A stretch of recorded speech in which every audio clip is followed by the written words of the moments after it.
Hi, Johnny, it's me. What are you doing tonight? Do you want to... You know. Hip hop boogie, swing that boogie, grab that cutie, and shabba-doo bop bop bop bye. Hightail it, don't delay it, another man shimmy with me. I'm clicking, rhythm's kicking, welcome to the bourgeoisie. Don't swing it, head spinning, your eyes are locked on me. What you doing? Ooh, your feet are moving, you move so serene. I say... Hip cat, swing that, grab that. Ooh, shabba-doo-bop-bop-bop-bye. Hip cat, swing that, grab that. Ooh, shabba-doo-bop-bop-bop-bye. Hip cat boogie, swing that boogie, grab that cutie. Shabba-doo-bop-bop-bop-bye. Hip cat boogie, swing that boogie, grab that cutie. Shabba-doo-bop-bop-bop-bye.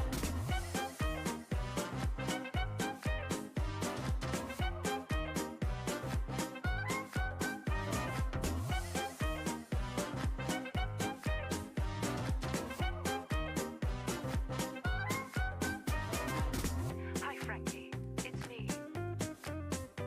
What are you doing tonight? Do you want to... You know. Let's sizzle, don't let it drizzle. Your sizzle is swizzling me. I feel fire, my heart's desire. Your fire is firing free. No other, I will discover. Will swing that boogie with me. I'm taking, my spirit shaking, my hip cat beauty.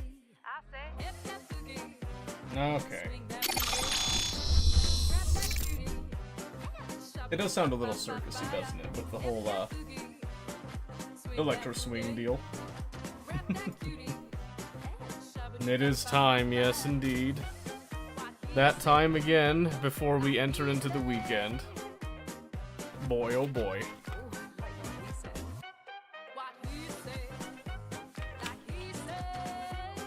Do you want to... Thank you for that phone deal, but of course. Listen. Here's the real stick on that video, by the way. Okay. Honestly, who did the majority of the damage anyway? Look at this. You engaged this to begin with. Tom just happened to be there, right? So you got one tongue in there. You did like 3/4 of the damage right there.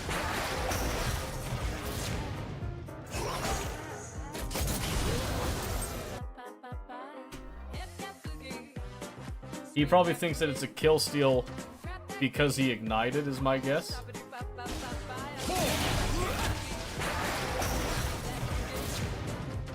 Yeah, so he ignited, and maybe he thinks that somehow entitles him to that kill. You guys are winning, it does not matter. Look at that, look how far ahead you are.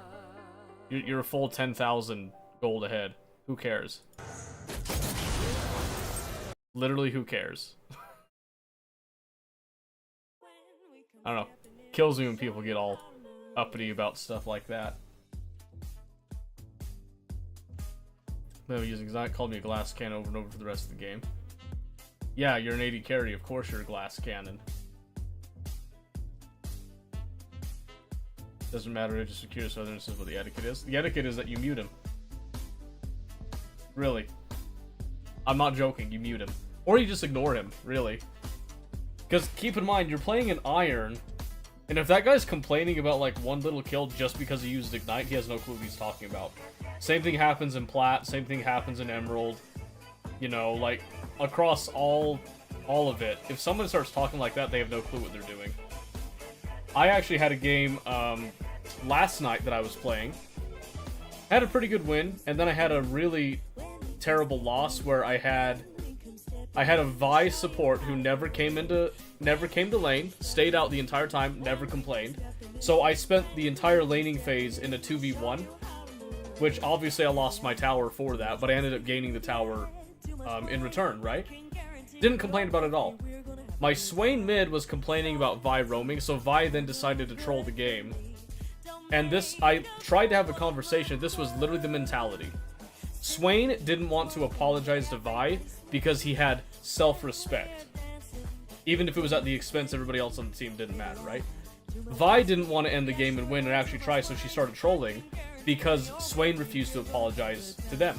I then said, well, what about me? I have done nothing. I've been absolutely fine with being left down in bot lane completely alone. I never complained.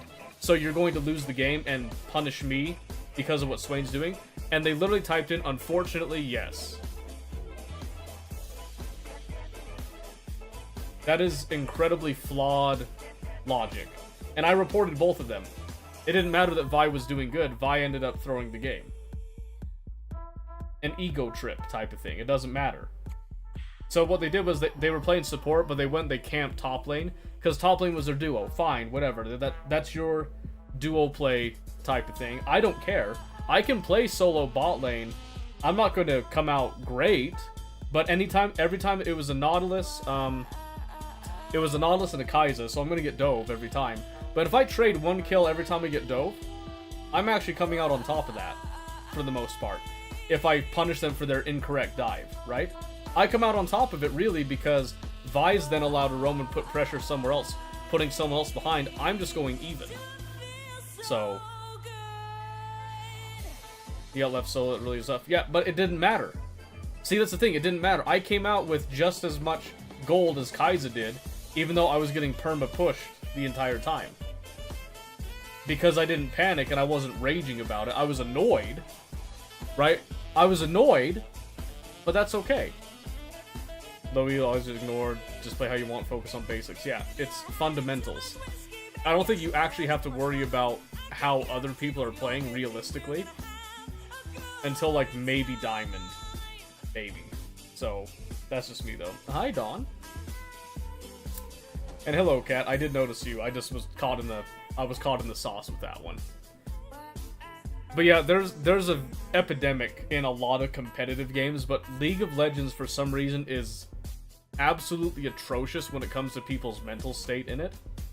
And I think it has largely to do with the fact that all of your communication is ping and text-based. Because you don't get that level of tilt when you have someone that is, like, verbally speaking to you. So, back in the days that I used to play, like, Rainbow Six Siege and Counter-Strike before Rainbow Six Siege, obviously, those ones are heavily, like, you need to have voice comms. And you would get toxicity, and it would happen, but it was never to the level of League and, like, the level of pettiness. Mainly because you could hear the other person, and it is really difficult to hate another human being if you can hear it. It's another level of reality, right? It makes them feel more real to you. There's different plays between Iron 4 and 1. I don't get my 20 kill games anymore. Right, so what that means is you've gotten to a point that now your skill level is about where it should be if you're not getting, like, the high amount of kills, because players aren't making the same mistakes anymore. So now it's a signal to you, you need to step up and be a little bit better if you want to keep going up. I'm torn on comms, helping you out at this point for League. Turns out I'm, in fact, an Iron player. Well, so here's the thing. So this is incredibly counterintuitive. League is advertised as a team-based game and all that, and that is actually what it's supposed to be. How you actually play League and how you climb, I had to learn this the hard way. You actually don't play for your team. Like, ever. You always play for yourself, selfishly, right? So when you're playing ADC, do you know what's the best thing that you can do if you want to actually, like, push a lead or even, like, come back from behind? Split push. And it doesn't even have to be like split pushing in a side lane. You could do mid lane. You just go to whatever lane is empty, and you go for towers. I kid you not. I have won so many games that I thought I was gonna lose just because I went for the towers, type of thing.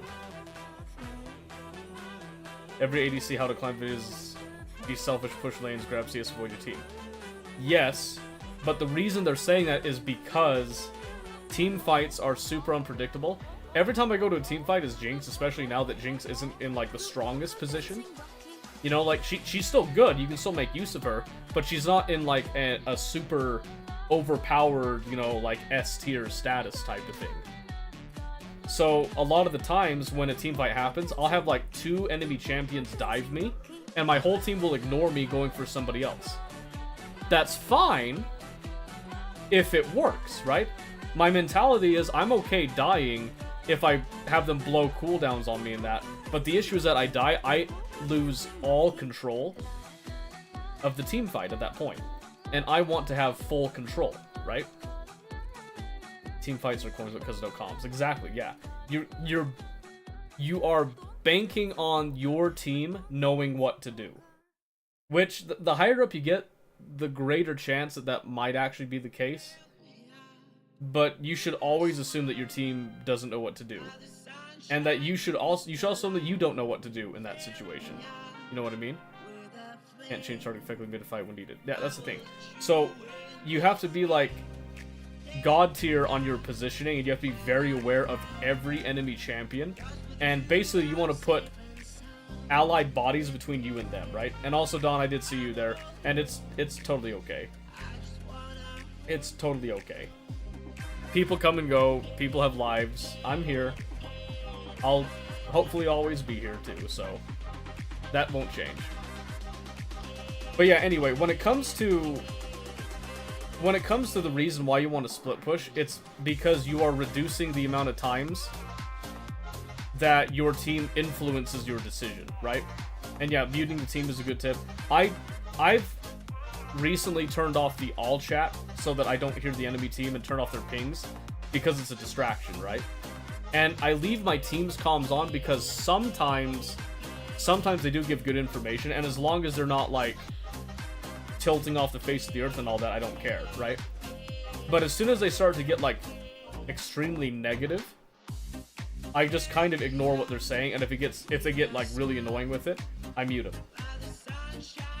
It's as easy as that, right? You not being able to just non-stop auto has helped me not dive in team fights. Sit back at camp zero, you're turning tail when things go bad. Yeah, Jin is very good at teaching you positioning, because you have to be very aware of your reload mechanics, and there's times where you just cannot do damage because you're in the process of reloading, and you probably have abilities on cooldown and that, so as ADC focus is really important too.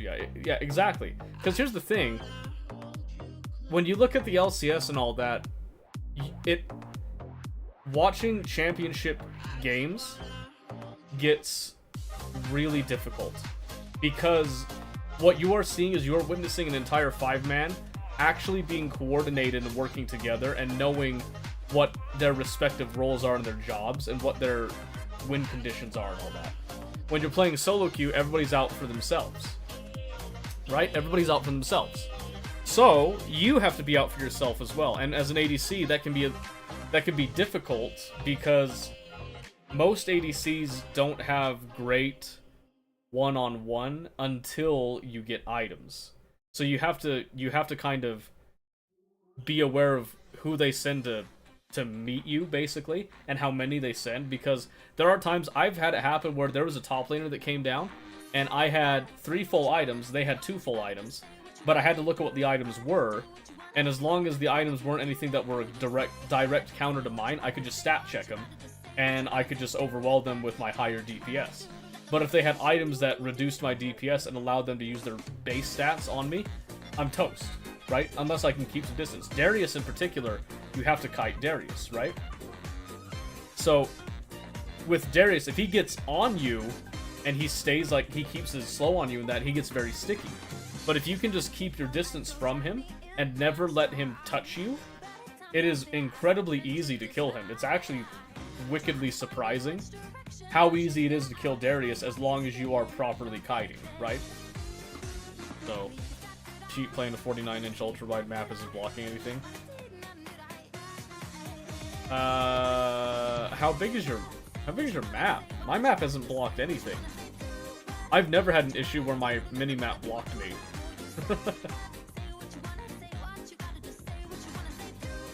It's not blocking stuff. It's so I wasn't looking at it. Yeah, girl was saying she made her small. Oh, I see. Oh, yeah. So, yeah, the default minimap size is too big. It is too big. That largely depends on personal preference. I keep mine smaller, not like absolutely minute, but big enough that I can see icons and tell who is where. But I don't want it so big that it takes up real estate. I did like my ability toolbar, like low as it can go. Low as it can go. I don't really need that to be that big. So I also did the trouble of making all of the emotes and like mastery stuff like as tiny as they can be. Not completely removing them because I do like having that interaction for the most part, with my team at least. But I make it nice and tiny. I make it not very loud. Did you know you can mute fist bumps? I did know that. I don't, because the few times that people do use fist bumps with me, I like to have the option of fist bumping back type of thing. But I can see why somebody would want to remove them and like the flare, the emotes and stuff completely. So happy when I found that. That's fine. Tend to spam fist bumps. And see, that's probably why some people want it removed, is if people are spamming it that. I don't tend to see it all that often. When I do, usually people are using it like, oh, hey, that was really good, you know, give us the fist bump. I was like, sure, you know. Because I'm all about promoting the positivity and the camaraderie. But I want to be able to quickly shut down people if they're being, like, insanely negative type of thing, you know what I mean? And, like, a little bit of negative and a little bit of criticism isn't bad. Like, I had a game a couple nights ago, I think it was on stream. I was playing Leona, and my Kai'Sa ADC was like, you know, Leona, you really need to lock in right now, acting like I was the problem. So I was just like, oh, okay, if you think I'm the problem, then I'll just lock in. And then I go running around, like, pretty much, like, steamrolling because Leona is wicked strong right now. And then Kai'Sa died later and still blamed it on me. It's like, no, I'm very clearly doing something here. Like, clearly I am performing to the best of my ability. I don't play support mainly anymore. I used to play support way back when I was doing Phil, because you get support the most. And they didn't have the whole, like, role select thing, so I'd go into the essentially blind pick, and I would just say, I'm Phil, and that usually would relegate me to support. So I'm used to playing support and all that. And I'll be honest with you, support is some of the easiest games I've ever had. Especially playing Leona. Like, engage supports, if you want to climb, and you just, like, do not want to have to think too hard about it, play an engage support, especially Leona right now. It is some of the most freelo that you will ever experience, I swear to you. I'm addicted and I can't stop playing ADC right now, so I'm relegating myself to one of the weirdest roles to try to climb with because I like the role. Which might make me a little bit masochistic, but I'm okay with that. I'm okay with that.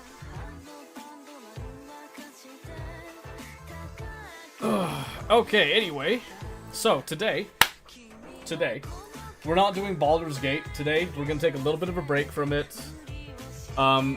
As many of you know, there is a wipe coming to Tarkov next week.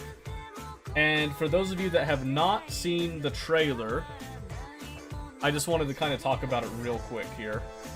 Some of you may not be interested in Tarkov, some of you will be. I'm not going to be playing Tarkov tonight, I don't think. Well, I might. I don't know. I shouldn't speak too soon with that. Because I might do some PvE. I'm not interested in the pre-wipe events, personally speaking, even if they do bleed into PvE a little bit. I would just be kind of practicing for my own benefit, basically. But I am super excited about this, by the way. So we'll watch this really quick for people that haven't seen it. It's a pretty quick trailer. And then I'll take you through some of the stuff that I'm particularly excited for. And then we'll decide what we're playing tonight, because I got a couple of options. Some that I'm like super excited for, some that I need to grind type of thing. And we'll get into it from there.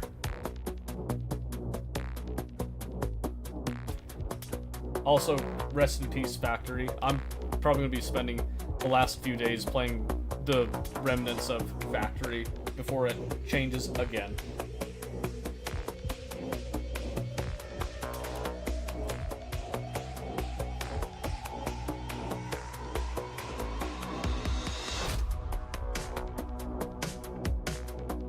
Also, this trailer goes super hard. I'm just saying.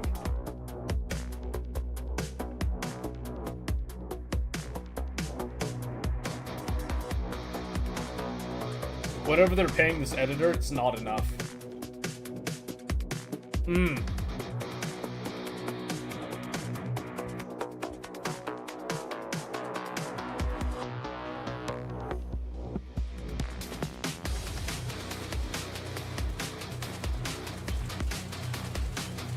Factory map's changing? Yes. I'll explain more when this is over.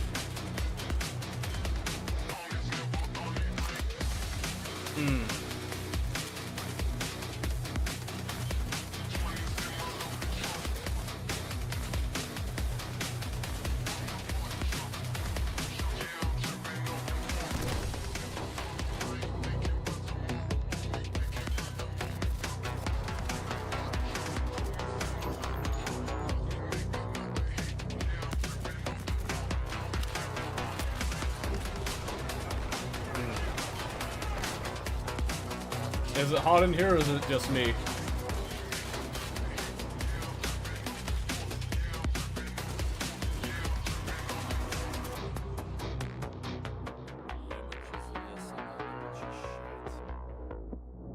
Okay, so that's basically it. So, let's roll back a little bit. I'll just mute it here, and let's get our music back up, I suppose, while we're thinking about it. And let me just describe a little bit why we're excited about this. So, this is my official announcement too, by the way. I am planning on playing with other people in Tarkov if they would be so interested and all that. But it's going to be the same format where the first little while, particularly Wipe Day, is probably going to be like mostly solo runs while I acquire a baseline amount of funding to basically finance myself with it and all that. I also expect if people want to play that they play the game at least to a degree on their own, hopefully, and not be a liability and all that. Learn good communication. So first off, one of the changes they're doing to Factory here, first thing you'll notice, open roof, right? Open roof and all that. And then they're also showing, you know, Killa, obviously, and then Cultist with the night stuff and all that good spiel there. But Factory now has an open area, and they have made it much larger than it used to be. The fear that a lot of people have right now is that it's going to tank the performance of Factory, when Factory is one of the best performing maps that pretty much anybody could run because of how small it was. Oops. So let me get the little still shot right there. So boom, right there. So this is the outside of Factory, in theory. So right there, I don't know if there's any like recognizable rooms here. I don't know how much of it they're keeping from previously, but there is now an outside component as well as an inside, which gives it like a little bit more layers and all that, multiple points of entry. You can see there's a little bit more, not more verticality, I don't think, but variations of it. So now you've got like the metal grating right here, which, you know, some people might remember from a couple of areas. Well, now you can see it between some of the tanks here. And you can see classic staircase deal. And it looks like there's a bare minimum of 3 floors. I love this, by the way. That's sick. I love this hallway. I love the whole big Killa there. I heard somebody say at one point that should totally be on a t-shirt. I 100% agree. I would buy a t-shirt with just like that simple font right there. That's sick. I also love this. So you can see this is the classic tile, linoleum, bathroom, whatever you call it, whatever call out you use for that. And I love that they have this dude hiding around the corner. He's got a little combat shovel ready to go. Oh, that just makes me laugh so hard, because I'm sitting there thinking this is probably one of the most realistic things that could happen in these trailers, because a lot of the trailers tend to be very flamboyant and all that stuff, very cinematic. This is, I feel like I could see this actually happening, so I really appreciated that, thought it was funny. Holes in the floors and all that. The glorious M60, by the way. So another light machine gun option. Looks fantastic, by the way. absolutely love the model, and I love the firing animations. And here is where we get into some of the controversial bits. Some people are excited, some people are happy, some people have mixed feelings on the tripwires. I will tell you right now, I am in the camp of being excited for tripwires, and I have a very good reason for that, okay? So, right here you can see this, I think that's a VOG 25 being attached onto it. They're also showing an animation for actually assembling the tripwire. So this isn't something that you can just like slap down as you're running behind you super quick. This takes time to set up, and I think that's very important. I don't know exactly what the process for setting up one of these is, but it looks like you do insert a grenade into your actual, your wire secure harness type of thing. Then obviously there is the wire that goes to the pin.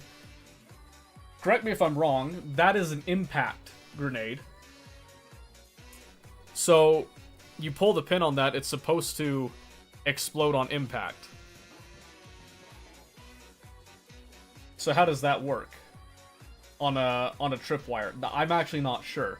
I don't know if there's like something that can actually trigger it once the pin is pulled, if like just the pressure of it, like moving it around, it counts as enough of an impact. I don't know, right? I don't know. But what they're showing basically here is that you can use pretty much any type of grenade. I would assume that smoke grenades and flashbangs also will work here. I don't know why you would do that, unless you just want it as an early warning type of thing without causing potential harm to, like, no blue on blue type of thing, right? The impact grenades just seem a little tricky to me, but what I'm seeing here is it looks like it's about the same setup, where you have some sort of a metal rod as your stake that you put in. You have the wire that is tying the grenade to the actual stake, and then you've got the wire to the pin, obviously it goes across. They, you prep it, they step over the wire, pulls the pin, starts the ignition, and then depending on the fuse time, blows up. Unless, I don't know, they were showing at one point that maybe it blows up automatically, like instantly type of thing. I don't think that's quite the case. I think my guess is there's going to be, like, you hit the wire, there's going to be a little bit of a sound cue, and then depending on the fuse time of the grenade, you might have a little bit of time that you can panic and try to run, which is why a VOG is going to be probably the most used. If an impact grenade, unless the impact grenades are like instantly, then impact grenades will be the most used, which means that their price will go up, right? Maybe just obscure their entrance to an area. Right. So, could be. So, I'm looking forward to a lot of creative uses for this. Later on in the video, you're going to see that bipods are actually in use. Well, you actually see it at the beginning. There's a dude with an M60 laying down. He's got a bipod deployed. He's just holding on the trigger. He is dumping his entire magazine before he dies, basically. There's another instance you'll see a DVL has their bipod deployed. So, as far as I'm aware, any gun that can accept a bipod will be able to use a bipod. So, this actually will encourage some setup, some slower play styles. The reason that a lot of people are upset by the tripwires is because it kind of punishes people that just hit the W key and just go forward all the time. Which, if that's something that you want to do, I would suggest going to play Warzone. And I'm not saying that as an insult, I'm legitimately saying I like to play that way sometimes too. And I prefer to do that in Warzone. Because Warzone and Call of Duty in general, it's easier to do that. It's actually, the game is designed more around that. I don't consider Tarkov the most realistic shooter. I still expect to see people like sprinting across doorways, jumping, and looking to get information rather than doing a slow peek. I'm a fan of slow peeking and like and pieing the corner and all that. So I do that a lot in PvE because it works well against AI. But I'm a little more hesitant to do the pieing in a proper fashion when it comes to PvP, because CQP is just hell, by the way. That's why grenades are so popular for it. That's why I recommend bringing grenades if you have access to them. Anyway, so that's enough about the tripwires, but my personal opinion is I am a fan of the tripwires. They give me a lot of options for my playstyle that I like to do because I like sniping. but I don't like being set up somewhere and then worried about somebody coming up behind me because I don't have somebody to cover my back. Well, if I'm going in alone, or even if I have a small group with me, now I have an option. I can pack some tripwires. I can, you know, I can chart a course, plan to be somewhere, and set up with a little bit of defensive tripwires, right? The one thing that people are going to be very mad about is the use of these at exfils. I guarantee you, these are going to be used at exfils, which is why you need to be more cautious than before about exfil campers. You need to check corners. You need to not, like, don't be complacent, basically. I think as long as people aren't complacent, I think these will add another element to the game. I don't think they will be a detriment. So for one, I'm excited to see these next week. Let's see us going through here. Again, there's the factory rework, the verticality and all that. And so right there you can see the classic machinery room, and that's glass hallway. I guarantee you that's glass hallway, just kind of redone a bit. So you can see right here, I do like this. They've added to this forklift, they put some lights here that are facing you. So one thing that this does, it adds a little bit of an obstruction for you, and it highlights you to people down there. There was already a little bit of a highlight before, but now there's even more so. So if you come out here, you don't want that highlight to kind of silhouette you. Look at these lights. These lights look like they are destructible, that you can shoot them out. But that's going to take you time. That's going to cost you time if you need to come and set up on this real quick. Assuming the spawns are the same. We may not spawn here anymore. We might have to come in here from the outside type of thing. But this is kind of the classic setup that a small group would do to hold down machinery, where you've got two people kind of looking down here, one person looking down that way, also listening for the stairs here. This center dude flexes between the two. You probably have another person over here that can kind of do this, and then also kind of cover here in case this guy drops type of thing. So all kinds of little coordination bits that you can get with that.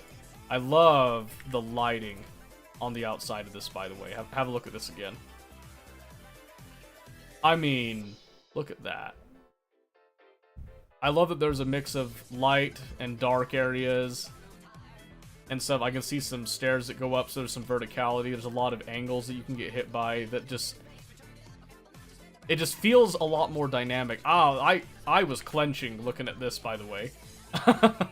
So cinematically, like, really cool. But oh my goodness, watching this dude not aiming and just point firing down that hall. Man, he's got a lot of faith in his point fire on that. Especially where this dude's not just standing, he's leaning a little bit. And then this dude's like throwing grenades, so if that narrows the gap even more. I'm actually super surprised I didn't see any blood splatter getting hit with any of that there. Absolutely crazy. Super cool to watch, but I would never, if I was in the back right here, I would never do this, especially walking up type of thing. Like, ew, that had me, like, my jaw clenched at that. Then a couple other really cool shots. Editor really needs to get paid more. Grenade launcher, good stuff there. Looks, to me, that looked like the lighting on customs at night looks a little bit different. I'm not sure if that's just me or maybe it's just the shot. I'm not sure exactly, but it looks really good. And it could be an engine upgrade too. I'm not entirely sure. Then reserved, classic reserve there. You got lighthouse. So right here, like I said, they're showing. So the reason I'm wondering if there's a delay that nobody talks about, it's because they cut to the F1 grenade on the wire, right? And again, if you look at this, you can see it's the same model for the stake.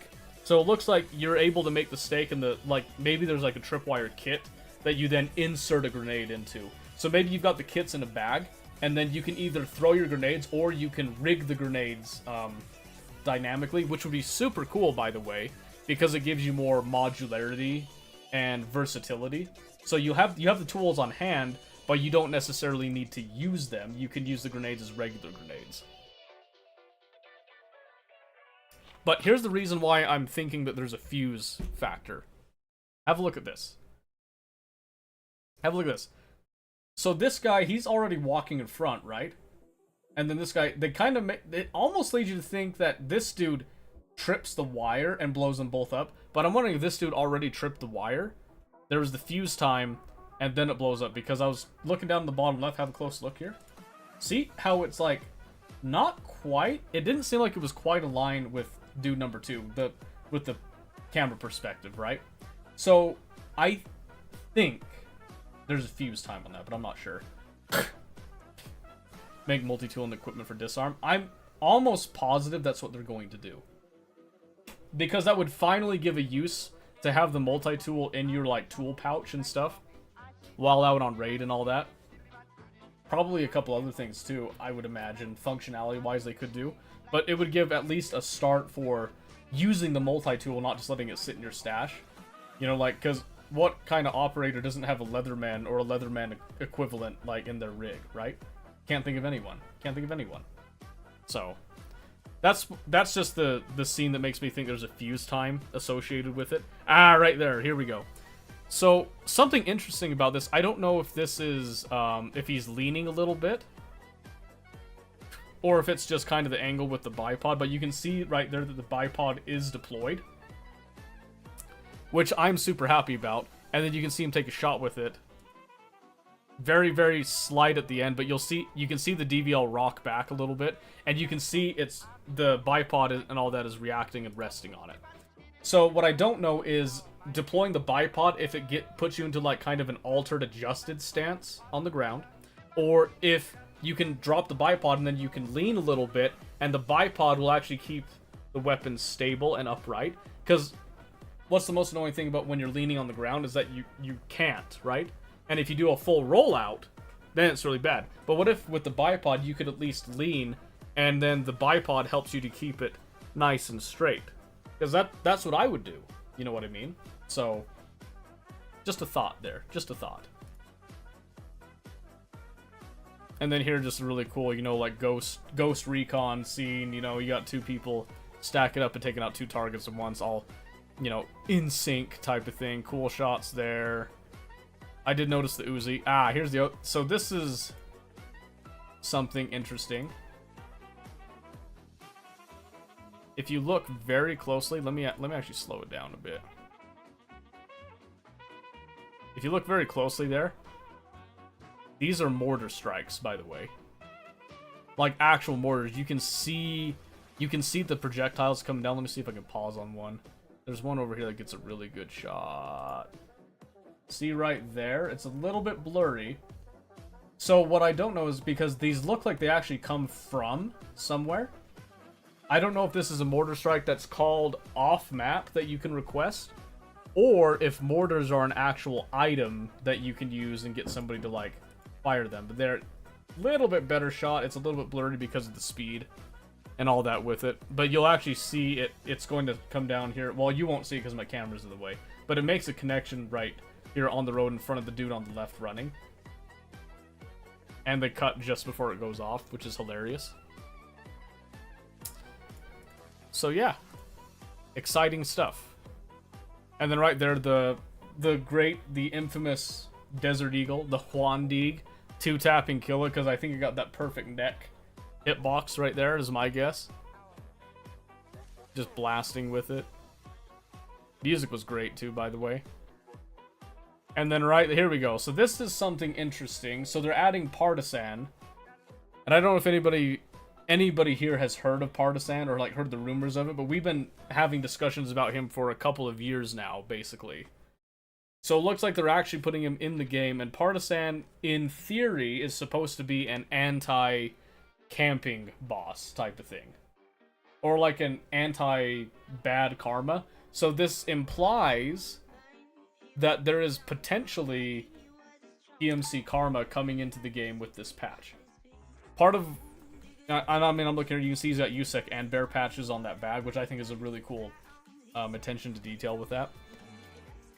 But he's supposed to come after you if you have bad karma. Right? So here's my question on the karma system then, is how are they going to incentivize people to play ball with their same group? You know what I mean? That's my question, because when they did the Scav Karma, when it first came out, the first little while, it was just the Wild West. Nobody really did anything with it, because nobody really understood it, right? Well, now it's in a state that most people at least hesitate before shooting at you as a scav, right? Because they do hold a certain value to that karma. So I'm wondering if that's going to help influence the PMC karma thing and all that, or if it makes a difference at all. I'm also curious how that's going to affect, like, people that have mixed groups. I kind of want to see what the patch notes say when they release the patch notes. Because depending on that, it might be a wise idea for you to be the same faction as your friend group. Because if you're not, that might cause some weird little interactions, right?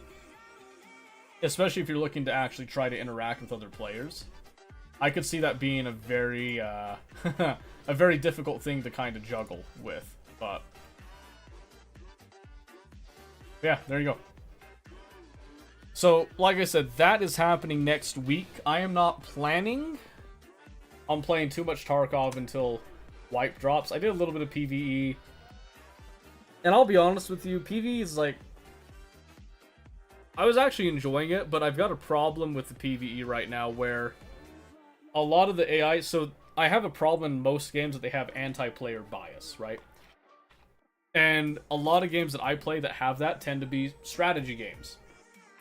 Main example right now, this is a big one, Warhammer 3, Total War Warhammer 3.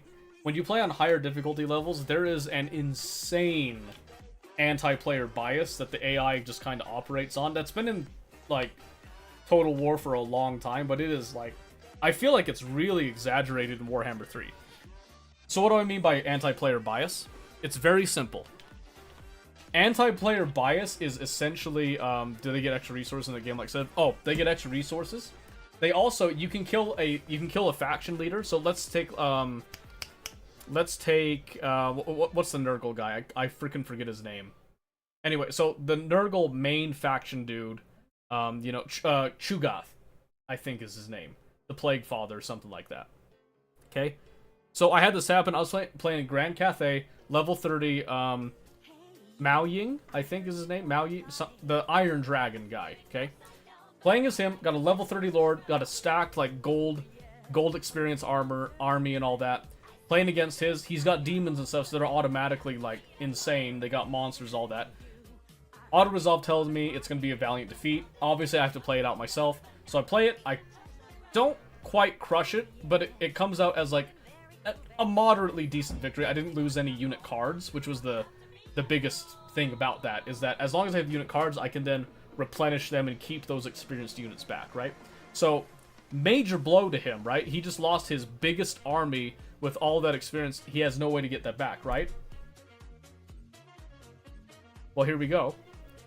Probably 6 turns later, as I'm kind of sweeping through his stuff, all of a sudden he shows back up close to his capital. And he suddenly has an entire 20 stack, 20 unit cards and all that, filled with, like, late game, late technology monsters, like, heavy units and all that, like, big demon units and all that. And they have, I kid you not, silver and gold experience right off the rip. And I've played a fair amount of Warhammer and, like, Total War games. I am not aware of any technology trees and, like, combinations that would allow a human player to attain that level of an army so quickly. Because I guarantee you, he just barely spawned in, and he spawned in with that army, okay? That's not the real anti-player bias, though, okay? Because I am playing on a harder difficulty, sure, they'll give them advantages like that. What's crazy is that I will be wiping out an entire faction, as in I am at their capital, about to run it down and burn it to the ground, right? A human player would be like, oh no, my faction capital, I need to run back and defend it and, like, break the siege on it, because if I don't, it's gonna go down. And I am literally sieging it and weakening it to make it easier to take. What does the AI do? They ignore it. They don't value their own safety. So what they instead do is they take all their armies, they just start ripping your stuff apart. Even if it's going to mean that they, as a faction, will get eliminated from the map. Because, like, this was a really crazy example. It was Chaos Warriors, And they don't really settle anything. They burn it to the ground, raise shrines and stuff, or they implant a vassal state type of thing. But they only do it on like areas that are conducive to their faction. So my faction in this particular instance had areas that were not conducive to their survival. So they chose to just burn them to the ground. And they did that. They kept doing that. Even as their faction, like their home base stuff was going down, they just kept burning it all to the ground. And finally they got wiped out and were eliminated from the game, but not before they took out 3/4 of my empire, because they didn't stop and think or like, you know, try to regroup or try to like self-preservate. Their whole goal was just to do as much damage as they could so that the next AI faction could come in and try to do something there. So you got that now. Now, PvE. The PvE anti-player bias is insane, okay? So I found this out. The AI PMCs will engage AI scabs when they're left alone. As soon as you start engaging them, the AI scabs and the AI PMCs focus solely on you and will actually ignore each other. This also happens with PMCs and the scab bosses. How do I know this? Well, I went on customs because I know that the bosses are spawning 100% of the time. So I did some tests, right? And I found out that the goons were spawning at Fortress 100% of the time, every single time. Okay? They can also see through bush. See, it gets even crazier. It gets even crazier, okay? So, I've killed goons so many times, never had a problem on PvP, right? I can just PvE, and they see me, okay, sure, you know, that's whatever. I'll just, like, drop their aggro, I'll go somewhere else, I'll come back, and, like, we'll swing back. So, I'm at construction, just pretty much parallel with, well, in fact, let me pull up a map. Tarkov customs map. It'll just be easier if I just show you on the map here, right? Okay, let's see. Can I just, like, disable all the tooltip things on this? Use small icons? Yeah, that's better. Okay. So we're at old construction here, okay, basically. So what ended up happening was I had spawned pretty much over here. And so I decided to run across I jump under here, come across over to the main bridge, I run across. Some random scab over here starts shooting at me. I try to shoot back. Don't really get anything out of that. That's fine, whatever. Come across here. Nothing happens. I get here. I start to hear things, right? Okay, that's weird. I bunch up to the wall. I'm hearing movement in here. Okay, that's fine. In PvP, scavs just didn't notice me. And so they'll mill around. I'll listen for that. I'll just kind of track their pattern, wait for an opening, then I'll come out so I can get a good position to start engaging them, right? Do you know what happens? 2 AI scabs come walking through here, and they immediately round the corner, and then right here is where they then see me and like start screaming at me, so I shoot them, right? Okay, no big deal. Come around here, I check the roof. Roof's there, pop him, I come in, okay? So I come over here to this corner, I walk over here, I hear some PMC lines down here, right? Across the building. Okay, cool. That's whatever. It's AI PMCs, I don't really care. So I decide I'm going to come over here and then maybe head over to Fortress and stuff. So I get it right here. And then I start taking shots from Fortress. And they're like laser beam shots, all that. So I back up. Okay, I now know for sure, because this was me confirming, is it every single raid? And it was every single raid. So I know the goons are there. Great. So I was like, okay, I've got something in the way over here. Probably the AI PMCs. So I'm just going to backtrack. I'm going to take over this corner. I'm going to start clearing out this area so I can push in. So I come over here. Well, one of those PMCs, when the goons heard over, the goons must have radioed for support and stuff, because I got someone ripping around this corner as I'm coming over here to come and end my existence. So I shoot him, I drop him pretty quick. I don't take any damage at that point. I come rounding around the corner, and there's 3 more down here, okay? I think, oh no, that's not good. As I start to get lit up, I take a couple hits. I take some retreat shots coming out. I take out 1, so I'm assuming there's still 2 more. I throw a couple grenades over that way. I come over here, I start to patch up. Well, in the process of my patching up, I hear running. Okay? That's fine. It's one of the AI PMCs pushing me. I'll just take him, right? So I got the dumpster right here. And I have my gun up. I'm leading. I'm waiting for him. Do you know what comes around the corner? Night. Night comes around the corner. Yeah, not one of those AI PMCs. Knight, out of the blue, randomly. And I was like, what the heck? Did he just, like, kill those AI PMCs and I just didn't know it? Because he walked right through that path. There's no way he could have gotten around him that. He would have had to have just gunned it straight down, right? So I dropped him and I was just shocked. So I come look around the corner like, are they dead? And then I take some shots there. Nope, sure enough, those PMCs are still there. So I throw a couple grenades and they give their voice lines to that. One of them dies out to a grenade. I shoot the other one. So then I come over, I take up position in the repair shop. And I come out a little bit looting here and there. And as I'm looting, of course, scavs come over, gunning straight for wherever I'm at. I'd hear them coming. I'd pick a random spot. A different spot every time. They came right for my location no matter where I was. You know, like they knew what was going on type of thing. It was crazy. What is this? Oh, we're just chatting right now before I get into a game. I'm talking about Tarkov because it's having a wipe next week. I'm talking about my experience with PvE and how absolutely anti-player biased the AI is on it. So continuing with the story, have all that happen. All well and good, okay? That all happens. So then I decide, okay, if I come out here, I have this this little berm. I could try to contest Fortress. Probably not going to go my way. So what do I decide? I take up all my loot, my heavy stuff. I come around here. I hug this wall. I come up here. I then take a position over here. Because as I'm walking over, Skeleton, I see an AI PMC up top going down the stairs. He then goes up as he sees me. So I drop my bag. I hunker down. I get ready to take the engagement. I hear running coming from this way. Well, shoot. Who's that coming? Oh, it's Big Pipe. It's Big Pipe. Great. That's just what I need. Because now Big Pipe is going to engage the AI PMCs, right? Well, silly me. I'm still thinking PvP. I'm not thinking PvE. I gotta remember, I am a player. They are all coming against me now. They've signed a truce. They've waved the white flag on each other and all that. So I suddenly see someone flanking around over here doing this. So I think that's weird. So my attention is fully on that, right? Not paying attention to anything behind me that there could possibly be. There's no way nothing comes up, right? I then hear the line, "Stop hiding." There's a pause. And then I get completely lit up and I die. As I'm dying, I see the tracers going at straight past me from behind like this. This is an event that has happened 3 times in the time that I played PvE, and every single time it happened with the goons. And this is what happens.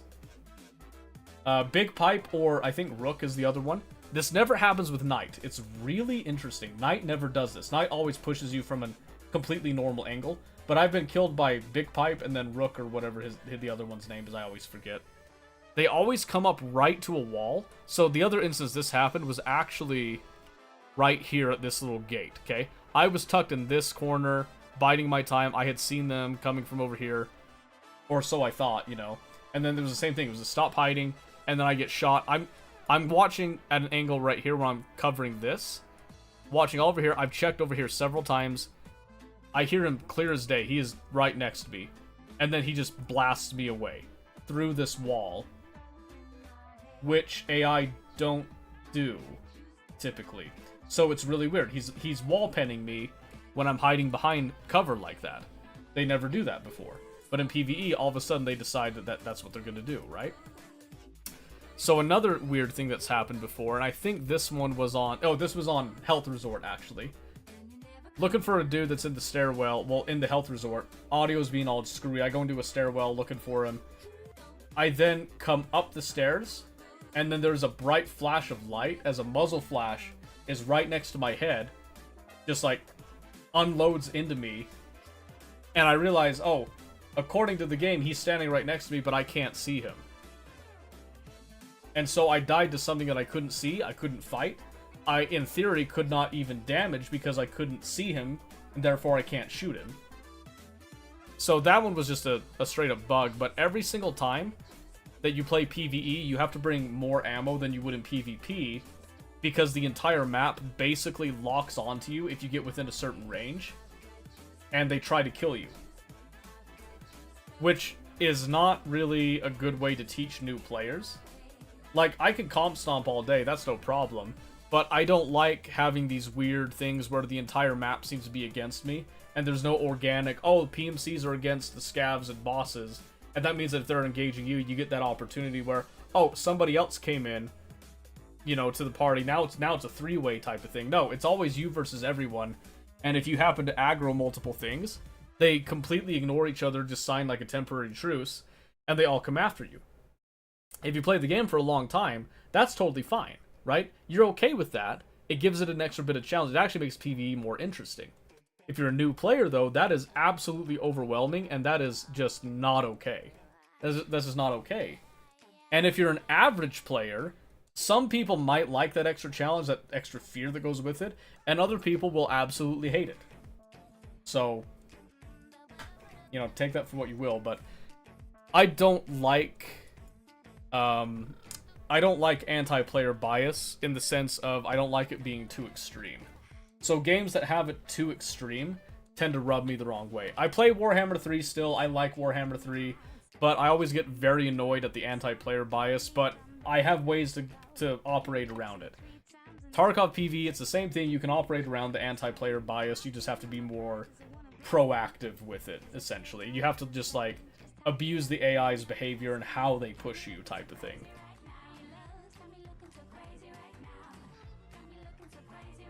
So yeah, there you go. We've got Tarkov next week on Tuesday is wipe day. We'll see if it's in a stable position by the time we get on Tuesday. So that gives us today that we can do whatever we want. We've got Sunday and Monday. We can do whatever we want. And then Tuesday, we're probably going to be focusing a little bit more on Tarkov. Depending on if the servers are not blowing up. That will be a very key factor, I dare say. So, for tonight, we've got Space Engineers that we could do. I could do my League ranked games right now. We could do that. I'm not doing Baldur's Gate tonight because we've been doing that a lot. But, ladies and gentlemen, today, I am pleased to announce well, it's already been announced. I'm pleased to inform you guys, if you haven't heard already, the release of Sins of a Solar Empire 2.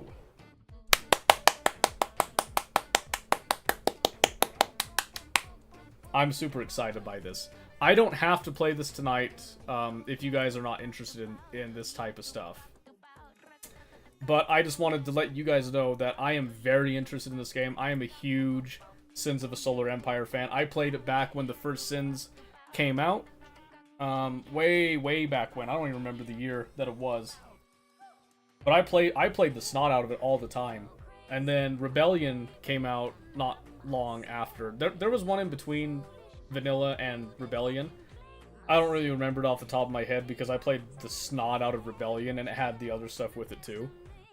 And let me tell you, I still have some very fond memories of that game from way back when. Very fond. So I waited to get the game until I saw some of the reviews from today. At the time I looked, there was like 200 and something reviews, which is about what I thought. Let's see if there's more. That was 338 now. Very positive. 89%. I cannot ask for more on that. So I ended up getting the game. So we can play this tonight. I am absolutely okay playing this tonight. One of the biggest things I saw was that they kept to the true spirit of the game from before. And there's some people saying it's just a direct upgrade. There's a little bit more to it. There's some more mechanics and nuances to it. They make the civilizations more distinct type of thing. So it's great. I haven't played it yet, but I was looking at some of the stuff. Like, I looked up a couple of reviews on it. The UI, gorgeous UI. They actually simulate like planets rotating and all that now, so it gives you some more strategic decisions to make, which I think is really cool. And it's just the same game, but it's just better. It's just better. Oh. And hey, Sudsy, it's nice to see you. Yeah, so we've got that as an option. That's a new game that we can play tonight. I am very excited about that.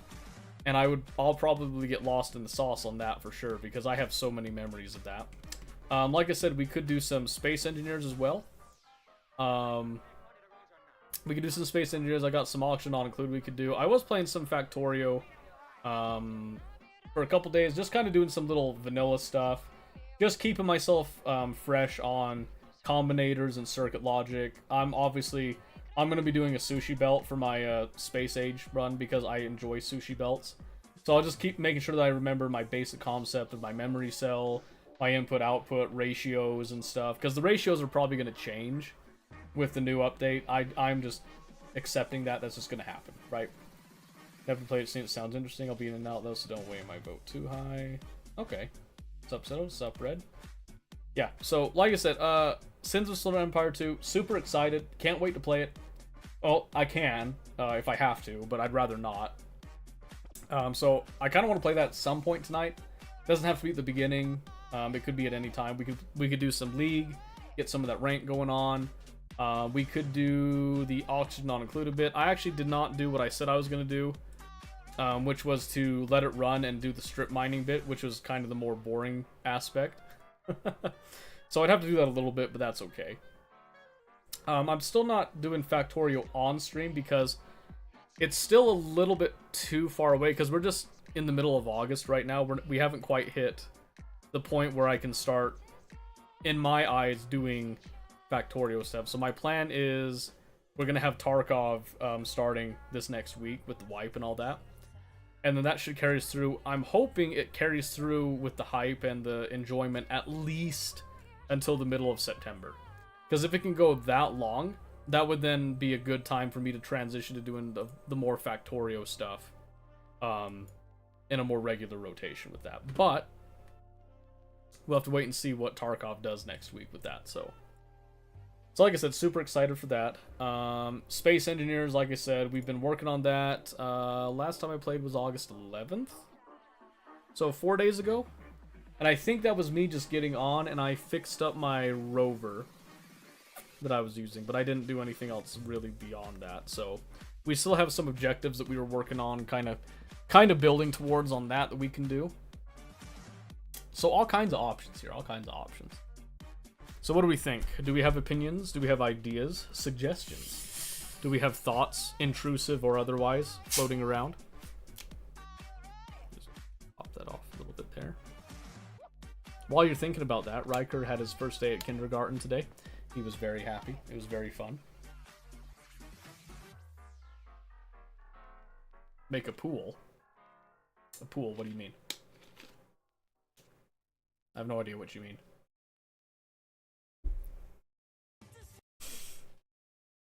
A poll? I've done that recently, and I get like no interaction on it, so I'm not doing a poll today. Organic. We're being organic today. If nobody says anything, I'm just going to pick whatever I want, which is probably going to be Sins 2, so you've got that to look forward to. Just saying, because I'm super excited about it, and then I could probably do like Space Engineer or something later.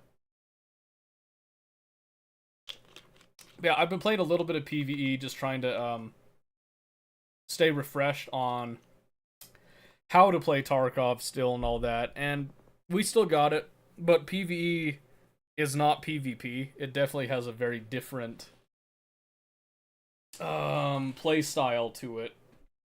A much more cautious one, which is fine, but you haven't played Metro Exodus in a hot second? Yep, that is true. There's probably a good reason that I haven't. I mean, I'd like to do it, but like it's so hard to justify doing this. It's kind of like the only reason I'm justifying Baldur's Gate and doing the honor mode run right now, you want the truth? Because my wife wants me to do it. It's the only reason I can justify it. So that is the route that has been presented to us with that. And so I know every time I do Baldur's Gate, I take a hit on viewership because I can see the numbers. People don't seem to really enjoy it for whatever reason. I'm trying to make it entertaining, but I get that people don't want to watch that all the time, so. But I'm doing that because of my wife. So, that's why I'm doing that. You like Borderlands games? Yeah, I loved them. I loved them. Yeah, they were super fun when I played them. I played them with my brother, sister-in-law. I played it with, well, not with Tia. She played with them, I played with them type of thing. Yeah, so I've played them on and off. They're fun. They're enjoyable. They're funny. Like, I don't mind single-player games, it's just, a lot of them I've already played. type of thing. But, well, we have no pushes going out right here, so let's see. Let's do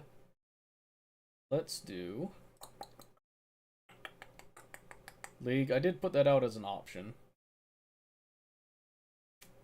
I am gonna play League at some point tonight because I'm trying to keep my ranked up. I am climbing slowly. I'm just not getting as many games in as I would prefer, but probably not start with League. I think we could go for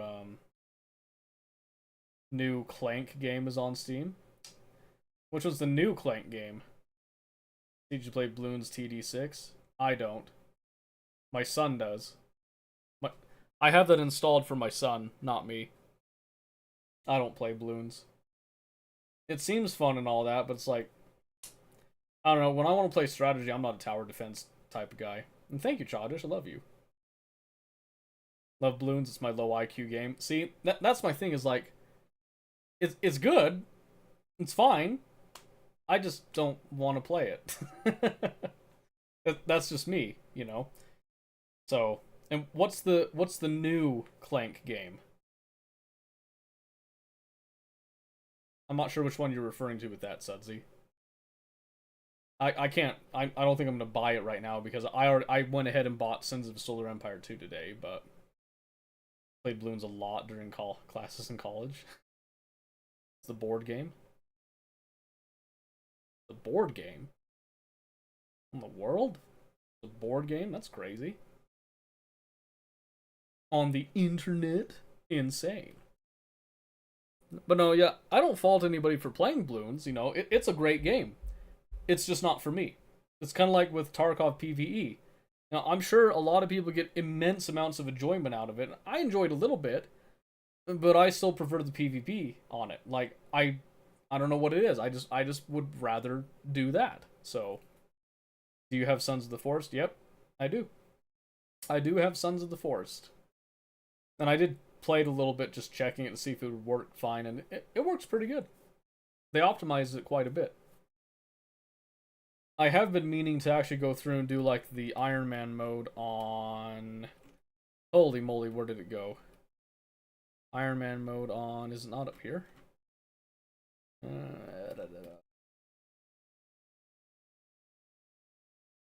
Where did you go? Am I blind? I think I'm blind. Oh, right there. On Ready or Not. It's been a while since I've actually made an attempt at it. Because I've been thinking about going back and doing that, but that's more of a personal achievement thing. That's not really any bragging rights by any means for most people. But I do really enjoy the game. I come back to it every now and then in like a fever dream late at night. And I try my best not to scream so that I don't wake up anybody because it's late at night. Like, I'm playing this thing at like 1, 2 in the morning sometimes, just like, don't pull the knife, don't do it, don't, put the gun down, type of thing. So, I don't know, it's hilarious. It's frightening, but it's hilarious. Famous did point out that apparently Hunt Showdown now has this little 1896 moniker, which has a major update, apparently. So I don't know exactly what this, excuse me. I don't know what this update actually, entails, but it looks like it's massive because I'm seeing some patch notes of 1, 2, second part of the update patch notes. Part 1 can be located here, Necromancer, blah, blah, blah. So I think it looks like it's a lot of rebalancing stuff, is what it looks like, but I don't know. That's a huge update to download, so I'm not doing that tonight. But I would be willing to come back and play some more Hunt Showdown because I've only played 99 hours. I've enjoyed all 99 hours that I played it. I actually really like the gun models and stuff in it. Some of the gunplay is a little stretched, I would say. There's some reload animations I sit there like, that's gonna bug me. How? Like, don't hide it from me. Show me how. Like, I want to know how you are reloading this crazy looking, like, weird, hybrid, strange weapon that looks like it made sense on the surface, and then you lost me when you started to actually operate the thing, you know, like that type of stuff. But yeah, I might download that over the weekend. We could probably play that Sunday night a little bit. Since I gotta fill in the space on Sunday and Monday before Tuesday, which is the actual patch drop for Tarkov. So we'll see how that goes with that. But yeah. Alright, so let's think. Maybe I will do a poll. Okay, you know what? I'm gonna break my convention here. I'm gonna do one poll. I'm going to give you guys the game to start with here. So I'm gonna do Sins of the Solar Empire 2. We've got Oxygen, not included. I'll put Space Engineers, and then I'll put League Ranked. Because I think those ones are the most... Well, you know, I'll put Tarkov PvE in case people want that, but I doubt that's what people want right now with the wipe approaching. We'll have that up for 5 minutes up at the top of chat. So, there you go. It's up at the top of chat. And if we don't get enough people voting on that one, then it's all good. Leaving soon, so who wants my vote? Ooh, man. Trying to rig the polls here, childish? That's unacceptable. That's unacceptable. I'll have you skinned alive for that one. I didn't realize that my music wasn't playing because I took my headset off. Sorry. Sorry about that. Trying to make some money. Well, I can't deny someone trying to have a hustle, so I guess you do you on that. I should bring this up so I can hear the music and not be a knob on that. But yeah, anyway, so that's just kind of a breakdown of what we're planning for the next little while. I am planning to do more Factorio as we get closer to the Space Age drop. But I'm trying to hold off from doing it too crazy. Like I said, the vanilla run that I've been doing just on my own, extremely casual. I'm just taking my time. I'm not trying to rush anything. I'm just kind of building, trying out some new little tiny builds, trying out some different ratios, see how they go, see how they perform. You know, just like slight experimental stuff, nothing too crazy. And I'm not planning to speed run the Space Age DLC. I'm planning to take my time, make factories that I really like, that I like the way they look, the way they operate, and going from there. So might start on a Frosty tonight. Oh, that is the correct thing to do. Correct thing to do. I've been really enjoying it. I really like the Frosty Planet pack. I have not gone back to the to any of the others just yet, because every time I sit there, I'm like, okay, you know, I'm liking the way this Frosty Planet one's going. I'm noticing my oxygen's going down, you know, and then like, you know, I could do this a little bit differently, and I restart with like a little bit different idea and stuff. And then now with the one we're doing on stream, I have a solid idea of what I want to do with it when it comes to the oxygen stuff. So yeah, it's a good time. I really like it. I like the nuances to it. So excellent choice, I would say. Excellent choice. And yeah, with Space Engineers, since the interest seems to have just kind of died in terms of doing the multiplayer community play thing, I'm not really pushing it anymore. I've been trying to push it. I don't know, it's just not... The juice isn't worth the squeeze on it, is just kind of the mentality that I'm taking on with it now. So I'm just kind of playing for myself now. I might add a couple of mods, quality of life mods, I might not. But I think my immediate goal on Space Engineers is I want to set up that hydrogen mine, and I need to design a drone for that. Because it has to go a much longer distance to deliver the ice and stuff. So it's an interesting dynamic on that. Not sure if I'm gonna like get to it completely. I might actually just leave that ice place as just a refueling station, and then I might just have like a really big ship that I'll give a little bit of AI functionality, and I'll have it like occasionally come and drop off like just metric like buttloads of ice every now and then. I don't know. I haven't fully decided how I want to do that yet, but I have one currently functioning drone, and I'm pretty happy with that. Recently bought Space Invaders, I haven't tried it yet. It's a lot of fun. I've really been enjoying it. I've been really enjoying it. And like I said, I was totally willing to do the whole multiplayer thing and stuff and have like little goals that we would agree on and work towards, have a like a collaborative sort of project. But much as the way that most of these things go, it just kind of flattened out and nothing came of it, so we haven't been able to even get anything done with it. We haven't even started the world that it was going to be on. And so my thought was that I was going to improve my world. So I was actually clearing out an area for a little like a test bay for people to build their own ships that they could then either fly off somewhere else to go make like another mini base, or they could just make their ships and then go accomplish whatever tasks they had set. Well, now it looks like it's just back to just, you know, just me type of thing with it, so yeah. We'll see how that goes. We might replace Space Engineers with Factorio. Maybe we'll continue our Crass 2 SpaceX run. At this rate that I'm going, I don't think I'll be able to complete it before Factorio 2.0 and the Space Age drops. Which I'm honestly okay with, because I'd actually much rather have the quality of life features that 2.0 has to do, like, anything at this point. That's kind of what's shot my motivation, is seeing all the nice quality of life things coming up. And see, like I said, poll went up and no one voted at all this time, actually, so it's just back to us. So let's just do Sins 2, I think, since it is launch day and stuff. Sins of a Solar Empire 2.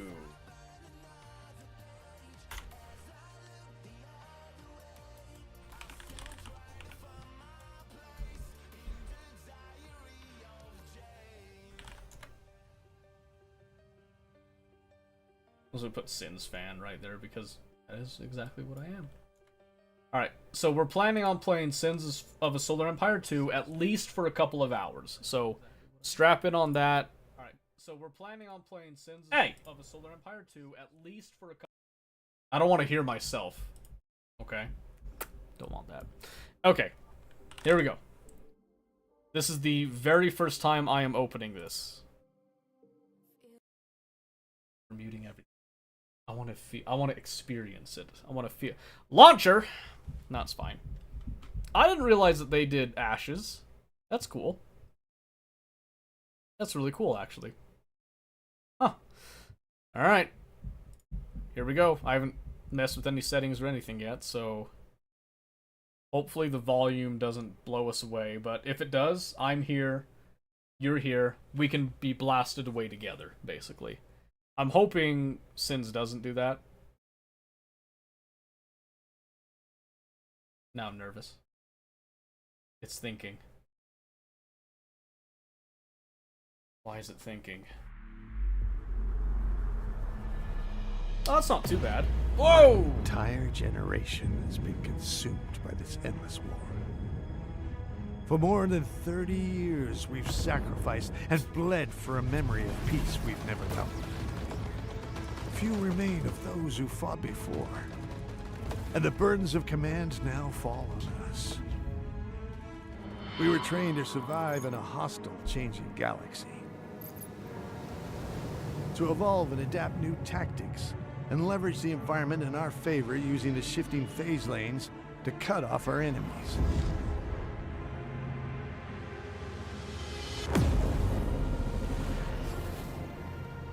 This new form of guerrilla warfare would serve us well into years to come. Our economic and manufacturing systems would become more resilient, more flexible. We would become unparalleled in maintaining the essential supply lines required to fuel the war effort. And we would modernize our fleets to take advantage of newly discovered resources. But our enemies have not stood idle. The alien Versari. have continued to race ahead of us in their mastery of phase technology. That's right. Reports of strange structures empowering devastating new fleet tactics have become increasingly frequent. The Advent Deviants have proven to be our greatest threat. Their spread across former trader worlds has reached a critical mass, and now allows them to function as one. Hey! The collective will Oh, bent no. on our destruction.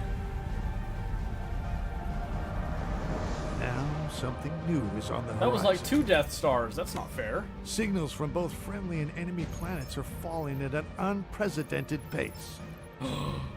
And all attempts to survey the situation have failed. Oh, is it? No. We don't know what's out there, but a confrontation is imminent. We'll be ready when it comes. Oh, is it happening? I thought they were gonna leave that as a mystery forever. Are we actually gonna see what's been like hunting the Visari? That would be so dope. What is this? Advent Summer Horizon Update. After 1,000 years, the exiled Advent returned, outcast by the old trade order. Okay. Explore playing as the Advent Wrath or the Reborn, convert the heathens to unities. Okay.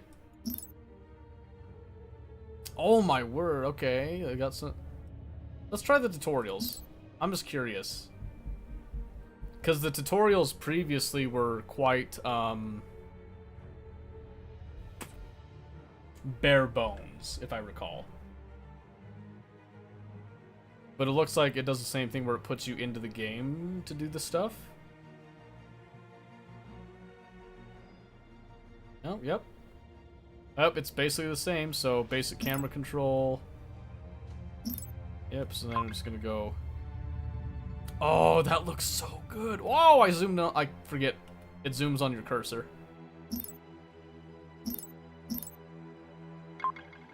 Oh, I don't remember that hotkey.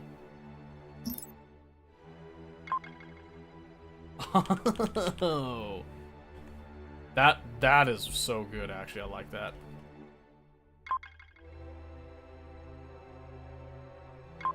Yep. So then you can do a little bit of fine tune there. Zoom out. So you do have to click on it. All right, that was pretty quick. Let's see if anything changed on the HUD. I doubt it did too much. I mean, it looks different, but I'm sure the core idea is still the same.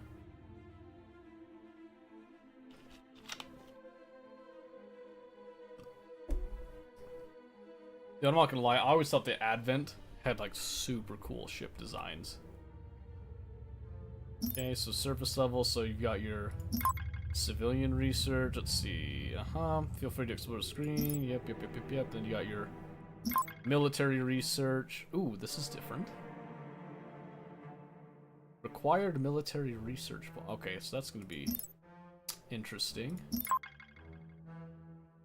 Okay, they altered the diplomacy screen a little bit here. You can initiate trade deals, propose to break ceasefires, manage relationships. Minor factions. Oh.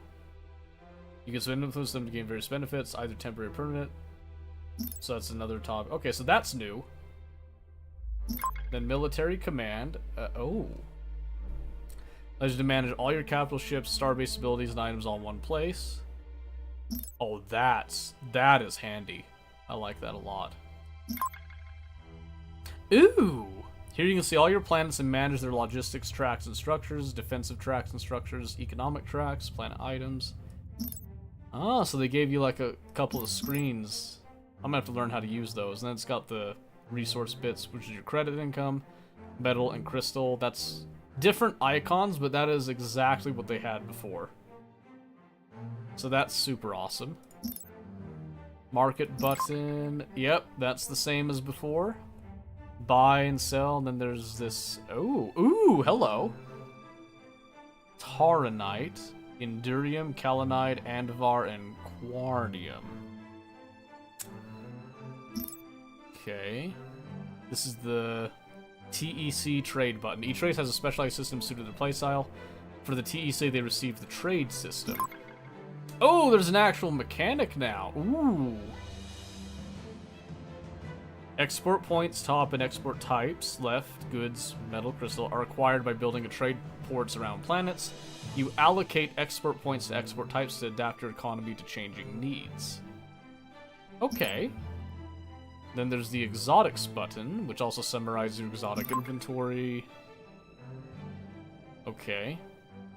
How many exotics and exotic refineries your empire has. You will need different types of exotics to build advanced units, such as capital ships and titans. You will learn more about exotics. Okay. So that's different. In-game clock. Okay, and then you can change the speed. 2 times. Oh my goodness, you can go up to 10 times speed? That's fantastic. You hit the pause button. We get space to unpause. We can click to increase the speed, decrease the speed. The future orbits button. Oh yes, that's right. So, one of the new mechanics they show here is you can see the future positions of planets and phase lanes. There's going to be more details on this stuff, but yeah, so you can see here, I don't know exactly how far out this does at 1 time speed. Oh, it looks like an hour out. So it kind of shows you where planets will end up in a bit. So I think some of these remain quite static. So some of these will only move a short distance, and then others will move a really long distance, and some go in like counterclockwise directions and stuff. So it's really interesting. It adds a lot of depth, I feel like, to decisions, because you do have to actually think ahead on some of these things. I think that's fantastic. Cinematics view. Wow. So if I come down here to... Look at that. Screenshot material. Looks like they still have the same basic logic for how they show the planet growth and all that, which I think is really cool.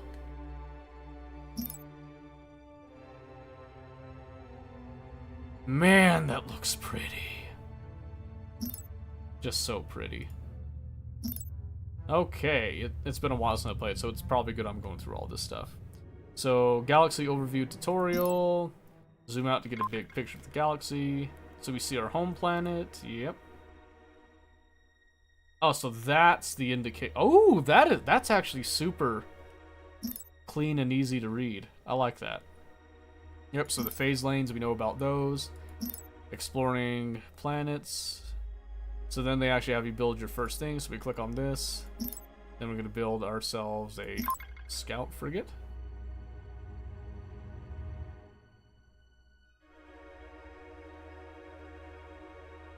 I guess it just straight up just did its thing. Okay.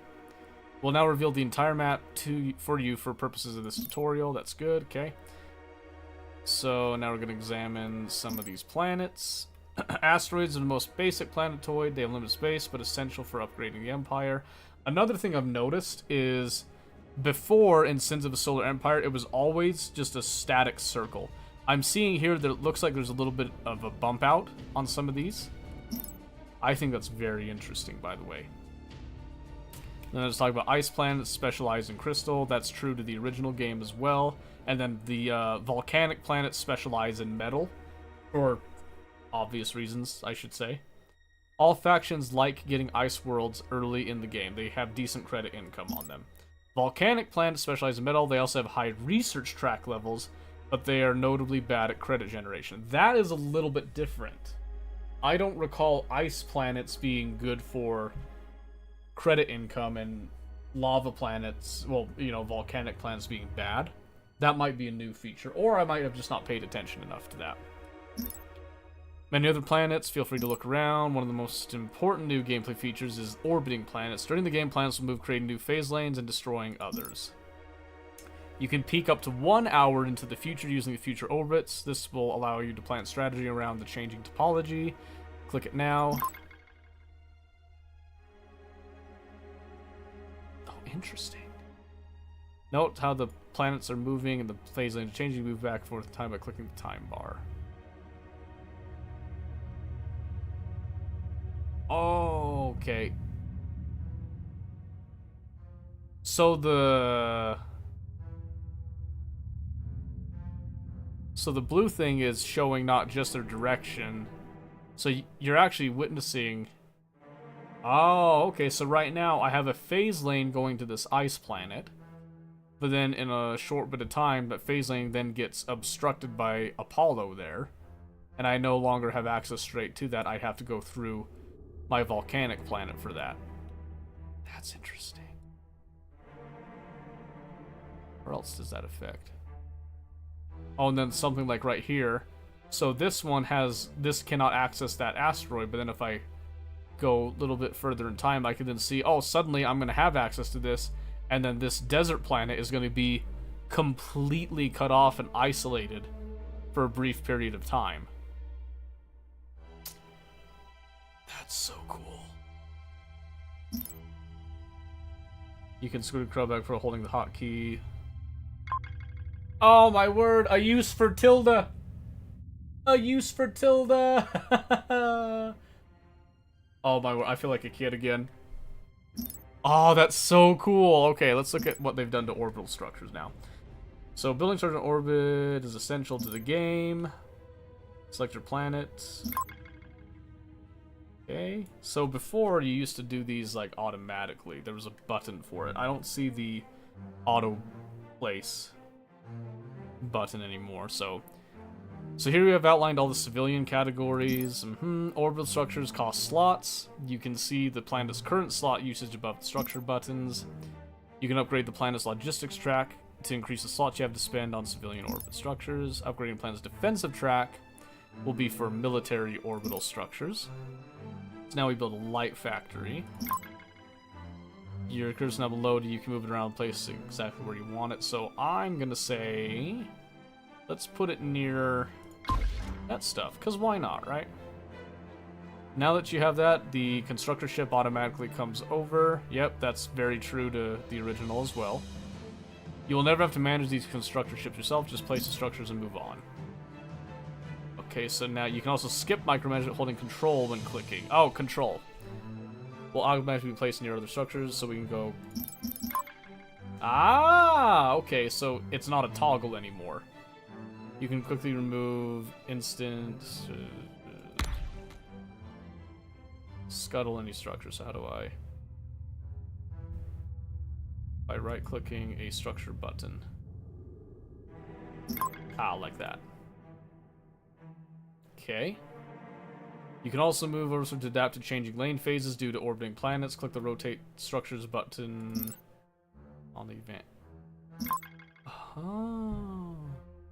Move your mouse to see the new structures' positions. While structures are rotating, they will be offline, not be able to fire enemies or build units. Oh. Oh, that changes.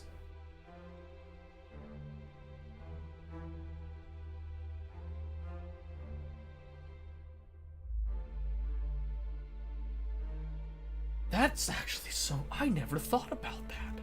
So I could say, hey, you know, like, we're orbiting, so we want to, like...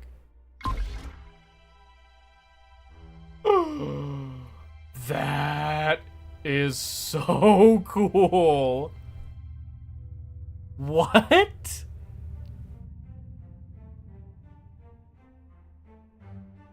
That's fantastic. That Great. Okay, let's look at unit controls. Basic unit controls. We go on the planet, build window, build any capital ship. I am a personal fan, let's see, of the Akan battle cruiser because of its colonizing capability. Oh, and look at, you're as beautiful as the day I lost you, Ardo. Am I seeing the fighter ships on it? No, that's not what that is, right? Show units the same gravity well, okay. This makes it easy to interact with all nearby friendly and enemy units. Find select your new capital ship. Reporting in. Okay. So use the move action button to load your cursor and click where you want it to move. So there's a move fast. So I can just go. Ahead slow. All captured 3 core abilities. 1 ultimate ability unlocked as the capital ship gains experience. Pressing together above an ability will level it up. Can be further customized to ship items. These are powerful items that are unlocked with research, acquired from minor factions, or discovered from other special sources. Okay. Click an empty ship's item slot. Purchase any available item. So it's got like the radiation bomb. Oh, okay. That's a little bit different than it was before. What have they done to fleet stuff? Fleets make building and managing ships across your empire much easier. All fleets can be managed from the bookmark window, top left. This window can be used to bookmark planets, but for now let's focus on fleets. You will typically always start the game with a fleet auto-created unless you have it disabled in settings. We have disabled your auto-created fleet for this tutorial only. Add your first fleet now. Fleet created. Okay, that's new. Select your starting fleet. Selecting a fleet will always bring up the ship build window. Here you can see what your current fleet composition is. Otherwise, it looks the same as building from any factory or planet, but is much more powerful. All fleet build requests will choose factories best suited to meet these requests based on a number of factors, including distance and production backlog. Simply queuing up ships to build, and your subordinates will handle the rest. You'll never worry about searching for your ship factories again.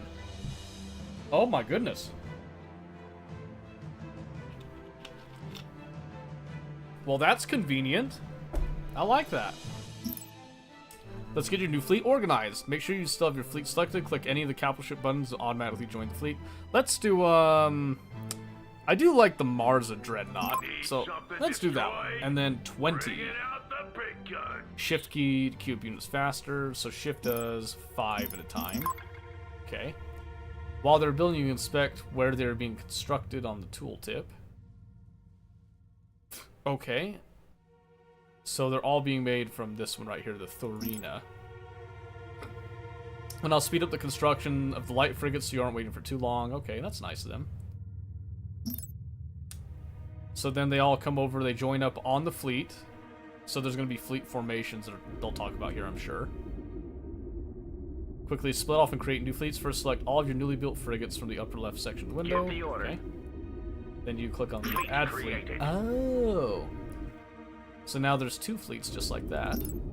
You can easily merge fleets by left-clicking the icon one fleet and then right-clicking. Got a job for me?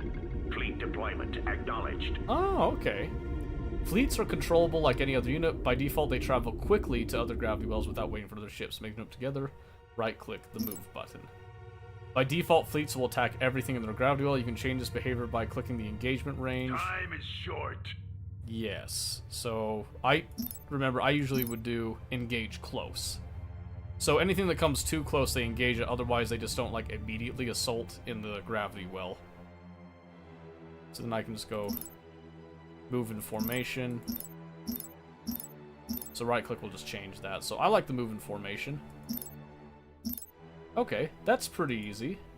So research did look different. So let's see this. Let's see what's different about it. Left-click to select your Terran planet. Okay, orbital structures, and then you're going to have military research station, which we'll just put right there. You have now obtained a military research point. Building orbital research stations is primary ways to do this. You can also build surface planet items to obtain them as well. See what they're good for. This is the military research window, which contains all the military research your empire is capable of. It is quite expansive, and in some screen resolutions, you may need to scroll down to see it all. I believe that. This is your tier tree. Unlocking each level makes the tier's research subjects available for purchase. Unlocking each tier also grants your empire permanent bonuses. Okay. You now have enough research points to unlock the first tier. Okay, which is just 1. While the tier is unlocked, you can queue up any research in the tier's research column. A crucial element of the military research tree is is fleet supply research. It determines the number of ships your empire can support simultaneously. It is always located on the top row of each race's military research equivalent. To proceed, research basic provisioning. Okay. Which increases your max supply. All research priceless, and some late stage will also cost exotics, which is a subject for another tutorial. Some research topics have prerequisites. Yep, you have to research stuff before. If you have research in progress, you'll see the research queue at the bottom. You can click and drag tiles to organize the order. Oh, that's nice. You can auto queue advanced research, which adds it prerequisites automatically. Click Garrison Expansion to see this in action and drag it to the front of the queue.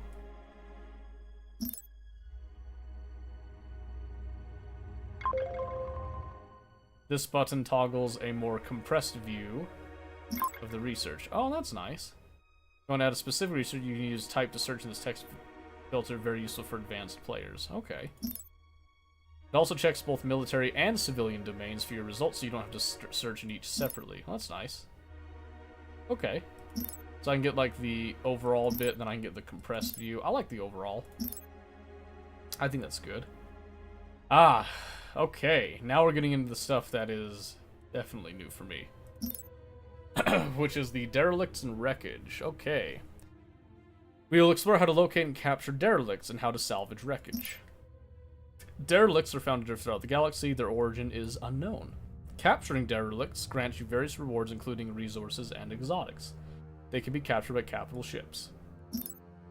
A derelict has been located at an adjacent gravity well. Zoom out far enough to see a planet with a yellow indicator. Okay, this means the derelict is present. Zoom in on the derelict. It's gravity well. Okay.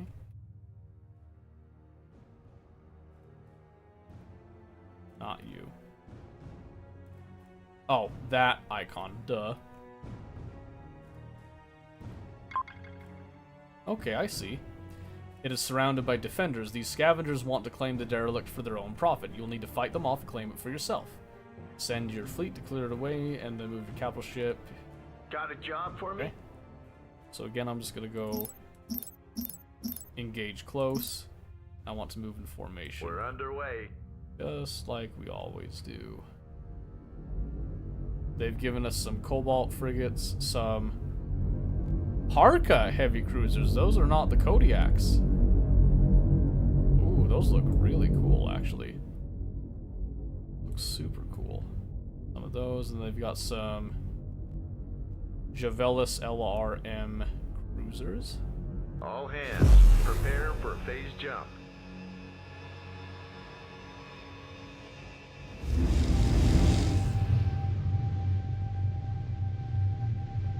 Oh, man. Oh, they really updated the sounds on that. That is so good. I'm so excited.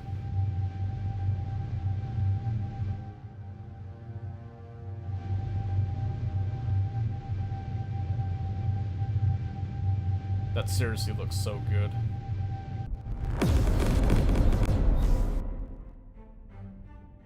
Yep, there they Give go. the order. Oh.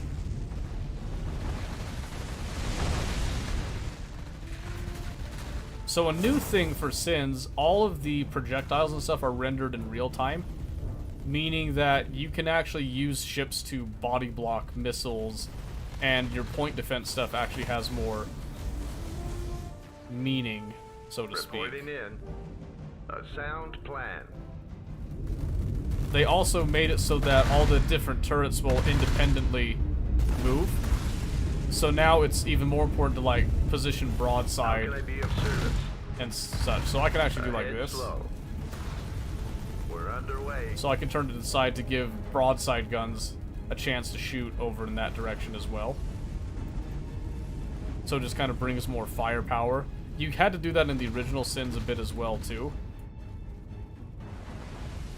But see, now it also automatically turns that, but it's so cool to see the individual weapons, like, actually independently moving and shifting their positions. Because they didn't always used to do that. Got a job for me?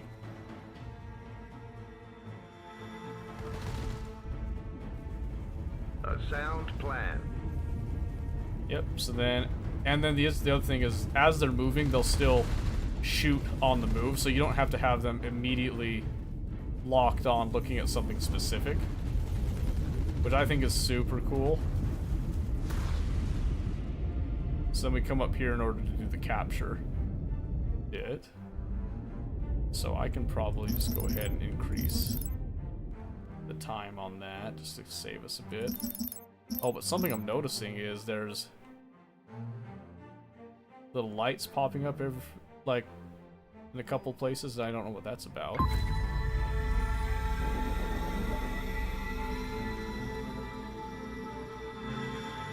Oh, and then it disappears. Capturing derelicts gives you their resource and boosts your capital ship's experience. It can be crucial for gaining early game momentum. Okay. Wreckage works similarly to derelicts. There's an enemy player on this map. Destroy their capital ship, capture the wreckage as you would a derelict. A sound plan. Okay. Sounds good. So I'm just gonna speed this up a bit. All hands, prepare for phase jump. Oh man, hold on. There we go. So something I do like is that it does take time for things to travel around. It's very rarely an instant thing, so there is some time management involved in a lot of the stuff, and I think that is super awesome. Give the order. Just a short detour while we clear a path.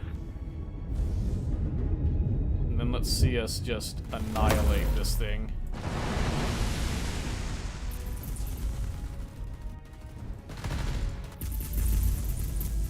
Oh, man. That just looks and sounds so good. So then that's it hitting. So it's breaking the shields, then you hear it hitting the hull, which is a little different experience.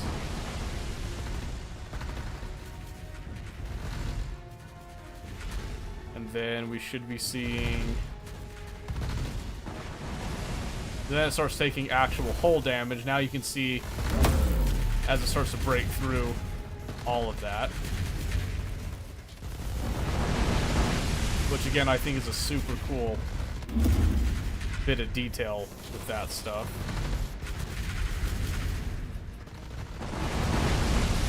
They do have a lot of hull points to go through.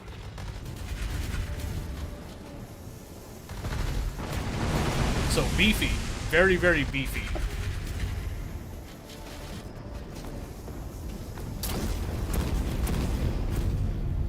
Oh my goodness, that looked fantastic. Give the order. We're underway. Okay, so then I'll just move our capital ship into the wreckage.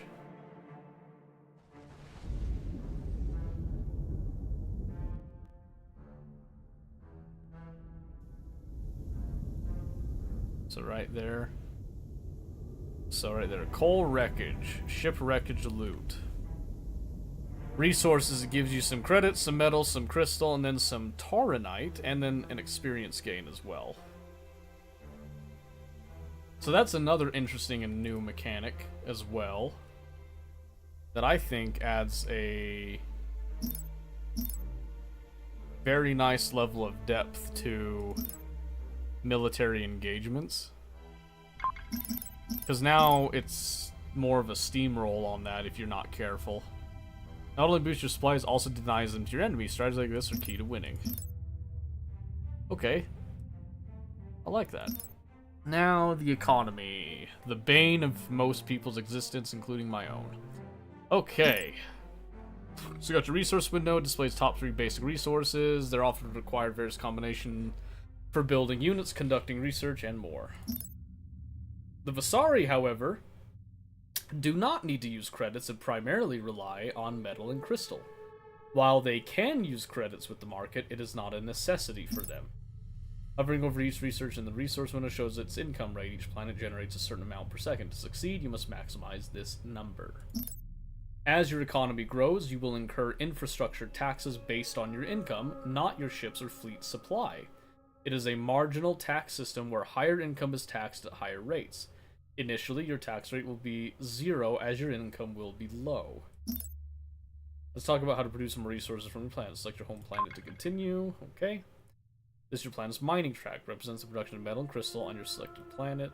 Okay, so we can click on this. Once the track is completed, your planet will produce more metal and crystal per second, and is your primary way to acquire these resources. Then there's your commerce track. Functions similarly, except it governs your credits production. Upgrade your commerce track. Okay, so you just are upgrading tracks. Another great way to increase economic production is to research. Open the civilian research to continue. Okay. Then we go to the tier, and then we open up deep core metal mining, which gives surface mining rate for metal at plus 15%. Select the home planet. Now we're going to build a metal extractor. You can build extractors on each resource asteroid a planet has, but they cost logistic slots. Some planets, like ice worlds, have more crystal asteroids, while others, like volcanic worlds, have more metal. Consider planet types when planning your empire's growth.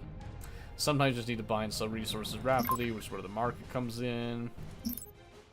Yep, and then this one, you use credits to buy and sell resources, but if you overbuy or oversell, it can cause like big market fluctuations. Unless they took that out. I'm pretty sure that stayed in though. So exotics, that is brand new. That is absolutely brand new to us. Okay, how to acquire and use them. So this is our exotics button. Taranite, Endurium, Kalinite, Anvar, and Quarnium. They are used for advanced structures, capital ships, planet items, and more, and are harder to obtain than credits, metal, and crystal. Talk about how they're acquired. Let's click on the Terran planet. Okay, this is your survey button. Okay, this is how you do the surveying now. Often random, some planets guarantee exotic rewards. This helps build capital ships early and is your main way to get exotics until later in the game. So we click on one.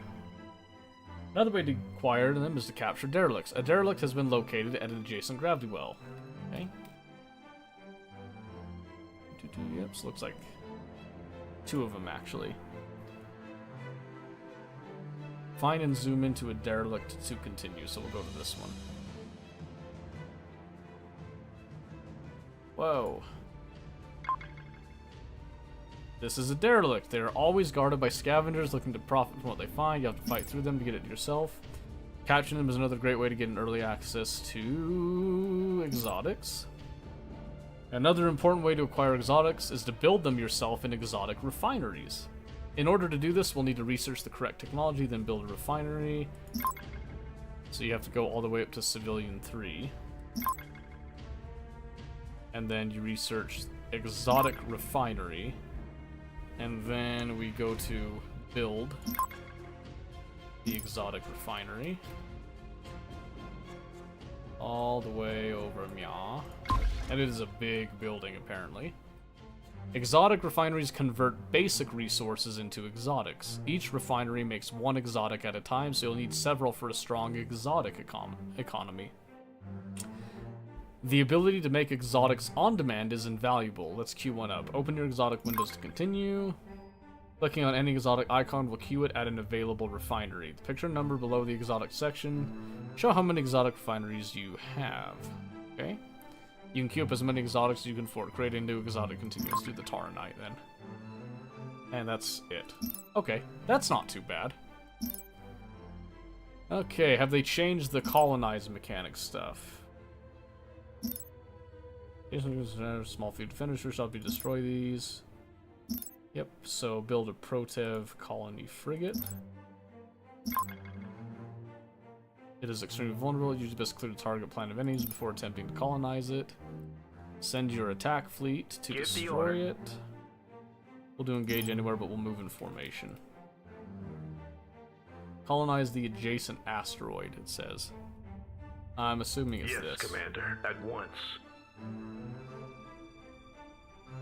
Okay, so we do that. Where to, Commander? And then I'll move my Transmission received. colony frigate in position for it. Ah, you look as beautiful as the day I lost you. Honey buns, look at you. There's so much detail on them now, and it runs so smooth. I think that's the biggest thing for me, is just how insanely smooth it runs. And I know we're not doing anything huge and big right now, but it just feels so darn smooth. Just so smooth. And I just set them to just engage anything in that gravity well, so... Oops. I meant to do this. We're just gonna speed it up. Go ahead.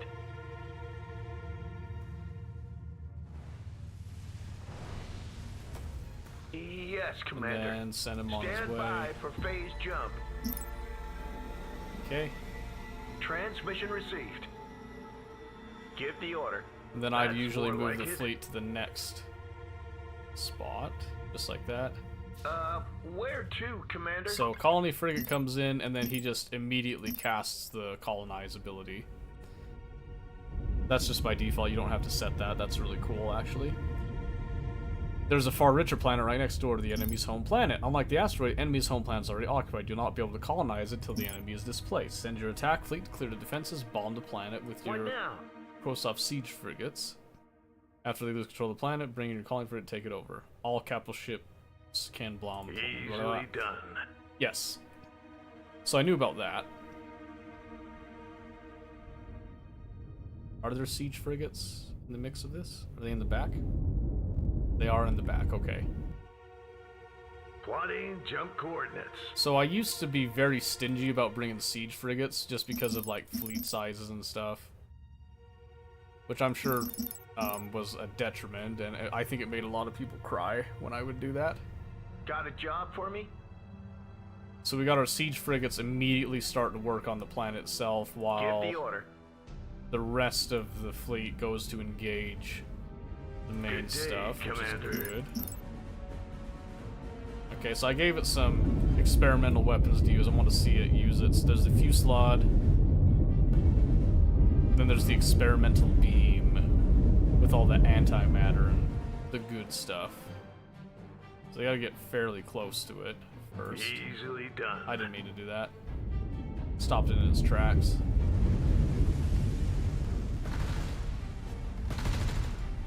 I just want to see.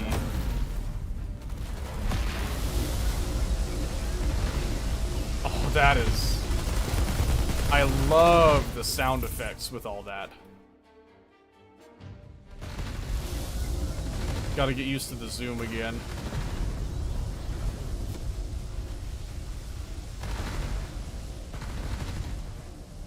Wow. That is super awesome. I'm loving that. Yep, and then... Yep, this is just what it was before, where you just see them kind of... Oh, the sound on that, though, is so much better.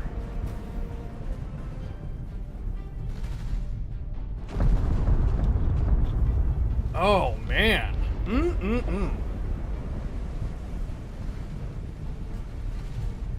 How close can I get to those? I'd assume pretty close here. Oh, I can zoom in real close, actually.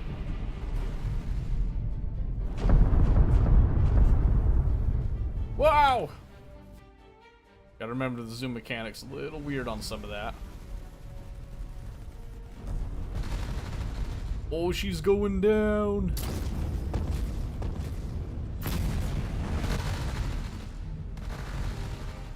As satisfying as always.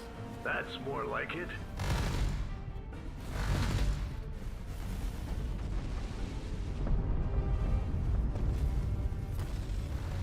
And then we just get it down into the circle itself there. Just to capture that derelict. Okay, and then it's just speeding up the time on that.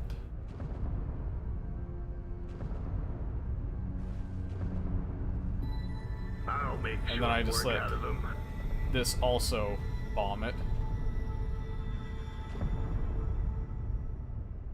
Okay. And then just like that. Hey, cat. Ready for orders. I've been good. It's good to see you, though. Yes, Commander. What you been up to? Got a job for me? I did notice Yes, you haven't been Commander, around. I at missed you. once. I'm glad you're back. Let's see. Hit up a little bit of that. So colony frigate should fly over soon. Yep, there it is. I don't want to see what the animation looks like, because I see these little guys. I just want to see what it looks like when it comes in, since we're not playing like a real game. Not much this League, I guess. Oh, that's good. I'm glad you've been busy with League.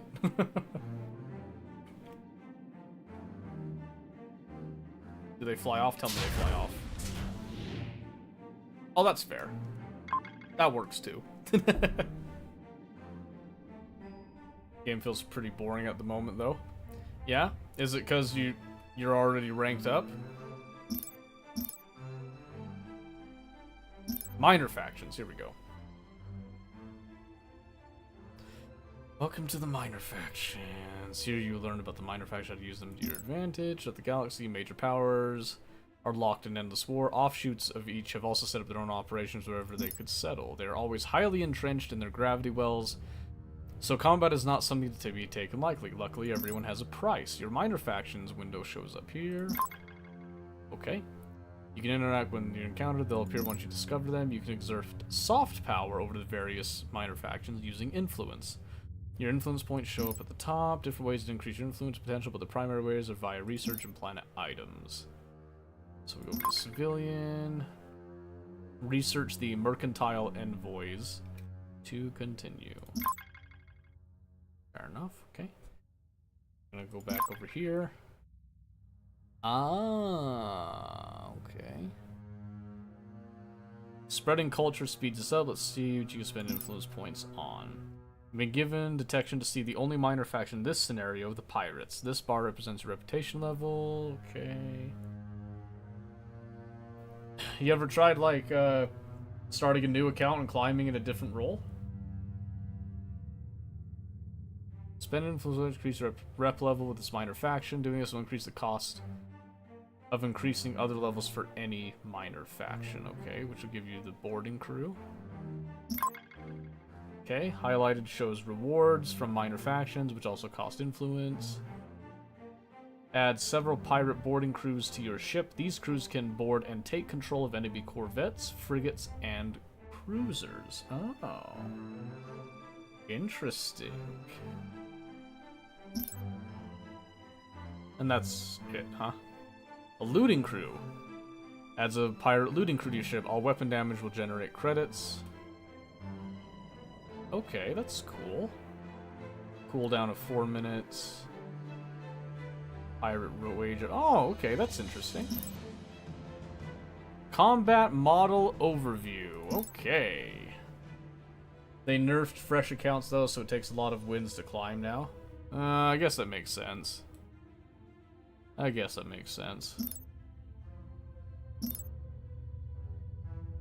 Okay, every ship has strength weaknesses, like one of your Cobalt Light frigates to continue, so... What now? Zoom in on him, look at that. Look at that boy.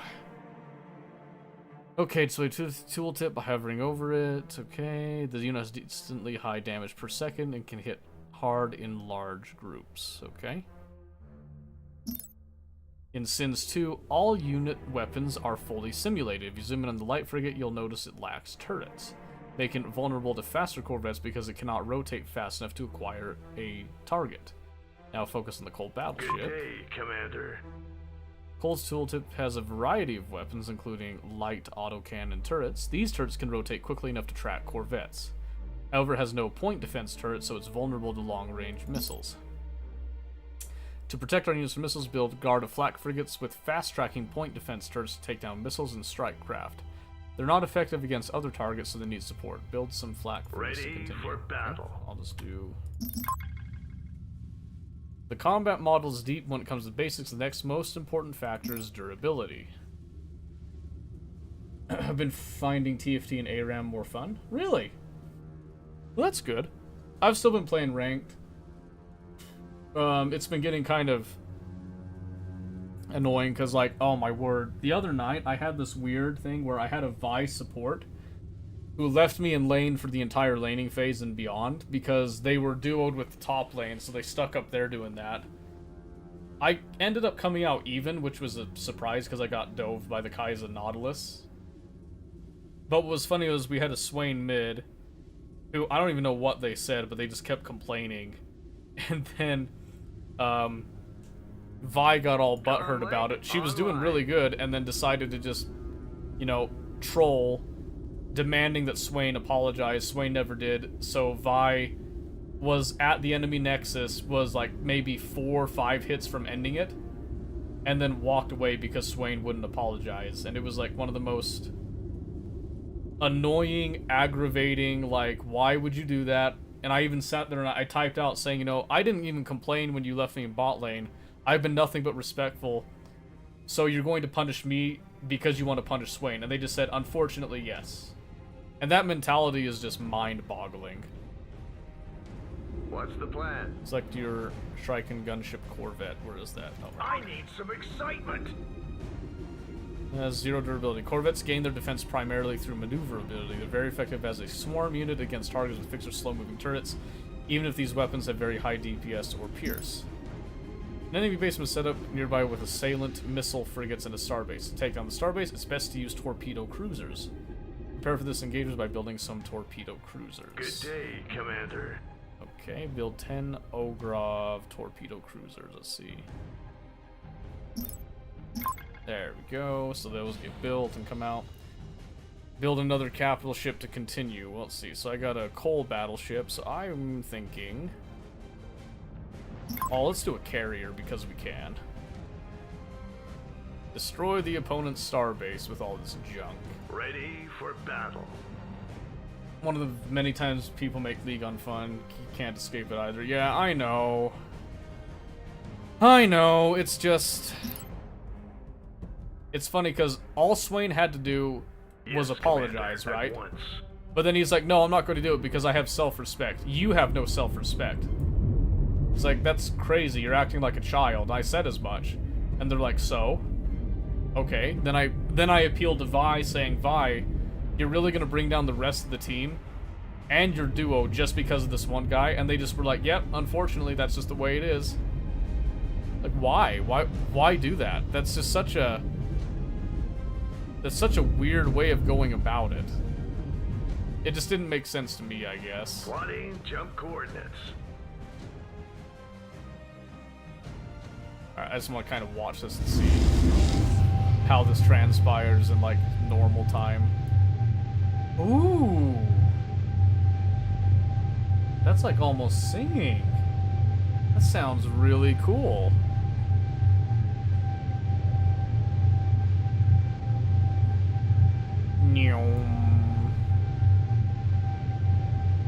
People just don't even get punished either. I know. I think that's the wildest thing for me is just...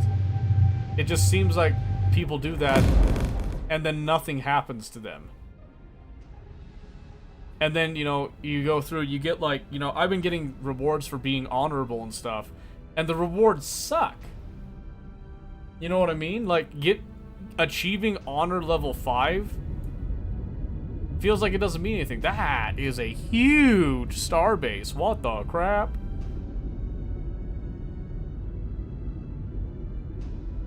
Oh my gosh, look how many weapons it's got.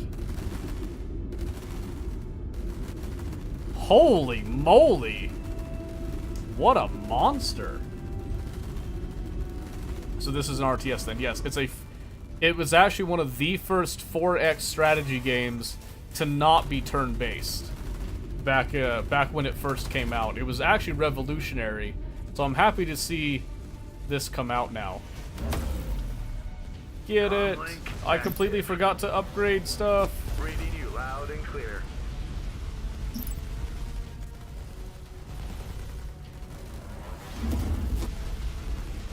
Holy moly, that thing hits like a truck. It took down the Bravich's shields by half in just one salvo. Woo! Oopsie. I ruined it. I ruined it because I was trying to zoom in on this. Holy crap, look at that thing!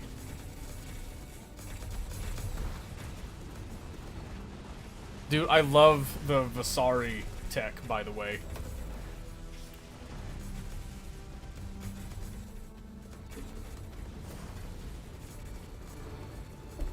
Where are those torpedoes at?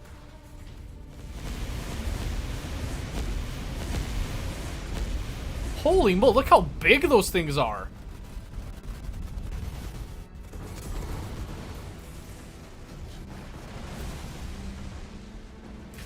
Holy crap! And they can shoot those down if they have enough point defense.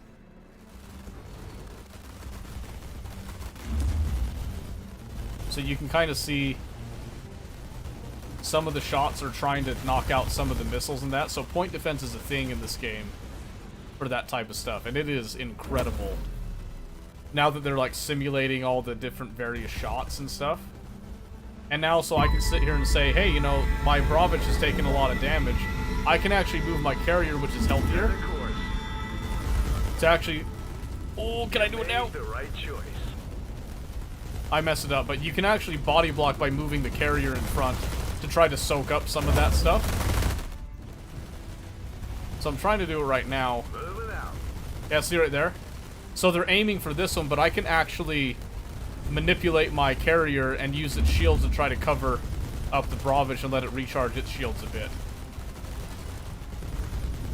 It's a little difficult to pull off, because it's a carrier, it's not meant to do that, but... But yeah, honor level in League, the rewards are just not... That's more like it. Yes, They're just not Commander, good. at once. And I'm not afraid to say it. Yeah, then it's just cleaning up all that stuff. I still think Visari ships are super awesome. There we go. That is that. How am I not logged in? GDPR must be accepted before online services. Oh, I have to... I guess I haven't accepted that. That's fine. Okay, I'm thinking let's start up a small game, shall we? So the nice thing is that they have like random generated stuff. Then they have ones. Agamemnon's Bounty is a classic one that I remember. They probably have tuned it a little bit. Crossfire, Hammerfall, Scrambler, Shuriken. Systems of War, I think I remember that one. Colliding Empires was another one. Beware of the Orbits. So this one they actually incorporate the orbit, so it has a lot of cool little things with that. Got offered a Warwick skin, Twitch skin for level 5, some chromas for those skins, that's it. Yeah. So that's the thing. So you have to go through all that. It takes a while to get Honor 5. And then they give you, like, nothing. It's a joke. It's such a joke. And then you got people that can just be toxic all the time. And they never actually... They don't really get punished. I'll be honest with you. They don't get punished. I just hit it the other day. I still haven't hit it, personally. I'm like Honor 4, and I haven't hit 5. So it's like, you know, it's like you can try to have all that restraint and all that, but it doesn't really mean anything. Here, let's just do a random 2-player one. It will just be generated. And portrait will be random. It just says easy AI. How do I... Those are just colors. Then just random stuff there. Ah. There it is. So they go all the way up to impossible. Medium, reasonable challenge for those who know the basics. Hard, those who want a solid challenge. So let's go medium. Just because I haven't played Sins in a hot minute. And I am not going to do TEC. I am actually going to be Visari because I love the way Visari works. So... Visari has 2 subclasses, or like sub-races, I guess, that are really interesting. So Exodus is kind of like your classic Visari. Once mighty empire of countless worlds, the Visari have been traveling for 10,000 years to escape an unknown terror. Now in Trader Space, they've been embroiled in a long war. Feeling that they've lingered too long in this region of space, the Visari Exodus abandons cooperation and strikes out to take the resources they need to escape. They also gain the ability to forego planets and consume them for resources, which is a really cool mechanic, by the way. So, unique planet items. They have a debris reclamation center. The debris reclamation facility enables the automatic harvesting of resources from destroyed ships at this planet and all planets up to 1 jump away. A labor camp. Nice. Unsubtle oppression is used to force able-bodied humans into assisting mining and construction. Very cool there. Core Stripper allows you to consume a planet once you abandon it, stripping it of all natural resources to generate a huge amount of resources. The planet is permanently ruined. So very much like a kind of a scorched earth thing, sort of a play style with it, right? So very cool. Then they get the Vorostra Titan, highly adaptive warship capable of quick movements and inflicting area of effect damage to enemies. Then they have all their unique research, which we kind of see a little bit of that there. Then there's the Visari Alliance, which is interesting. Unlike the Exodus Brethren, the Visari Alliance feels their best chance for survival is to cooperate with other races and bring them along on their flight. This is part of the Rebellion DLC and stuff.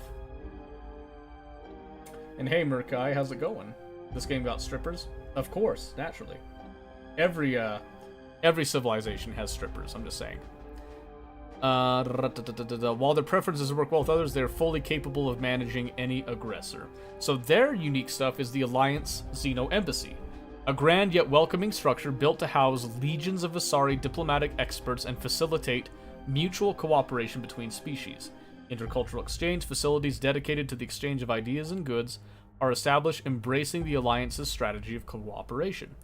Then Xeno Settlement, radical free-thinking Visari civilians, tired of living aboard spaceships, descend to form communities on planets thought to resemble the ancient Visari homeworld.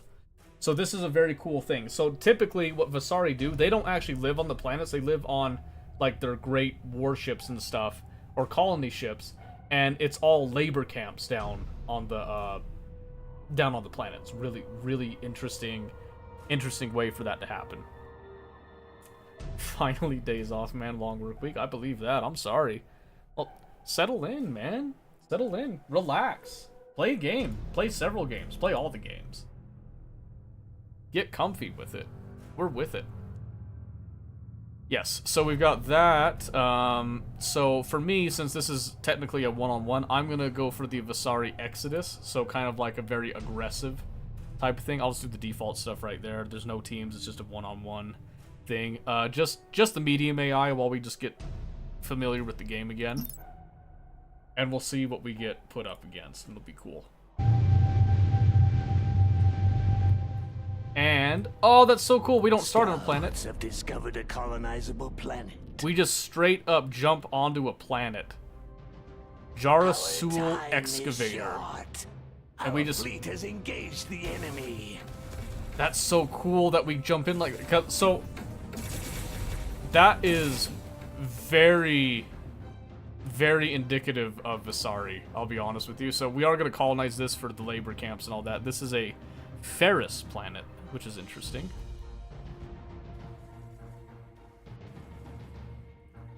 So we just kind of start off the game just as like a major aggressor here, which is super cool. Planet lockdown complete. Awesome. So then here, Exodus Debris Reclamation Center. So we're going to go ahead. I think it's already... No, it's already there, so we're good. Okay. So then we can build some orbital structures, including this nano assembly factory. We can do fleet beacon. Summon strayed capital ships, rejoin your fleet. With the appropriate research, beacon can be upgraded to summon an ancient titan from the depths of deep space. So that could be a really cool thing there. So we're going to get an Empire lab set up. And we're going to get a warfare lab. So just a one-on-one right off the bat there. And then I want to get... upgrade logistics to unlock more civilian slots. I'm going to approve logistic track there. Because I want to get... So credits, we don't really have a need for credits. We're going to be like focusing on our metal and our crystal stuff. Of me? Gravity warhead, subspace. Right, we're going to do a gravity warhead.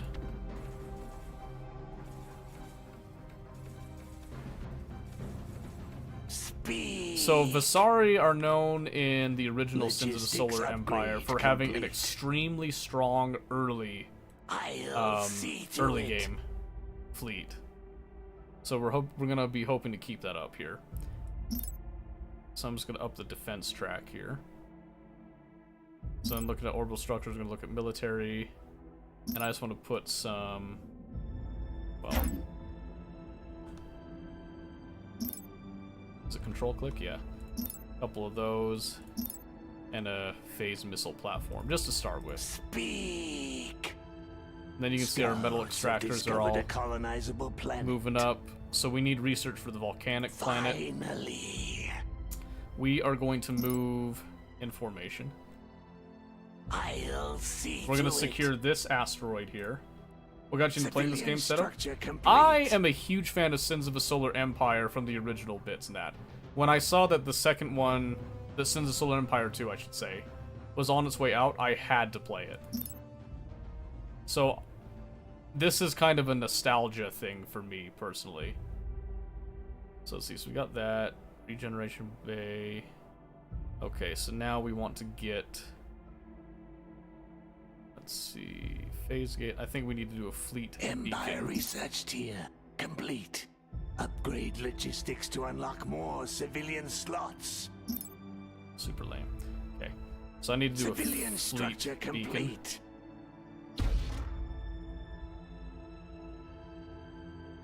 Because that Our can fleet summon has stuff. engaged the enemy. And then we want to do our nano assembly factory, which will go right there. Scouts have discovered a colonizable planet. Our time is short.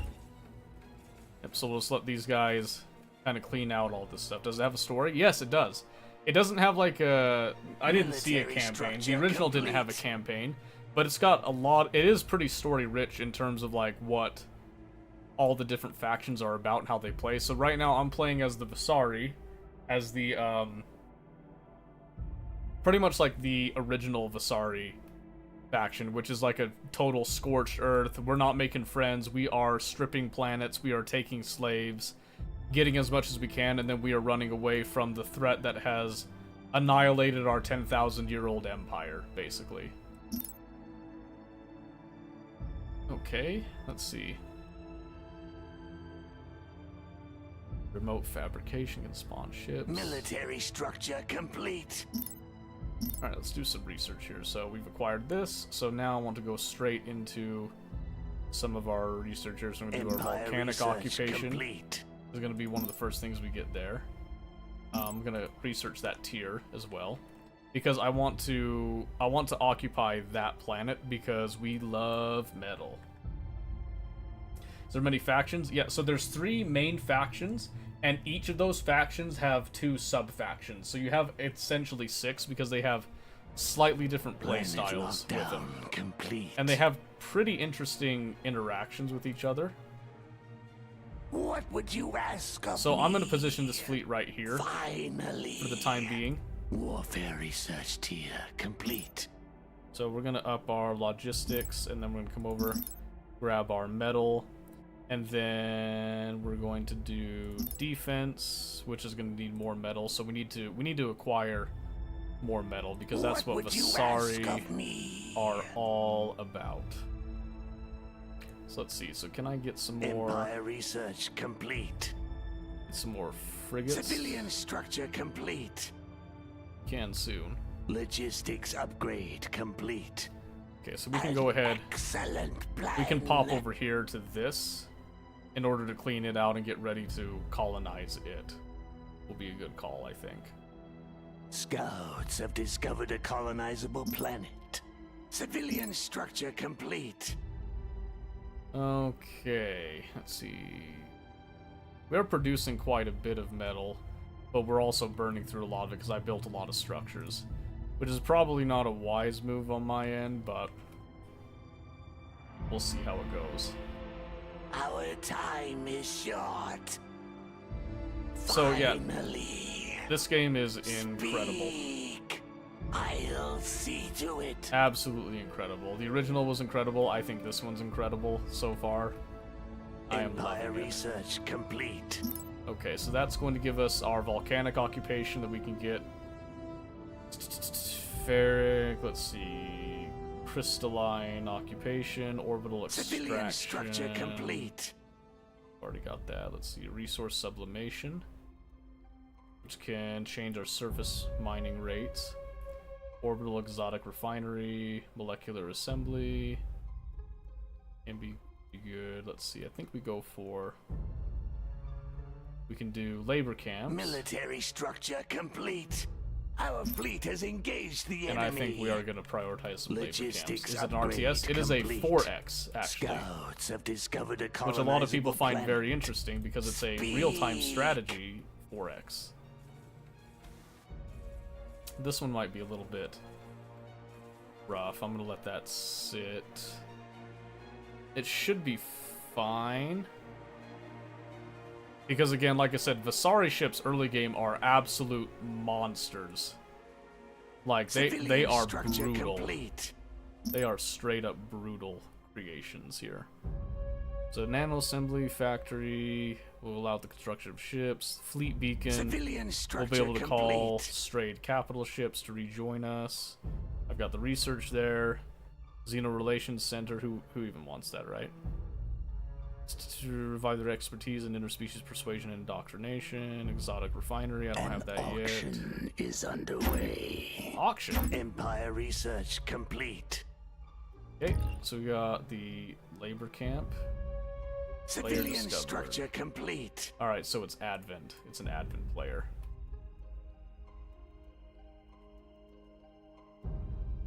Interesting. Yep, so our navigator just like took off without us basically, which is fine. Okay, so right now, what we're looking at is we've got our currently we have a lock right here. But I'm looking at the future, and it looks like we're gonna maintain that choke point for a long time. So I'm gonna bank on that then. So we're Scouts gonna have be trying discovered a to colonizable planet. lock this down Civilian structure complete. as soon as we can. So we're gonna do that. We're gonna colonize that volcanic planet, bring the fleet back over here to the second asteroid, and then we're gonna build up our defenses on these ones. Hey, and we gained a level. Speak. Subspace rupture, we'll give it another ability. So they're gonna need some antimatter.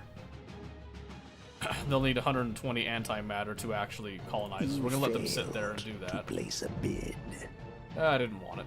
It was just crystal. So I'm gonna come over here. So again, there are some defenses here just in case, but I'm planning to up those later. So we're gonna do this. And then, let's see, we unlocked the labor camp. Is that something that we have to build? Commerce isn't something that Vasari do anymore, which I find very interesting.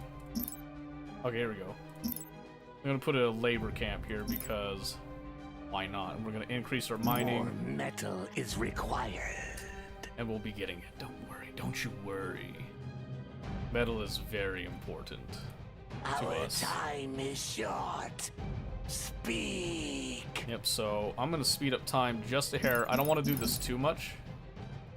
Mainly because I need to stay on track with the Upgrade complete. enemy AI player. Planet item online.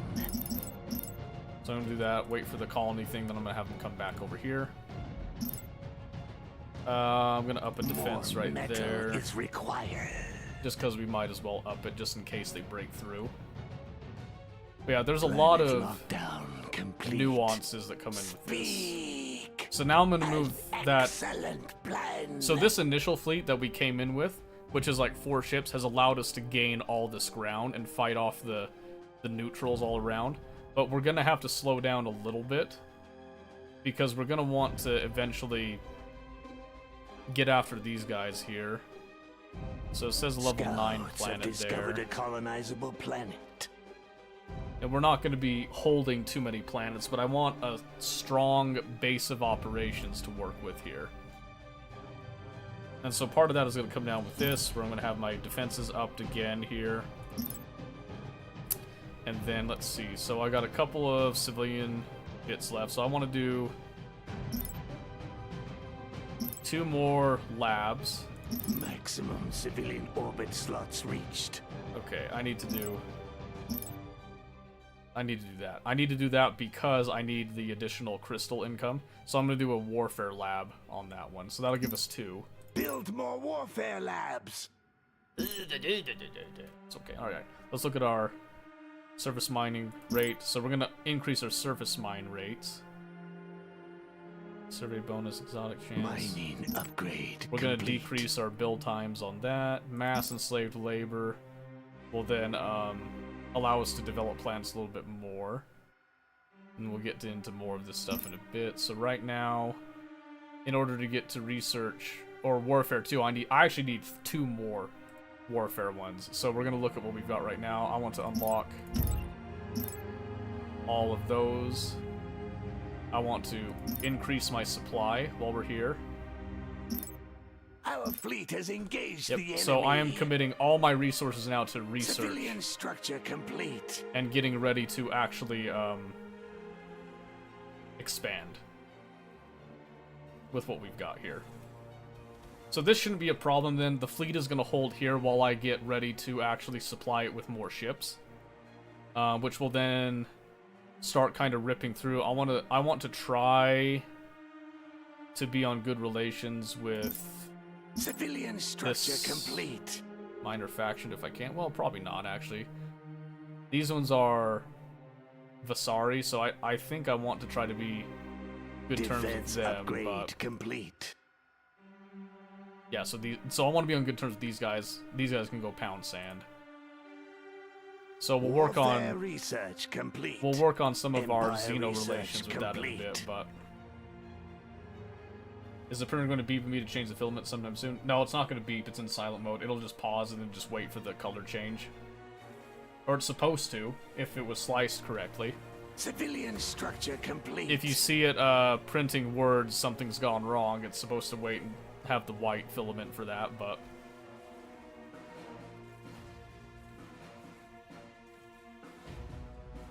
What would you ask of me? alright. I'm going to move the capital ship I'll see closer to it. to that derelict and acquire it here. Because I'm assuming we won't have enough antimatter anyway. I love seeing those missiles get knocked out mid-flight. Missile spam used to be a huge thing, so now you can see it doesn't take out all the missiles, but since we have like decent point defense and all that with this, it is very capable of taking out all that, Empire research complete. which is fantastic, by the way. Okay, so now I can come over here to this, and we can research required heat shock proteins. So we are a little bit delayed on some of this stuff, and that's okay. So I can increase our research rate with the surface bits there. And then let's come up to our orbital. So I want to do, I need Warfare research complete. 2 more warfare to increase that. I'm going to do one of these. And then More metal is required. we're going to up our metal extractors Mining as well upgrade here complete. too. So we're going to see they're focusing the structures around the phase lane stuff, which is good. And then we'll get more metal extractors on that as well. Does double paint the letters. Okay. I'm hoping that it's supposed to just do it, but What would you ask of me? we'll see. We're just going to park right next to that. An auction is underway. An emergency phase shifter. I don't have influence on that, so that's something else we're going to look at in a bit. So I got enough of the warfare research points. I can do that now. So now I'm going to come over here. We're going to look at our civilian for a bit. Complete. We're going to go for the orbital exotic refinement because we could really use that. We don't really need that one right now. I'm not seeing any of these planets Empire research really right now, complete. so I'm going to hold off on those. But I want to look at our warfare again, and we'd already done this one. Already researching, that's great. Let's see here, so we got reinforced hull regeneration cooldown, I want that. I want max hull points up, hull regeneration. Scouts have discovered a Atomic engineering is going to colonizable get planet. researched, so I'm going to research all this stuff just while we're in the process of doing these things. Speed. While we're waiting here, we're also going to be requesting Warfare research some complete. more cruisers and stuff. So there's a migrator. I don't want the migrator. I want to get Those should have been researched by now. How come I'm not seeing... Logistics upgrade complete. Civilian structure complete. So Raider, You Defender, failed to place a and bid. Overseers. Oh, there we go. So I want some Corvettes. So I want some Raiders. Small agile ship form range enemy orbital structures or destroy hostile structures. So I'm gonna get 5 of those, I think. And then we want to get 5 of those. I don't want the navigators.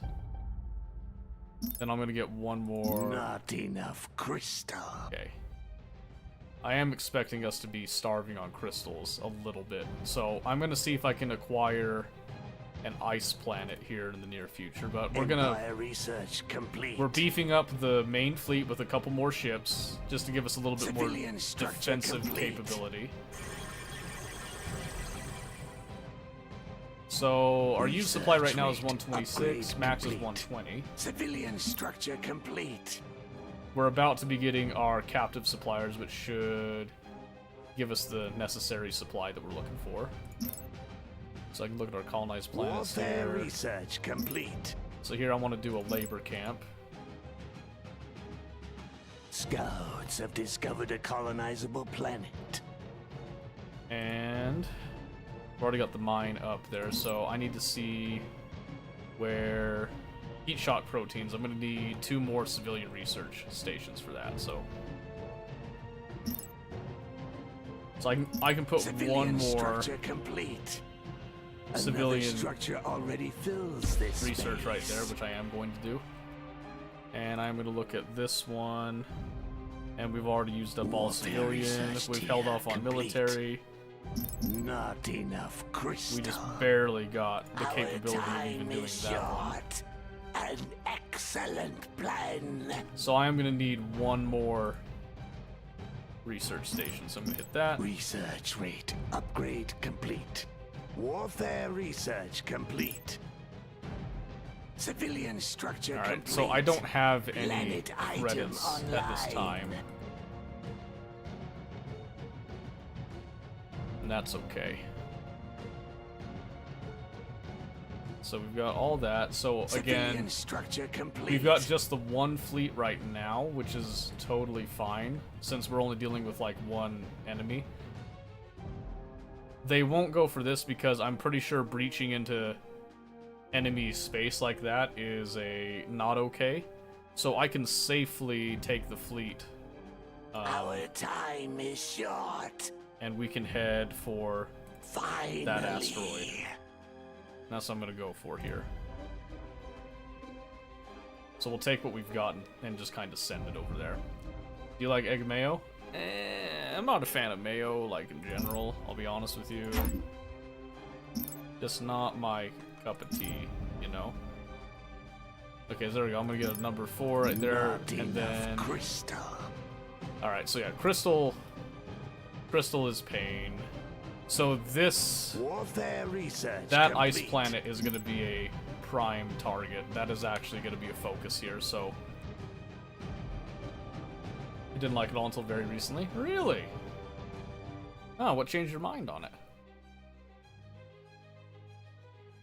Okay, so we got all that going. The additional ships will catch up with that fleet as soon as they can, which is good. Love it on sandwiches. Our fleet has engaged the Sandwiches. enemy. Mining upgrade complete. Okay, let's see. So I'm gonna go ahead and get that research now to get it out of the way. Because metals we're now Civilian good on. structure We're complete. extremely healthy on metal production, which is gonna be really good for us. Warfare research complete. Just grew on you? That's fair. Yep, so you can see right here, the stronger our fleet gets, the easier a lot of this is going to be for us. And we've been researching a lot of stuff just in the background here. So that's queued up. Regeneration Bay. I am crystal locked right now, so I'm going to see if on the civilian end if there's a way that we can... Planet lockdown complete. Crystalline occupation. I don't see any crystalline Our planets time around is here, so short. I'll see we're to gonna it. form up right there. What would you ask of me? I'm gonna increase the colonized one in order to reduce the cost. Our time is short. Okay, let's see. So I want to get some more. Let's see. We want some of these assailants. But again, Empire it is our. research complete. It is unfortunate that we have crystal costs. I'm gonna get up to 10 frigates here now, and then we're just waiting for the antimatter in order to Warfare colonize that. research And complete. they're holding that area as well, which is a good thing. It looks like my opponent is expanding slowly, which is a good thing for me. Don't like condiment sauce of any kind. Hey, listen! Listen, I'm a purist. What can I say? I love sauce and non-dry sandwich. Hey, sandwiches aren't always dry just because you didn't put sauce on them, okay? Like, calm down. Relax. Just relax, okay? Why has everybody gotta be so mean? Alright, let's focus on getting our crystals up here. So I'm gonna get those two there, and then I'll have space for the 2 metal extractors, and then that should be pretty decent there. We'll have a similar situation over here. So what I'm gonna do, this ice planet is gonna turn into a base of operations,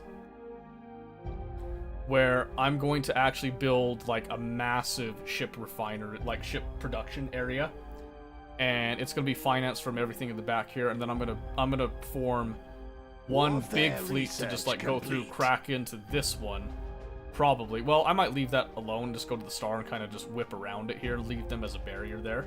And then I'm gonna try to make an incursion and see if I can structure lock in the complete. enemy there. It is only medium AI. I don't anticipate it to be too crazy Speak. on this An stuff. Excellent plan. I am gonna wait for the rest of this fleet to get built and locked in. Mining upgrade complete.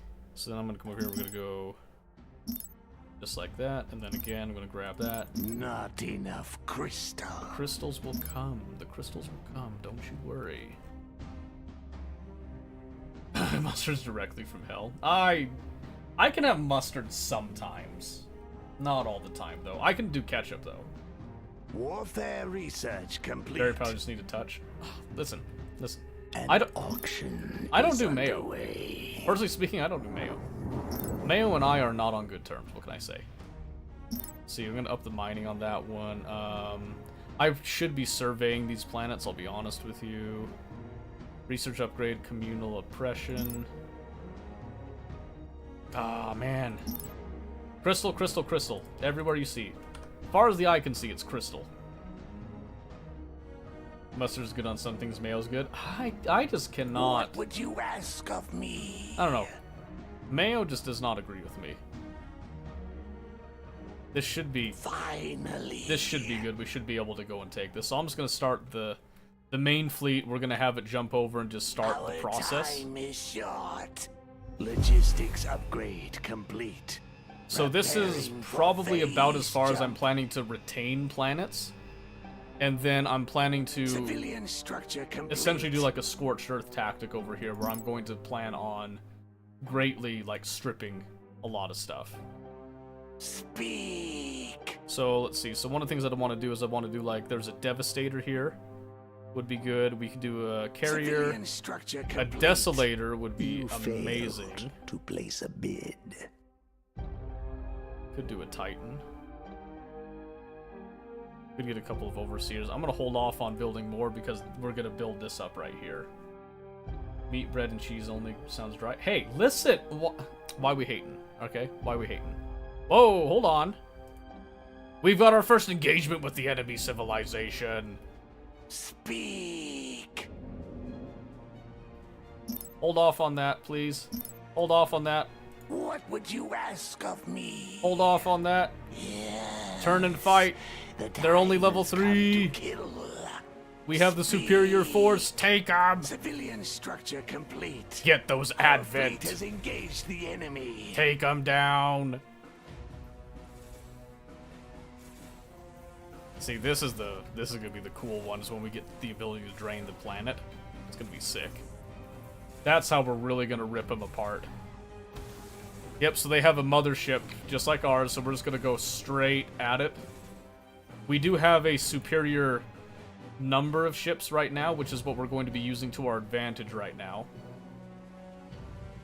We don't have any way to inhibit their phase jump if they decide to run, but I don't think they're going to run. I think they're just going to stand and fight. So we're just going to have that go down. I can see right here, they've got 1 mothership, 4 Tempests, 2 Disciples, versus our 9 Skirmishers, 5 Defensors, 5 Raiders, 1 Evacuator, with 3 more Skirmishers well on the way. So I think we are good on that one right now. Now, while that is going on, we are going to up our defense here, since we do have a little bit more resources, since we've been sitting on them for a bit. I am going to come back over here. We're going to hit the next tier, and then we're going to bump up the heat shock proteins. And can I upgrade some more of our phase pulse cycling? I need 270. Okay, that kind of sucks. That's okay, though. Alright, coming back over here. Seals breached. Do we fall back? No, you don't fall back, baby. You're winning. Don't be cowards. Put the Advent down. Put him down. Put that mothership down. You're Vasari. It's all about the armor anyway. Who needs shields? Take it out. Put it down. Needs awesome mayo mustard. At Subway, I always ask them, like, upgrade complete. this is like, what kind of sauces do you want? I'll say none. They look at me strange every time, by the way. We're down to crippled hull points. Put it down. This is going to be a huge blow if we take it out, by the way. So I'm willing to take a couple of losses on some of our other ships. Oh, they're running. They're trying to run. Stay on target. We've been taking damage from a lot of their Tempest vessels here, but if we take that out, that is huge. I love it.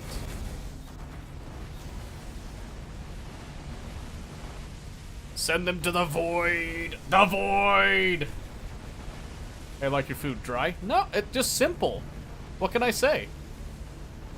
I'm easy to please. Oh my word, please do not let this get away. Our shield points are even, like, regenerating. That's hilarious. Do not let it get away, please. Come on, come on. It's like, it's double digits. There it is. Our time is short. Now it should just be a matter of cleaning up the rest of these here. And then, like I said, we're going to build this up nice and quick and get what we need. So I'm going to bump up our rapid pulse cycling there. We're going to get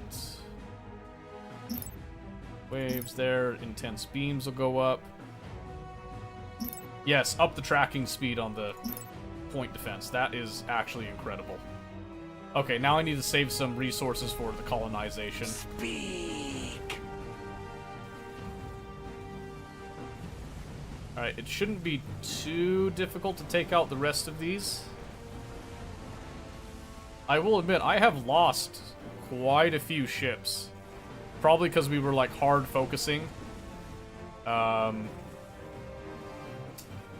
focusing that capital ship, and I think it worked out for us here. So I'm gonna auto set the colonizer. We're just gonna get this party started, baby. Get it started. Let's go, dude. Alright, so we're gonna up our logistics twice. It's gonna go on right there. Hey, Leroy, how's it hanging? Or how's it janking, I should say. Put it down. Put it down. There you go. Our first Sins 2 game against the AI, and it is a steamroll. No, you're fine. Calm down.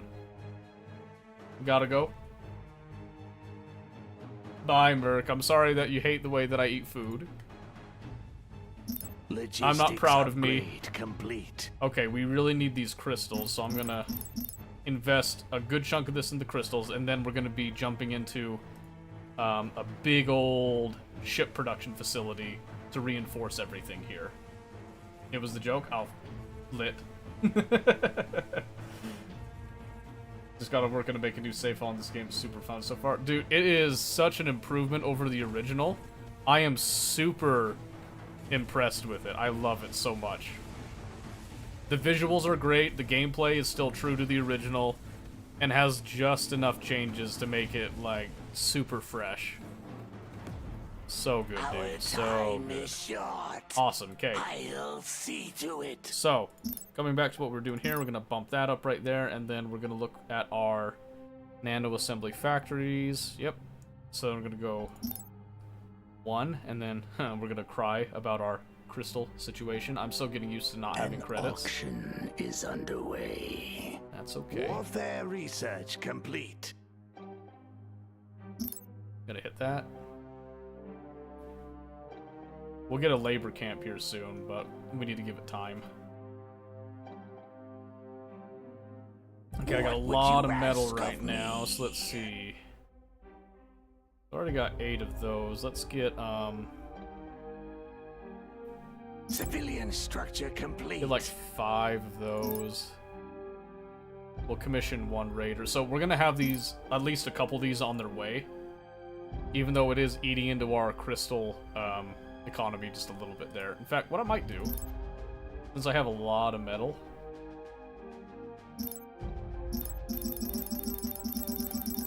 because I don't really care about that. Yeah, I'm just gonna do that. We're just gonna kind of beef it up a little bit there, right? So then I'm just gonna go over here where I've got 2 nano assembly factories going already. And that require okay. Civilian structure complete. Let's maximize so it's working You on it. failed So you to need 2 place a of those, okay. bid. So let's see. So I can do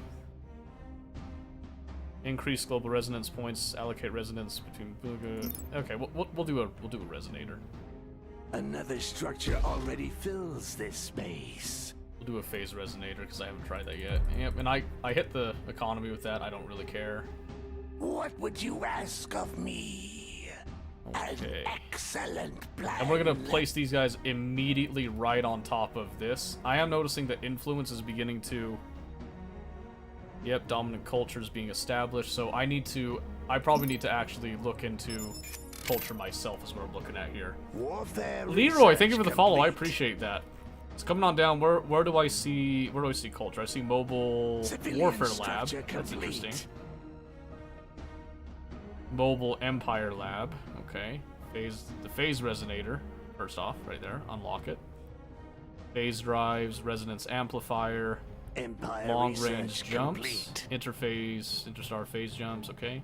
Extended range sensors, which is exotic refinement.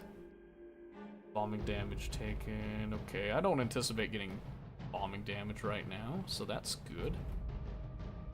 So Arctic occupation, I already got the thermogenes up there. Shock and awe. Civilian structure complete. Okay. Administrative uplift. That's what I need for the influence. Got it. Okay. Let's see. Do we have our waiting for orbit slots? Okay, so it's almost there. Okay. Good. Logistics upgrade complete. Okay, so the dominant culture is the Pranast United. I'm actually okay with that because it's not my actual opponent. It's just a minor faction dominant culture.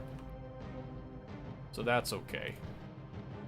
So let's come over here, upping its deal there, and then we'll also increase research rate Empire stuff. research complete. Coming back over onto this planet, I then want to probably look at defenses here, but now we've got our 2 nano assembly factories are going up right there. That is great. I'm gonna up the mine here, and then we're gonna do 2 defenses. Civilian structure complete. What Okay, would you let's see. ask of me? Yes, now we can get another capital ship because I actually saved up enough. So we can do a carrier. I've already got an evacuator. We can do a devastator, marauder. Attacking sieging enemy planets. positions. We're gonna go for the Devastator to bring it in here. I don't need that. I would like to get a Karastra Destructor, but I have to get the unlock first. Warfare research complete. So we're gonna get the Logistics unlock, and I'm gonna upgrade start complete. getting one of those. Okay, and then that's all going down there. I don't need to up the research right here. So I could hit the... Because we have such an abundance of metal that I don't really care what I'm doing with that there, so...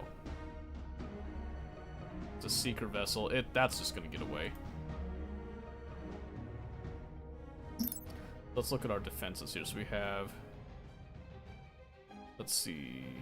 Can repair. Okay, so we have our gun defense.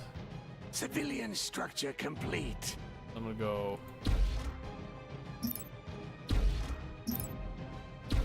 Gun defense. Two Empire missile research platforms. complete. And I'm gonna put a nano repair assembly We right shall there. rule again. There we go. Because again, I want this to be a fairly defensible area as much as I can while I'm building up the fleet. Mining upgrade complete. I've got a little bit more What would supply you that can ask be of used me? here. Finally. Let's see. Keeping a close eye on stuff.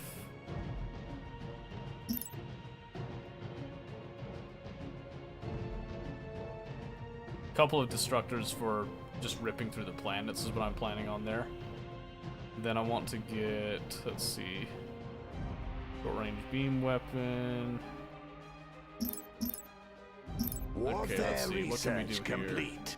Xeno Relations Center, we'll probably just go ahead and grab that.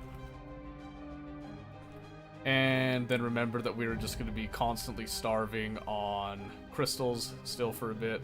Our time is short. Okay, and pretty much all of our ships are now going to be built right here on site, which means that we can more easily replace stuff as well,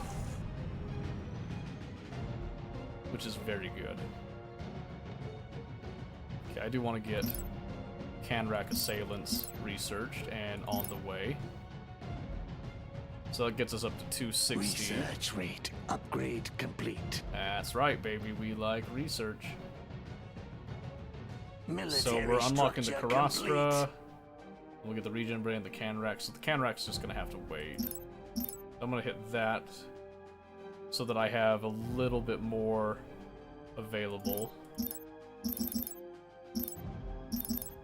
Warfare research needed to increase fleet supply. Boom, right there. What would you ask We'll have our of maximum me? fleet supply on that now, so I think we do have a capital ship on its way. Our time is short.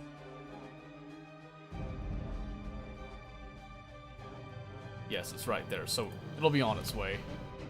Got some bombers coming with it too, so I'm just kind of stacking onto a single fleet right now What would you because I'm ask only of dealing me? with one front.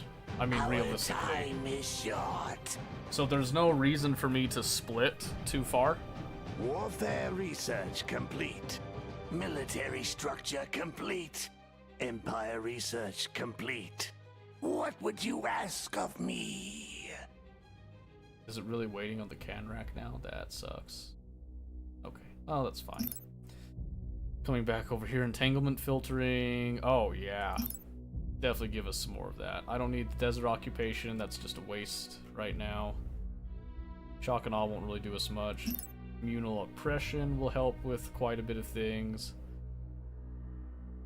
Enemy planet dominant culture penalties.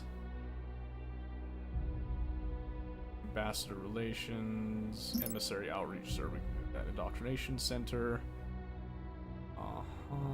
Well, let's start with that because we're starting to get to the point that warfare research is now our most important bit.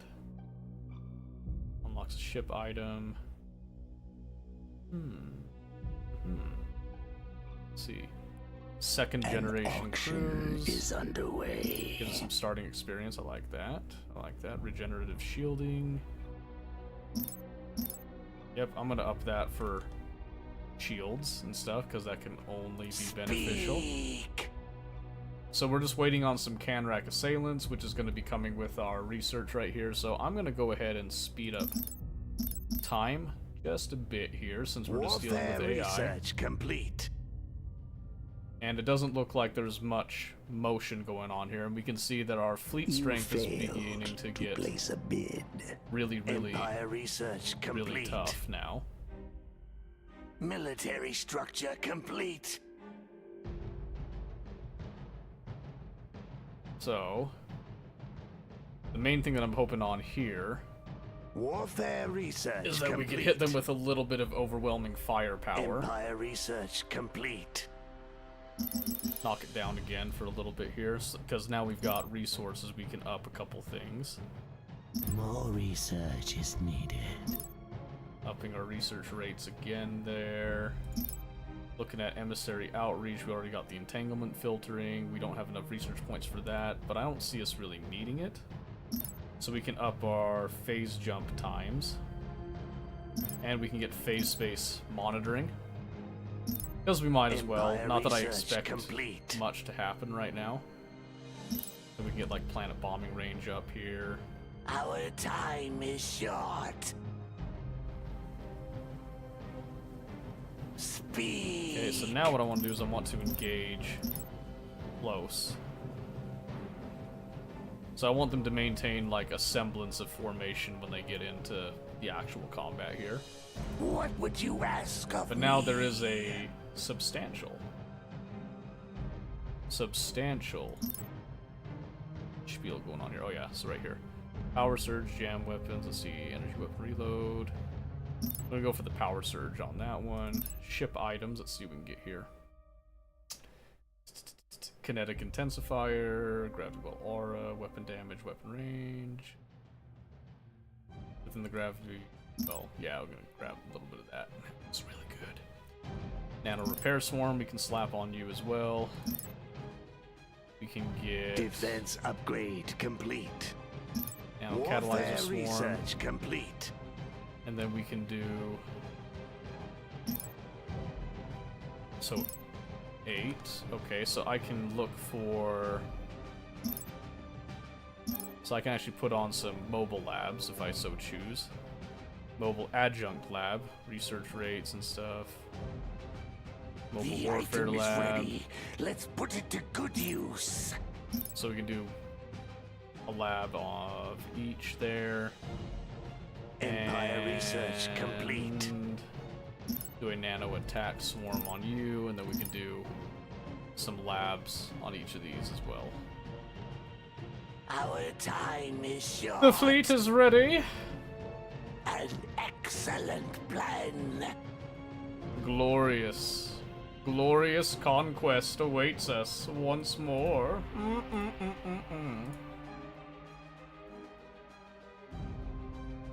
Okay. I'm just gonna up this because we're gonna be Starbase. We need Warfare 3 to get the Starbase, so now I got 4 going to 6. Need 8. That is not what I wanted there. Okay, that's fine. Okay, let's see here. So that's maximized. I can't get any more research stuff. So if I want to get more research, I'd have to sacrifice somewhere. Research So right here, rate I can bump upgrade up- Complete. Empire research complete. Warfare research complete. So there, that's going to give me 2 more Speak. warfare, and then I just need the Not crystals enough for that. crystal. That's totally fine. So then, let's see, can I...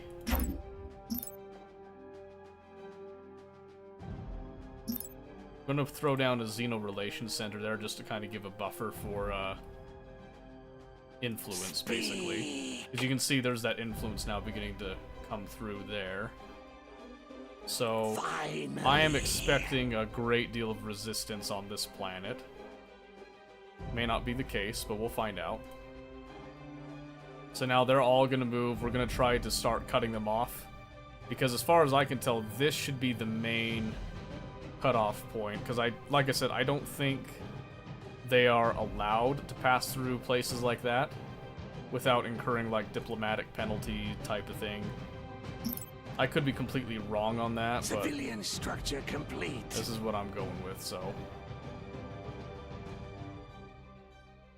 Okay, we should probably look at some sort of an exotics refinery. So I can see the exotics becoming much more important with larger scale games and that. Civilian structure But I guess complete. we can test it. We'll do one exotic refinery right there. And then I think I'll do...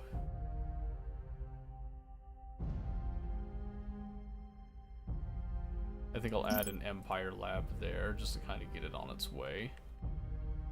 Defense upgrade complete. Okay. What would you ask of me? And let's go ahead and speed this up.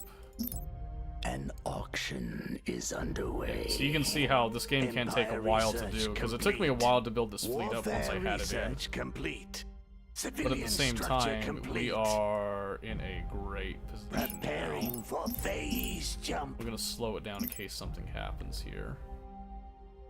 Empire research complete. Sell exotic You credits. failed to place a bid. Remote fabrication. Your influence is noted. We have a deal. Yep, so I'm gonna go Alright, you twisted me arm. right there. So getting some influence on both of these right now, just to emphasize a little bit of friendliness, so to speak. Let's see if we've got... Okay, so it's just influence What here. would you ask of me? Our time is short. Our So fleet I'm gonna has take off the engaged colonizing enemy. here, Empire research complete. just so that they focus on killing out all this. So they haven't actually colonized this planet, which is what I was fully expecting. We'll keep an eye on our military command here, the fleet supply, which is what I'm used to calling it. They'll probably just Warfare rip through research these guys. complete. We're pretty strong when it comes to our research now, so just saying. So we got Warfare 2. So I'm gonna research Warfare 3. Gonna hit this and that. It's like the AI is actually pretty smart in this. You know, for the most part, so this is just medium AI. So they definitely haven't What would you ask overexpanded. of me? I can give them that right now. I bring glorious death. Okay, we're just gonna engage anywhere, and I'm gonna turn the colonize. Our time is short. And in fact, I can't colonize it anyway, so it doesn't really matter if it's on or off right now. So I'm just gonna kind of clean off the opposition here. This planet doesn't look like it has a whole lot that I really need.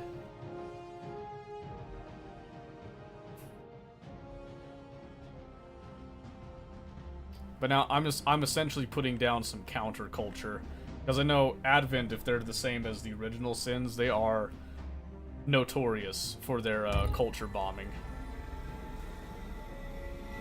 Don't Okay, we waste gotta my level time. up. Gonna hit that jam weapons spiel, 'cause that's fun. Speak.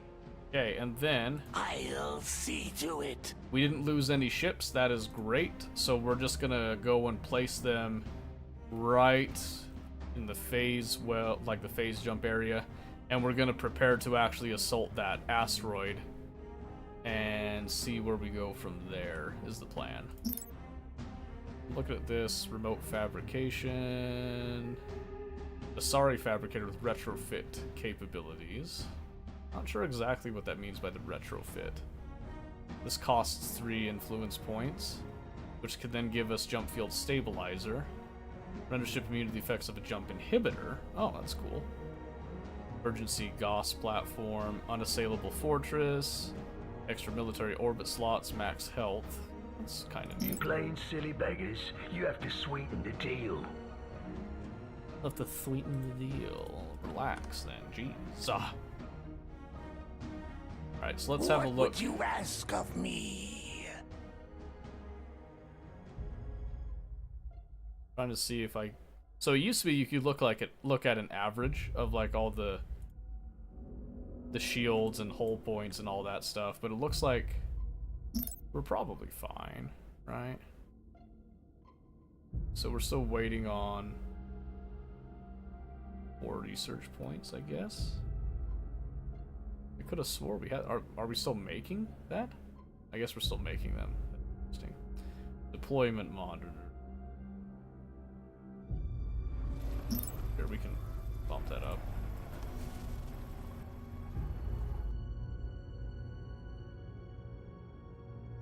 Oh, I like how they're just popping their anti-matter stuff for that. Okay. No sense in waiting. I have a full, strong fleet. I've got 2 capital ships in it. I've got enough ships, and I have no need to worry about reinforcing it right now. So I think we're just going to send it forward. Just drive it in. I don't think... They can't possibly have the materials to do a starbase or anything like that. They just don't have the expansion. As far as I can tell here, so... I am giga stacked on resources, by the way. Yeah. Okay. There is a market for exotics. What do I need to get... What would you ask of me? A Titan. Looks like a 2212, basically. And you need a supply cost for it. Probably not going to get to a Titan this game. This is a pretty quick, simple, easy match. So... good enough for me, huh? Let's see what we got here. Ooh, they got a little bit built up. Not a whole lot, but they got a little bit. What would you And I didn't ask bring of like me? dedicated Warfare siege research frigates, so complete. this might be a bit interesting. Temple of Communion, so we're gonna knock out their influence right there, I'm pretty sure. Or is this their... No, that... Yeah, that's a culture. That's a culture one, so... So this is kind of where Vasari excel from my memory, is like the nice, hard-hitting, fast, early bit. And I say early, I only just now started assaulting the enemy. 59 minutes, almost an hour of in-game time, which also equates to real time, but I did speed it up at a couple sections. So, you know, that's something. Oh, looks like these 2 capital ships will handle this. Oh yeah, they'll handle that. I was hoping to get this drain planet ability, but I think I have to level up one more time. I think it's level 5 if I recall that actually unlocks that. So. What would you ask of me? Yep, and then we're just ripping apart all the structures on this planet. Very light resistance. We didn't lose anything. We've got plenty of fleet supply that we can definitely... We could make another fleet, or we could just add to this fleet. But I'm gonna wait and see. I'm gonna hold on to resources and see how this fleet performs once we actually assault the main area. The item is now complete. Hey, we got the level up. Our time is short. 6 is required. Aw, man. Okay, let's see here.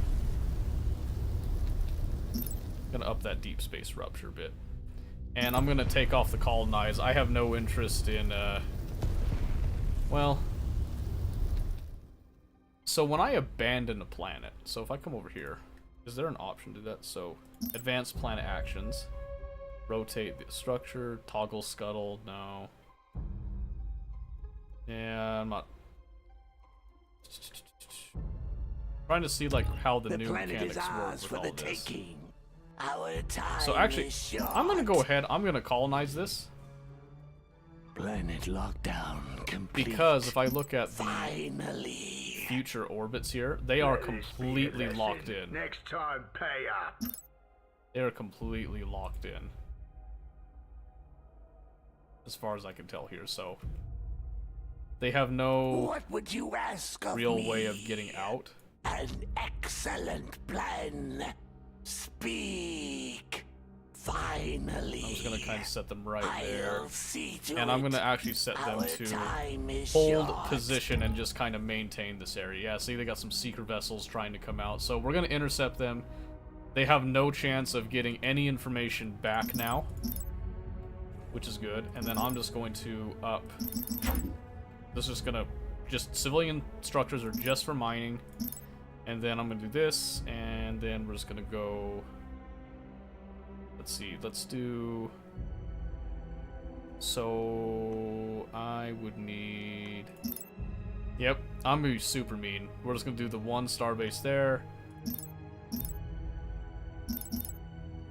Couple missile Logistics platforms. upgrade complete. Warfare research tier complete. Yep. So since I have an exotic refinery, I can make my own exotics and stuff. So now I've got a, I've got a starbase here. It's gonna take a while to get there, but this is super mean. This is probably like overkill, but Our I can let that time is build short. while I make an attempt at the home planet. Maybe I should actually wait. Speak. We can test our. See, I'm just gonna set that to an auto deal. Maybe let's test our capabilities here. So if I go 5 of that, I'll get some transporters. I need the research for that though. Civilian structure complete.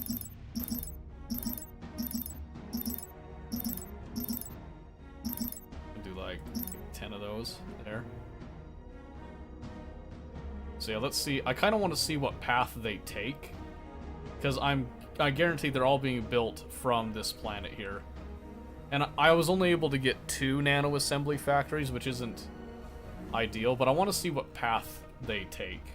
Our time is short. They actually go straight through What would you ask of me? the neutral planet deal. Civilian structure I'm actually complete. really curious to see what Defense happens there. upgrade complete. An excellent Oh, that is plan. not. That is not. Speak. I'll see to it. That is the opposite of what I wanted to have happen. I want them to stay there. I Civilian misclicked. structure complete. So What would you ask of me? got all that. Final price of 21.6. Ooh, really?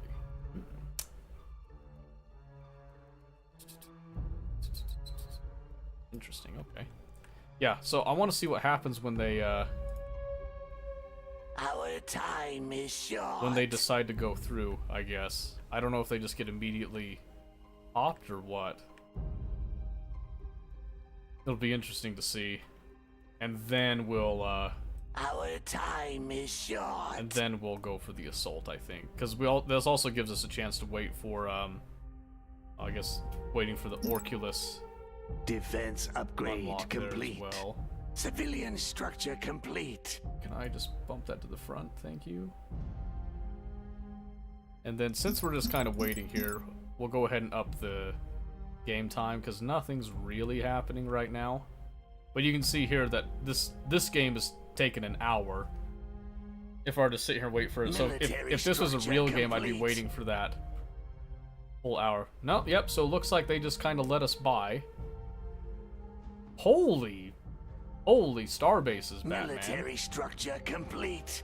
Holy moly, that is substantial.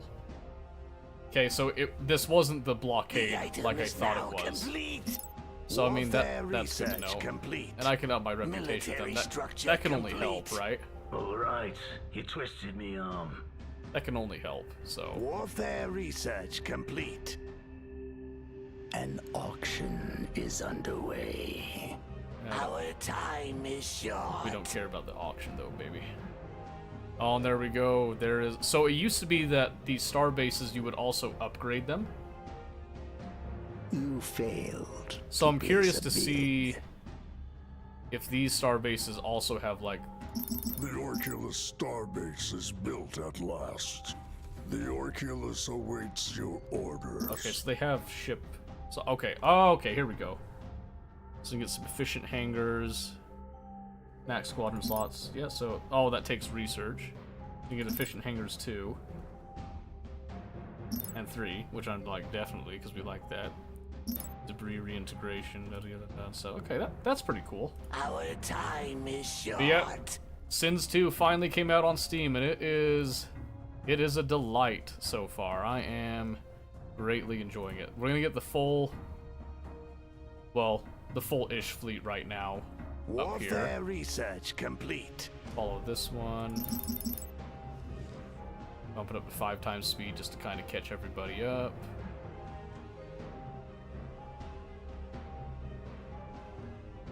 That should get us in position.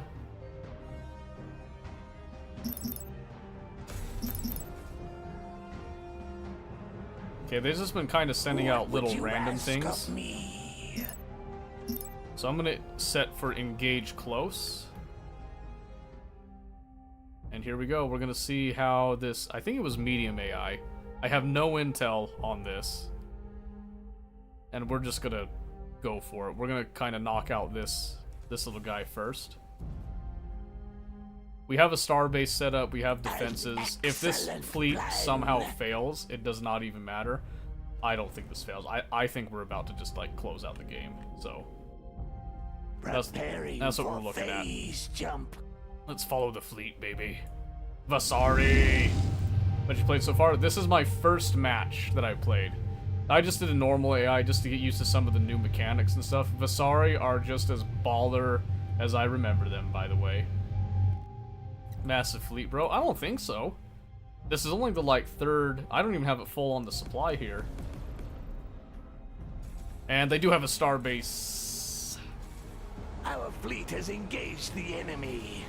Our time is short. This might hurt. They're actually pretty well entrenched there. I'm gonna get... Fleet established. I'm gonna get another fleet ready here. It's gonna have a Devastator focused on it. Yep, and then we're just gonna do... starting with like 12 of those, I guess.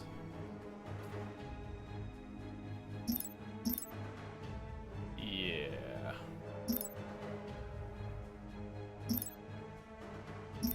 I'm gonna up my, I'm gonna up my speed there. Standing by. Okay. I await your command. So meanwhile, like I said, the beta fleet, Warfare research complete. I'm gonna actually have it. I need orders. I didn't want it to rip my screen all the way over there. Thank you very much. Immediately. I'm moving beta fleet over here to get like What would you in ask position of me? in case this fleet fails, because there is a good chance it does. I await your command. We'll get that. We'll get a. We'll add a Marauder to it there as well, because I think that would be super dope. We're gonna go fairly basic. Not enough crystal. To start with.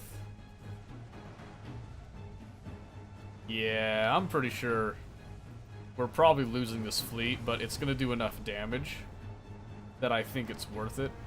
I might want to get the evacuator out.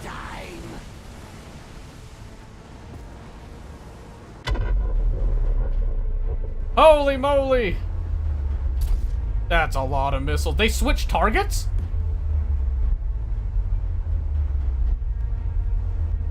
Holy moly. What can we do? I can actually recognize a lot of ships and voice lines. Oh yeah, they still have a lot of the originals. They've added some more too.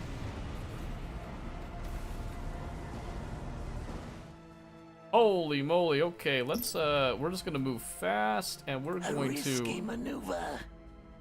We did enough damage. Let's get this fleet back and try to save our capital ships and stuff. So we took off the move in formation. We did do quite a bit of damage. We took out some of their hangar defenses, but yeesh. Standing by. Phase So jump initiated. we are definitely going to Item want to get this. completed. We're gonna want to get Seals this breached. second fleet. Do we fall back? You should be falling back already. Relax. Relax. So like I said, this I need orders. the beta fleet, which should have. I'm not seeing. It's got a Devastator and a Marauder queued up, but I don't see them. Oh, it's probably waiting on the exotics, isn't it? Yeah, it is. On my way. So just make sure that they're actually coming over there. What would you ask Okay, of me? let's. Finally. And we'll move in formation. I'll see to it. Okay. Yep. So I lost a lot Warfare of. research complete. I lost a lot of An skirmishers. Excellent plan. Finally. We're gonna set them to hold position here. So now they're just gonna be a holding fleet while I await your command. beta fleet begins to form over here, so to speak. On my way. Yeah. See, so they're all being made over at Symphira, which is not super ideal. And we're waiting on Taranite and Endurium, because I only have the one exotic refinery. That was kind of an oversight, I would say. Speak. So let's come over here. Let's queue up a buttload of those. Maybe a few more of those, because they were pretty helpful.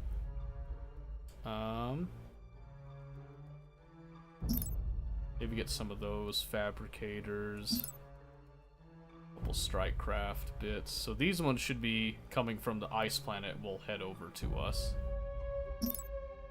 At least that's the plan right now. And surprisingly, I actually ran out of metal before I ran out of crystal right there, so that's interesting. I await your command. Item construction completed. Yep, so I'm gonna have... Absolutely. An auction. Well, honestly, is I'm probably gonna have underway. Beta Fleet I need orders. stack up over here as well. On We'll just my have them form up way. in the back. What would you And ask then of Alpha me? Fleet is just at the forefront right now. So nothing going on, so I'm just gonna crank up the speed. Where's the Alpha Fleet and the Beta Fleet? The Beta You Fleet, the failed Beta of to Fleet place a bid. is on its way. Preparing to bait, you see. The Alpha Warfare Fleet research complete. kind of got its butt kicked a little bit. Speak. And now they're just Ready gonna to hold strike. here and think about what happened, basically. Speak. And then we're just gonna wait for reinforcements. Standing by. We shall rule again. Warfare see. research complete. Okay, so now we're getting our actual research for the supply chains and stuff, Our time is short. which is good. On the loose. Item construction completed. Let's see. Warfare research complete. Time to bid. Place am I. I kind of want some of these oppressors. Let this be a lesson. Next time, pay up. I need orders.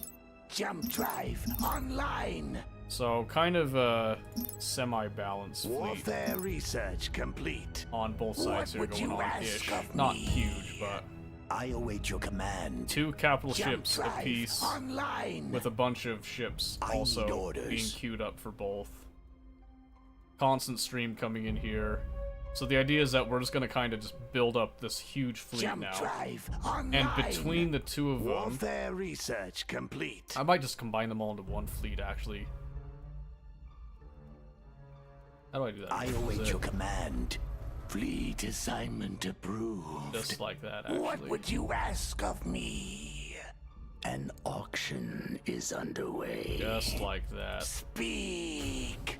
This is gonna I'll be... see to it. That is not what I would meant you to do, ask actually. of me? I wanted to You check. failed to place a bid.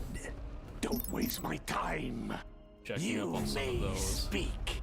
Our time is short. Let's see, so I got 43 skirmishers. Let's slow down time now that we're now we're not like cruising through that. Yeah, I want a bunch of those oppressors, I'll be honest with you. Okay. What would you ask of me? So now you can see now it's like 2 hours time where I'm just like building up a massive force to take this out here. And it looks like Time to bid. Place am I. what is taking so long on those is the research. Nope, shouldn't be the research. Let this be a lesson. Next time, pay up. I guess they're not coming. Okay, well, don't matter. Our time Do not is matter. short. We are just gonna go move in formation and engage anywhere. We're going for the kill strike right here. The repair stations? Oh yeah, there's repair stations. Plan. They have their own like personal regen stuff too, but yeah, there's repair stations. Oh, here we go. This is a Preparing for phase jump. this is a big fleet, so we're gonna see if this one does the trick. It's like probably size and a half bigger than the last one, so we're just gonna wait here for it to come. It's gonna be very, very cinematic. Are you ready?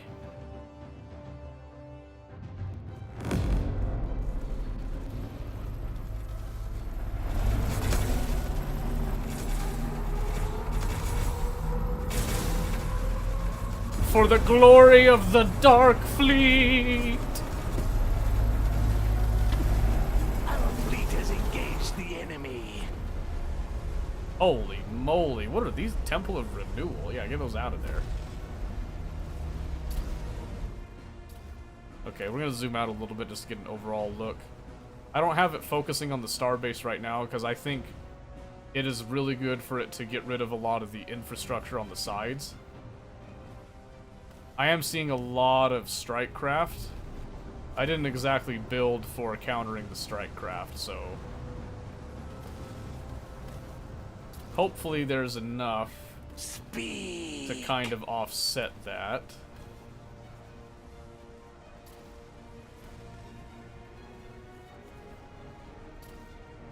They do have... How did they get a level 4 capital ship there? That's crazy. These Tempest vessels do, like, buckets of damage, too, by the way. They are crazy.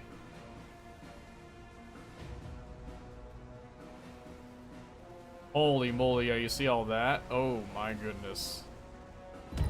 Devastating. Time is fleeting.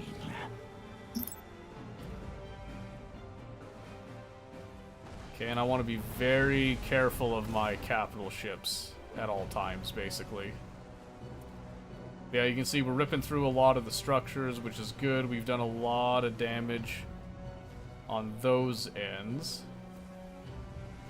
Star bases are definitely a lot stronger Speak. feeling than they felt before.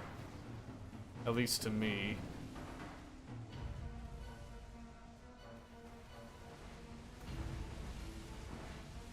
I think we're winning here, though. I'm just kind of letting them target whatever. We did lose a lot of our corvettes. We do have some cruisers that are sort of on their way, it looks like. Shields depleted. We need a new strategy. You may speak. Oh, you're fine. You're one of the lower level ones anyway. You're okay. I don't want to focus fire on the starbase. I just want to do as much raw damage as I can. So some of them going after the starbase is okay, but I'm just trying to get like, yeah, like that mothership. We just want it gone, just like that. That just gives more levels for these guys as well. I love this, by the way. Super convenient interface. Speak. An Okay, auction yep. is underway. So now they're switching focus and hitting that starbase pretty good. If I lose one of those capital ships I just made, not too concerned about that, I'll be honest with you. Oh, the sound design, brother. We rip through our armor like it was paper. Warfare research needed to increase fleet supply. That's fine. I'm pretty much just What queuing would up a you bunch ask of me? reinforcements now. They'll just kind of trickle in, just to kind of help sustain our ranks a bit. Starbase's shields went down pretty quickly once the fleet started focusing on it. Going for those hangar defenses is a good idea, I feel like.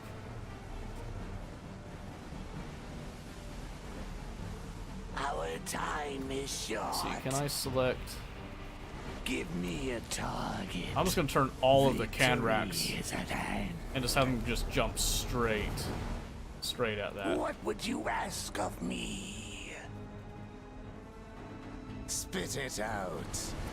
You failed to place a bid. Yep, so the other nice thing is that we have these fabricator cruisers that are actually building some of our reinforcements Our time as well. is short.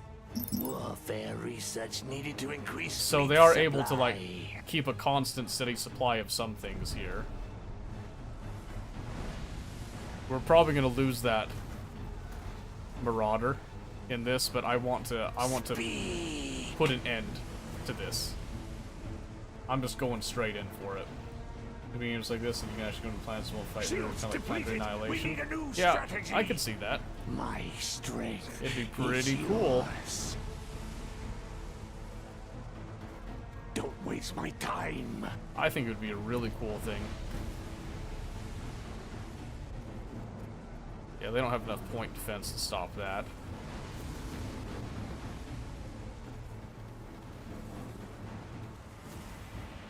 What would you ask of me?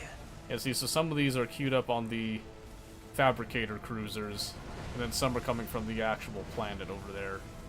Super cool mechanic, by the way. Super cool mechanic. In my opinion, at least. Warfare research needed to increase fleet supply. Says Teams Give Every should help with development. Oh yeah, I'd imagine so. They actually used AI to help with developing Sins 2 here. And I mean, it made some really cool improvements.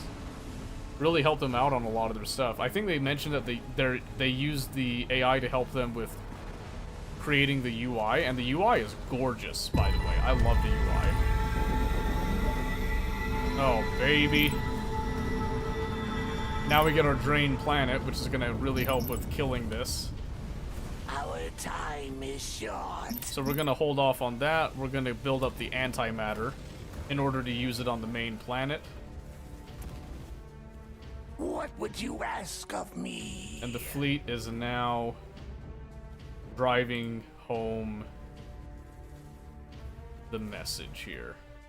Their death So will be we can quick, actually but move not our painless. capital ships now. I straight can for it. wait no longer. Okay, so You may speak. when these are crippled, they actually can't move. That is really interesting.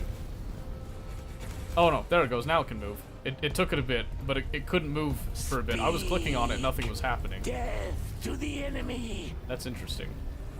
So they can still move, but Our time yeah, is we want to short. use the Drain Planet because it's super cool to watch. It's actually key to their playstyle. I just didn't get a chance to really implement it. But it's also going to really, really help with knocking out this homeworld and calling it a day. So you'll see right here in a few seconds, it's just going to automatically use it because it's the only thing on autocast. This is one of my favorite abilities, by the way. So I'm just going to go ahead and use it because it's waiting. So it gets a little bit closer to do this.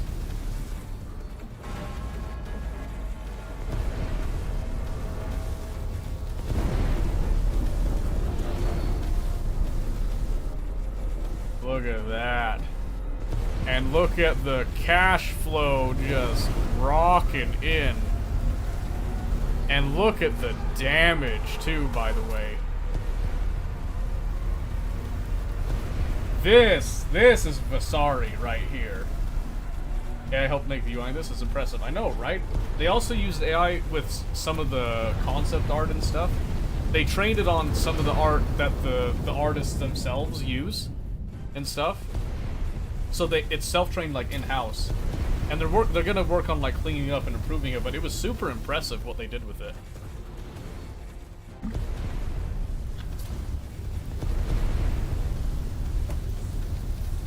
Man, I love the planet bombarding sounds. It's so good. I wish I'd brought more ships to actually bombard it, because this would go a lot faster if I did that, but Maybe we get a chance to use that drained planet again. Yeah, in fact, it's right here.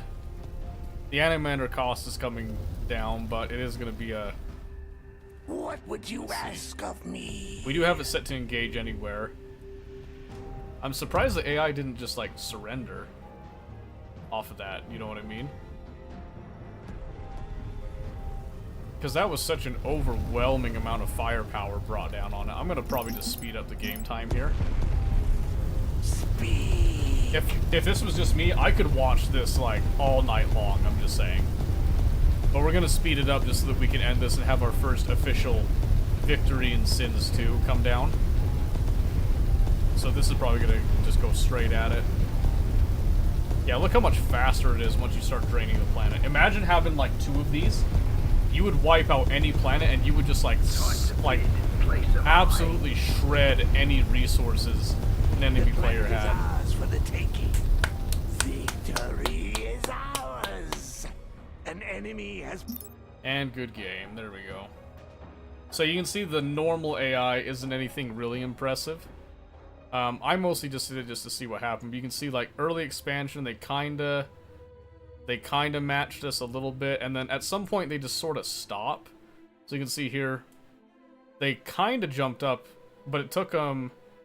So they matched up to 3 planets. So they had their 3rd planet at about 14 minutes in.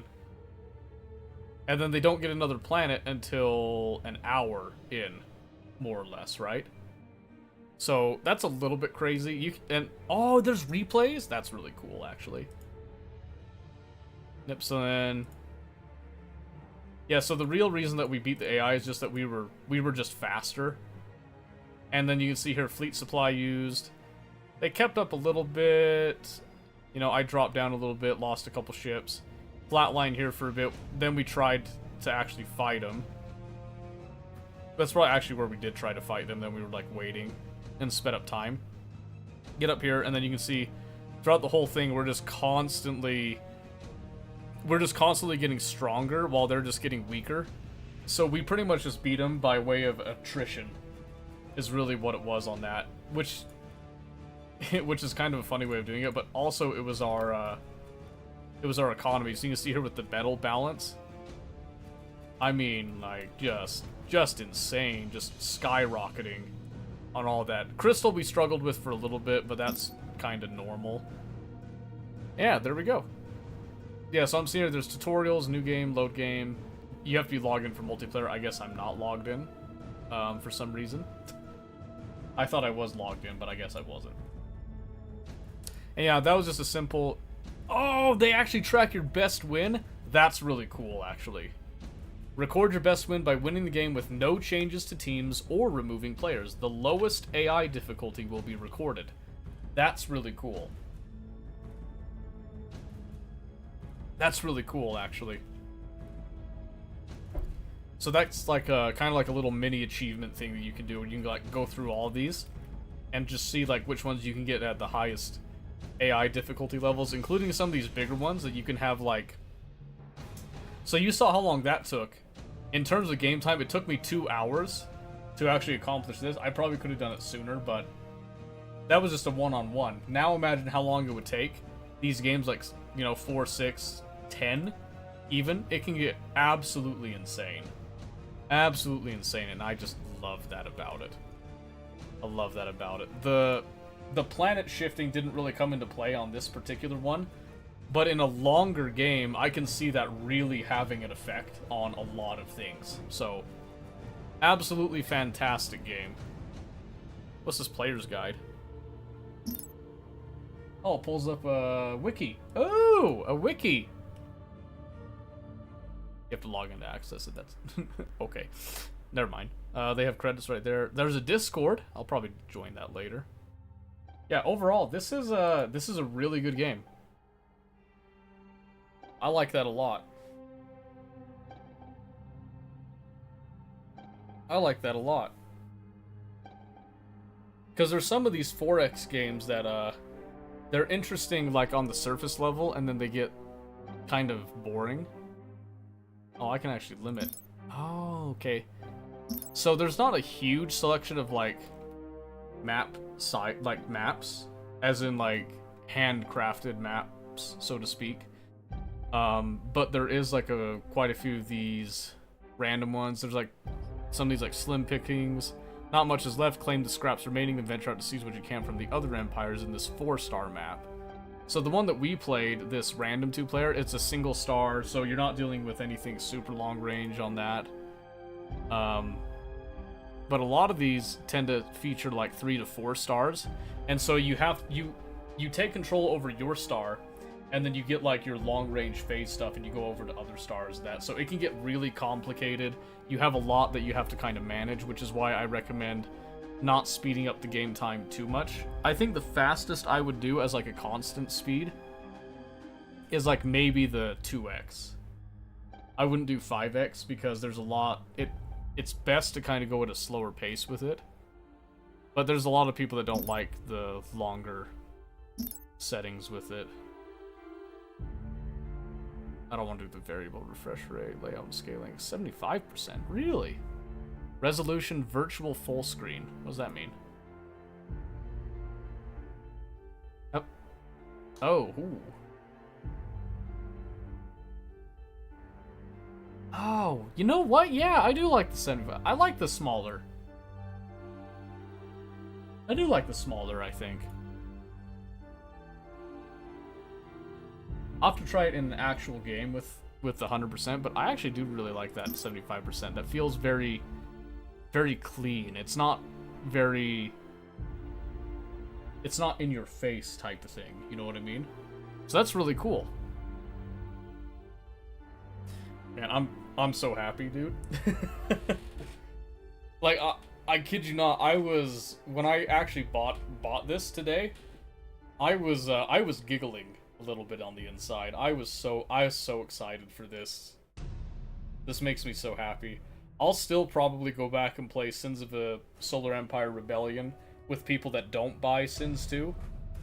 Just because I have fond memories of those times. But I think I found my new obsession. At least for strategy games. I know a lot of people on the channel here don't like the strategy games, but you know, in the greatest respect, you might have to pound sand a little bit on this one. Something I was gonna look at, I'm not queuing up game right now, but I wanted to see on the setup game, random 3-player teams,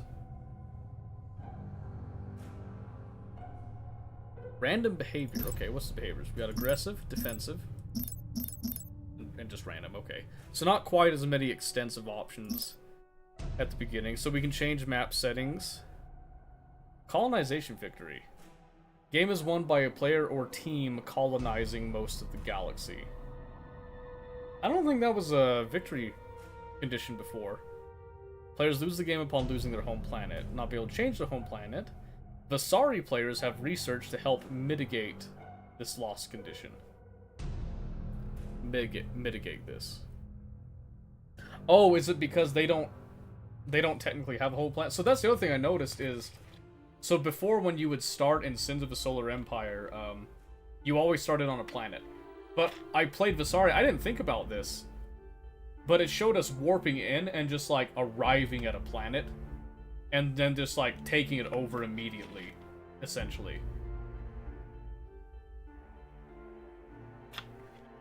So I think that's really interesting.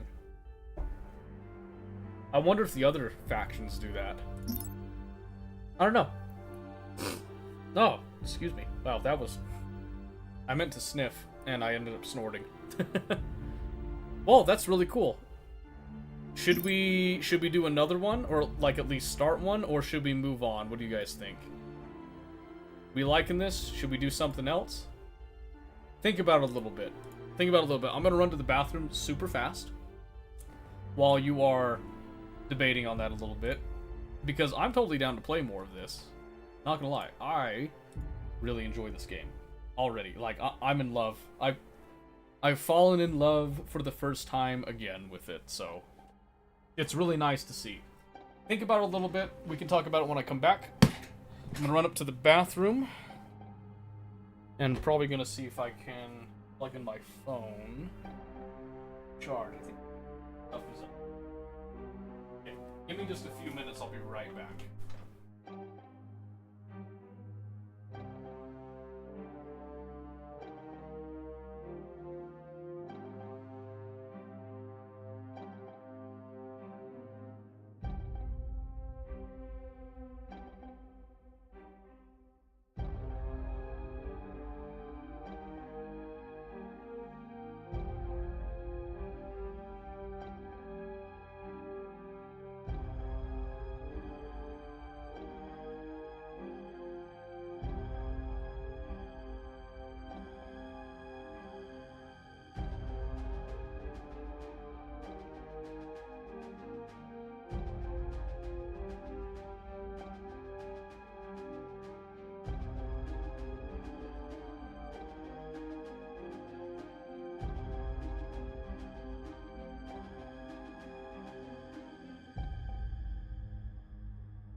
Ooh, okay.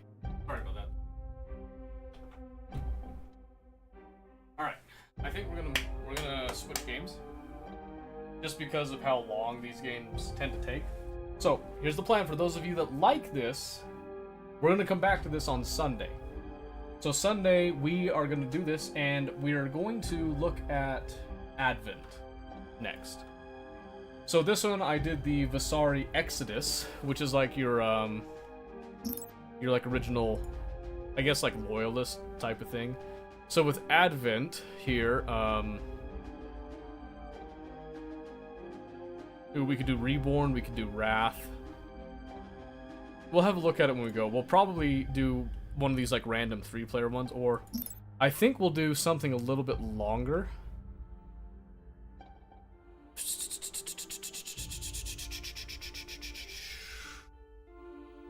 So do like a random 4-player.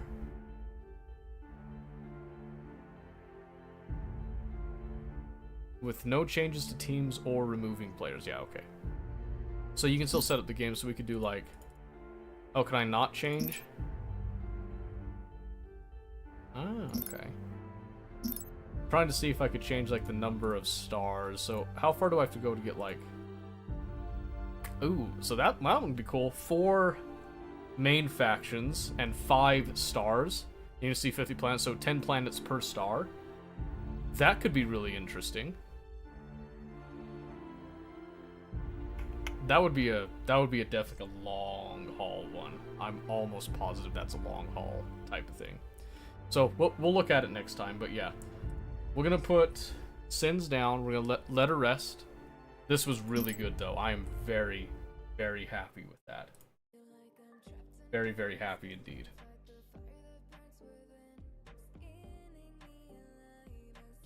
Okay, what time is it? It is 22:07 local. Let's get, let's see, we could get our league games in. We could do Space Engineers, or we could get some PvE in as well. There's all kinds of options available to us. right now. Let's see, what do we want to do?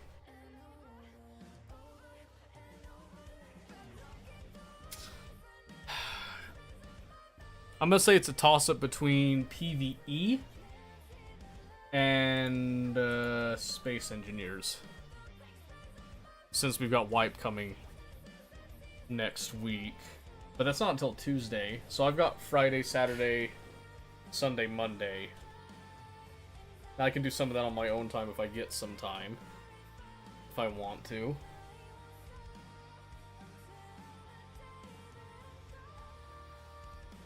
So how about Space Engineers? Let's do that. Let's get some progress on Space Engineers. I'm gonna go ahead and update that. But I am super happy with Sins 2. That was great. Very, very content with that.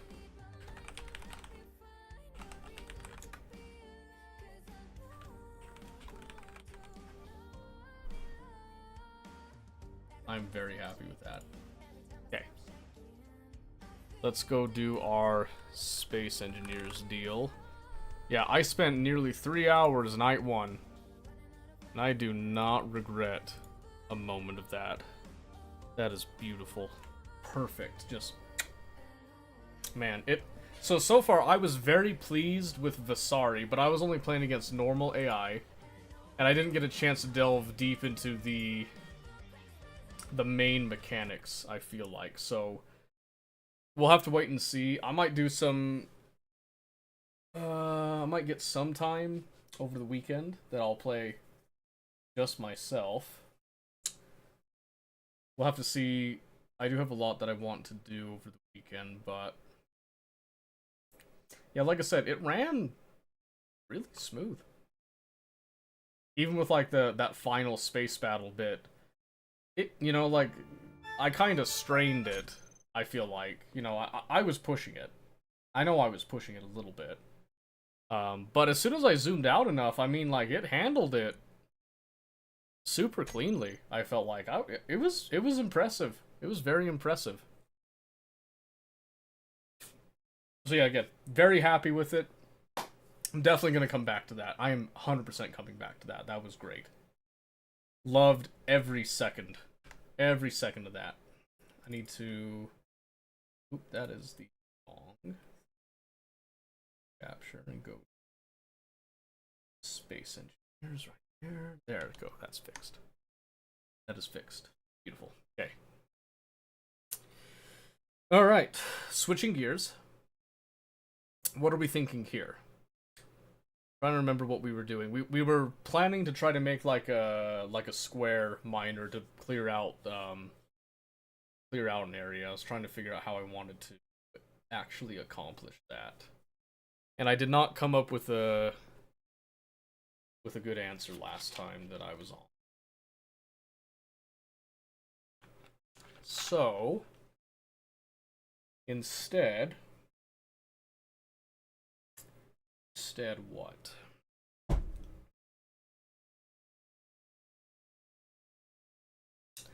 Well, I know I've got my power situation under control because I've added those hydrogen engines, and that is like, as far as I could tell, it seems like it's super future-proofed.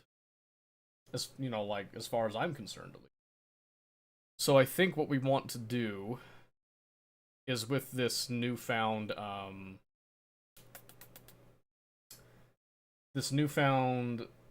power security, I should say. I think it might be time to start working on an exploration ship, some type. So what that's going to look like, I don't exactly know yet. It's probably going to be fairly bare bones, I would imagine. But we'll see. Okay, yeah, so I've already taken down the drill. Our, not spin drill. Our circular drill, basically. Let me come over here. I forgot that my energy's getting low, too. So we cleaned out this area pretty decently. There's still some iron and nickel down there, but last I checked, our iron and nickel is actually super. So I type in like iron. So right there we've got like 60, almost 63k iron liters. Got about 29,000 nickel right there. Our silicone is good. We've got plenty of that. And then I think, what was the other one? Not magnesium. Our cobalt, we don't have a lot of cobalt here. So that's something that we are rather lacking in, to be fair. But I don't think that's a huge issue right now. But the idea that I had was I was going to try to get this cleaned out as much as I could. So I'm going to steal some power from the rover here.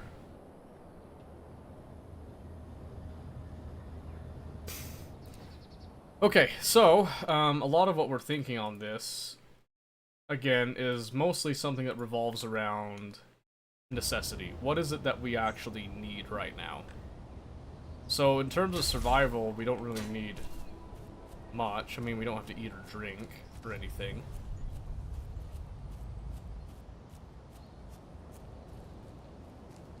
That drone disconnected.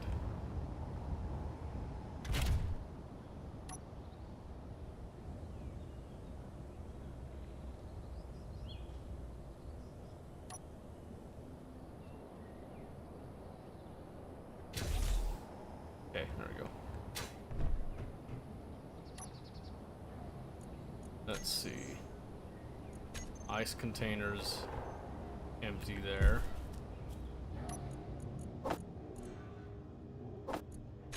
Had a little bit of ice there. What are we looking like on our hydrogen tanks? We're at about 14%. That's actually, these are pretty big tanks, so I'm pretty content with that, I feel.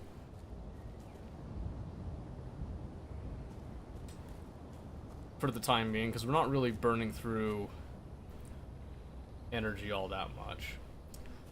So I'm trying to decide if it's worth it to work on this right here and now, or if it would be more beneficial to try to go and establish that ice lake post, or not.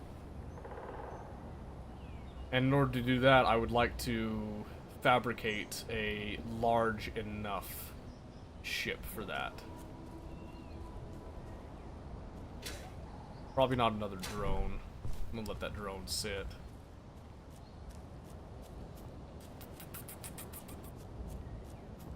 Alright, so I think let's build something.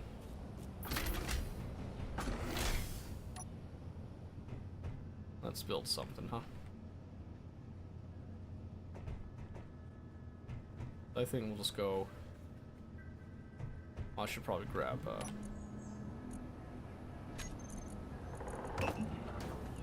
we're gonna need a lot of steel plates, I already know.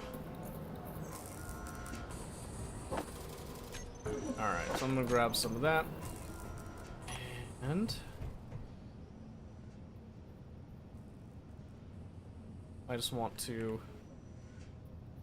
make this as semi-straight as I can, I suppose. Let's come up just like that. Okay, and then we're just gonna go from the top.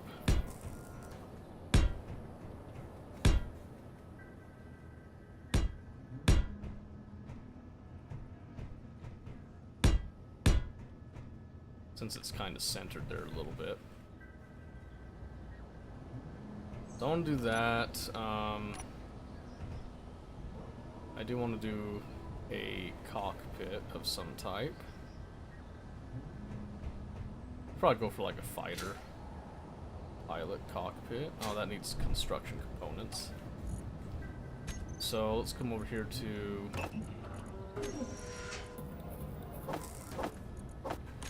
all this stuff, huh?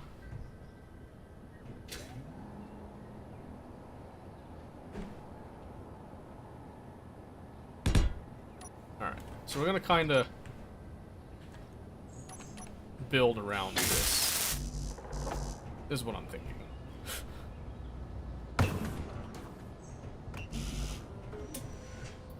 Just kinda going off of the fighter pilot design. And I want to give it enough flight capability to help us probably find that trading outpost and see what we can get from that. I think that would be a fantastic idea, actually.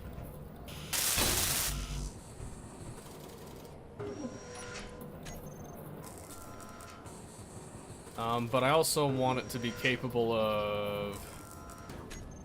Well, do I need it to cart? I don't think I need it to actually cart anything around.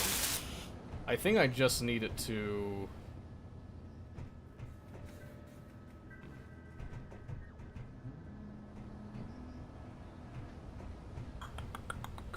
Well, that is a consideration, isn't it? Okay, anyway. Let's see, do I have... This is just gonna be a self-contained deal. So I'm thinking, let's do... Take a lot of this stuff off for now. What I want to do is I want to get a cargo block, probably a small cargo container. I want to do battery on it for sure. Start with that. So I need some interior plates for sure. Probably some more construction components. Probably some more steel plates just to be safe.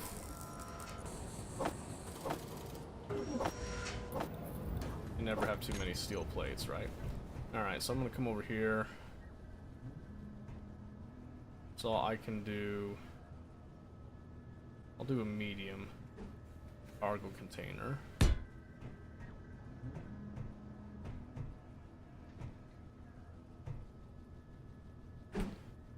Probably do like 2.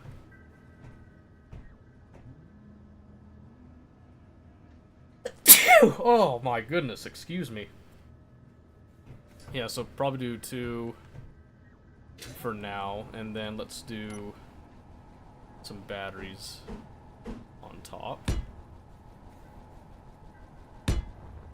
So yes, start with 2 batteries just to kind of start with there, and then I want to do a connector on the back. And again, we'll just start with that. So I'm gonna go boop, boop, doop, doop, doop. Hold on.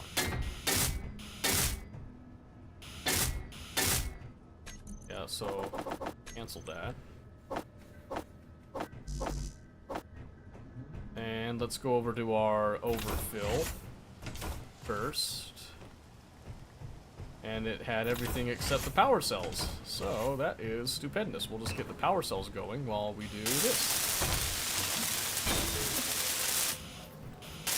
Beautiful. Yeah.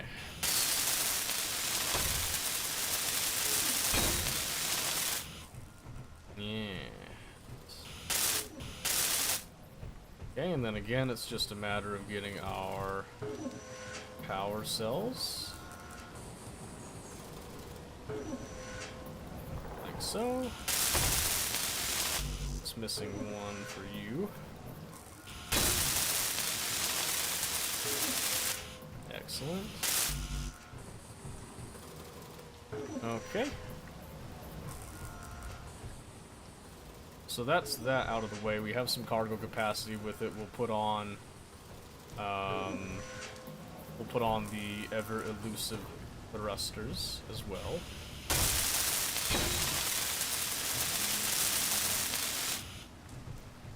Okay, so I'm gonna do that, and then these are just atmospheric thrusters, so I'll do big on the sides, like that, with enough space that it can connect as such. Okay, and then probably just do We want some upward. We want some downward. And then I want some light backward, I should say. Upward. I ran out of steel plates, of all things. Really?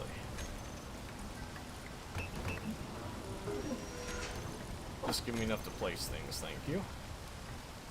And again, this is just going to be kind of cheap, ugly type of thing. Oh, and then we do need side to side, I guess. So we just kind of come. That already looks terrible.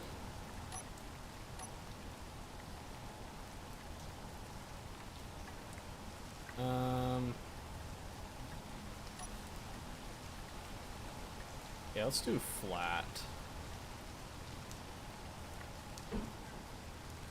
With the side to side. Do like 3.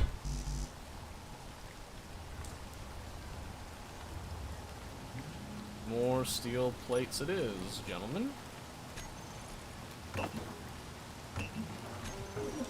can never have enough.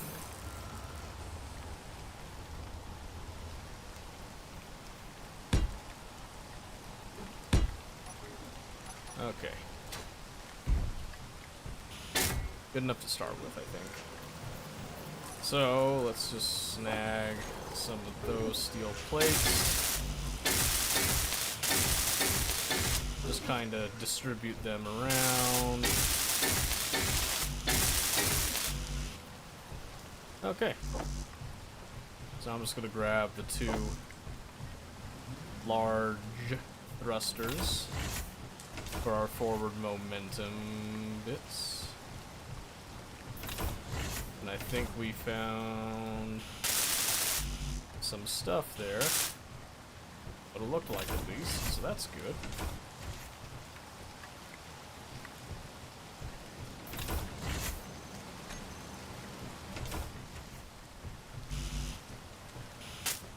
Okay.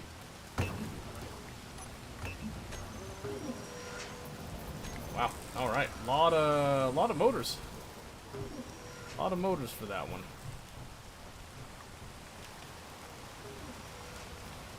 So yeah, like I said, this is not a pretty design. This is just something functional, just to kind of help me get things moved along for now.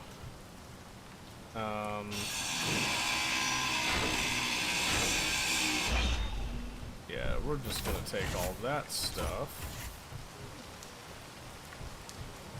and just slap that in there real quick. No problem, right?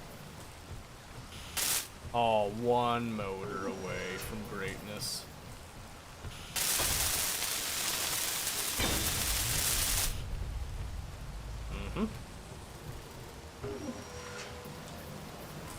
Okay, a lot of motors again. Alright, so, I want to get this thing hooked up to some power as soon as I can as well. How am I gonna accomplish that? I don't really know yet.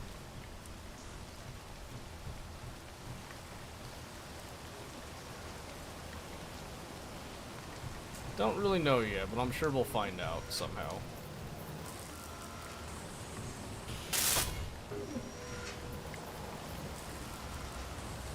Okay, let's see. Oh yeah, where have I been keeping all my credits that I've collected thus far? Has that been in here? Yes. So I'm gonna grab up all of my space creds.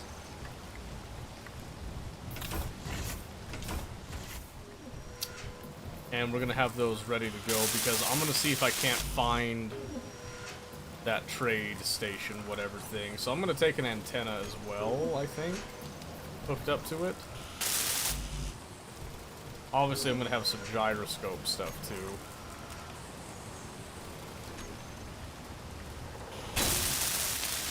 And again, this isn't the prettiest thing I have ever attempted to create.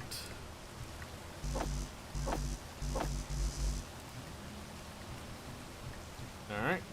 So, pulling from here first.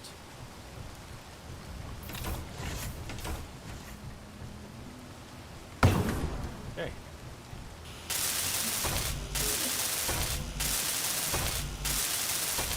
Looks like it's mostly motors and metal grids. Yep. What more could one ask for in the end, really, right?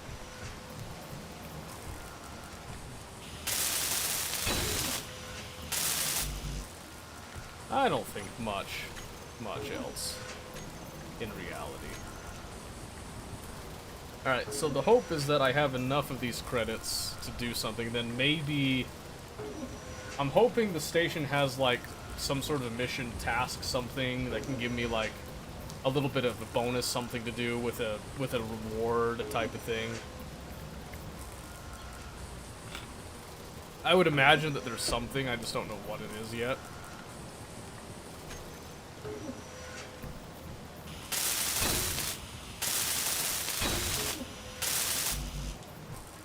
So I guess we'll see when we get there, huh?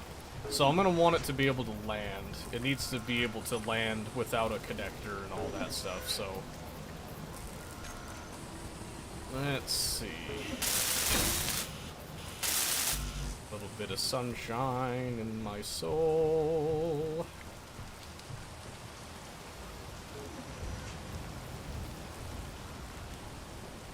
Yep, so this is, like I said, just designed as a personal... Very, very personal flight craft with a little bit of cargo capacity on it. Probably just going to keep it nice and light for the time being.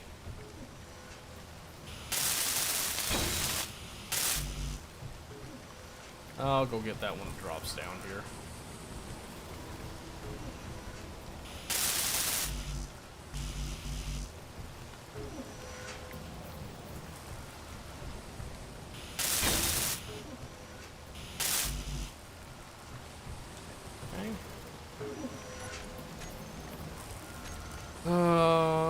Let's see, I'm probably gonna go hit that signal while this does the rest of this. So you.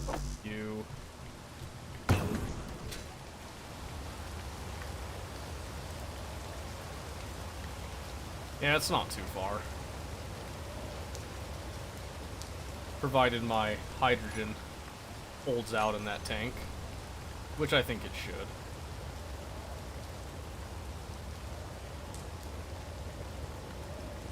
Yeah, I want something faster than just my hydrogen thrusters to run around and see if I can find that fabled station.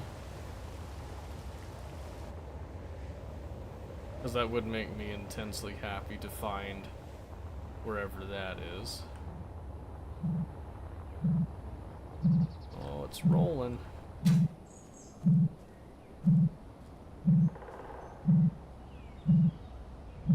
Oop. Rainbow grinder. Oh, yeah. Alright, can I see your inventory? Oh, right there. Space credits. Oh, you can find like enhanced grinders and tools. That's kind of cool. I didn't know that. That's pretty neat. Alright.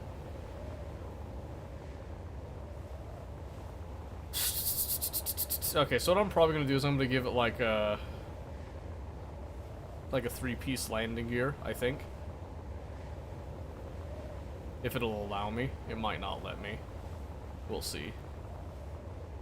But I need to hook it up to the actual station here so that it can get enough charge. to move around. I'd like to make it look a little prettier, but right now I'm going off of function over form, right? We got that. That should be fully flight capable. Now it's just our landing gear, which you want some steel plates for, which I have none at this time. Thank you kindly. Okay, so I need to do...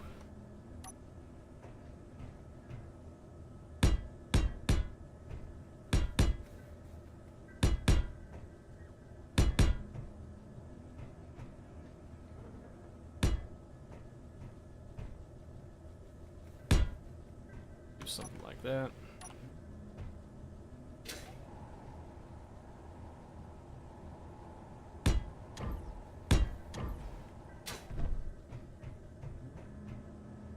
Like I said, not really looking to make this super incredibly pretty, but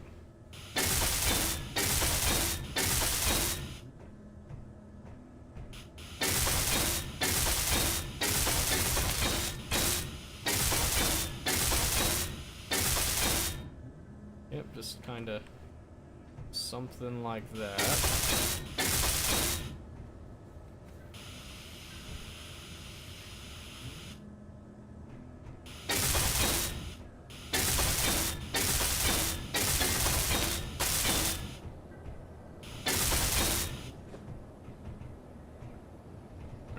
Not looking too great right now. Energy low. Yeah, we'll get to you in a bit.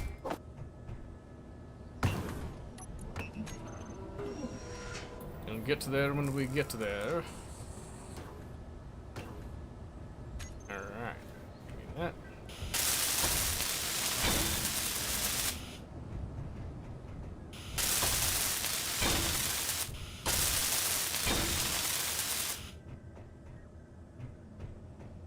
Looks a little bit stubby that way, doesn't it?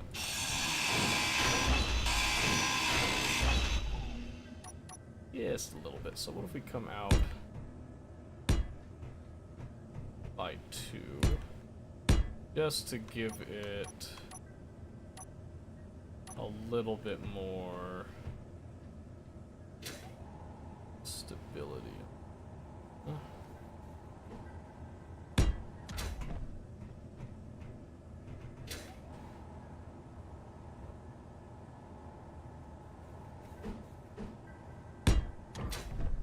Something like that. That feels a little better to me. I could be wrong on that.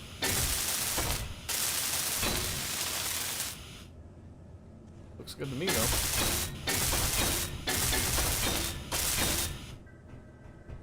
Okay.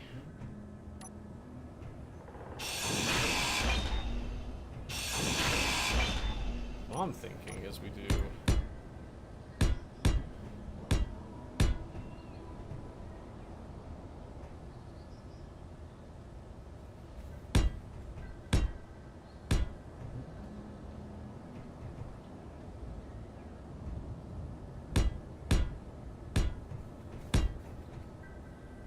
something like that.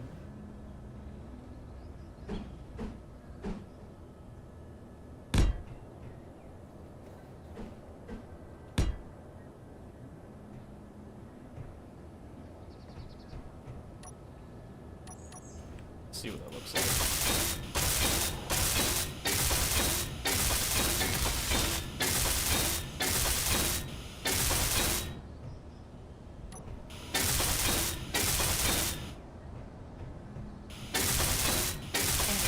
Critical. Yeah. I'm going. Calm down. Alright. It's not perfect. I'm still kind of working out how I want it to look, but I think it's good enough. We can probably slap a gyro on it and probably go ahead and we'll just hook it up to that. So I want to do a gyro.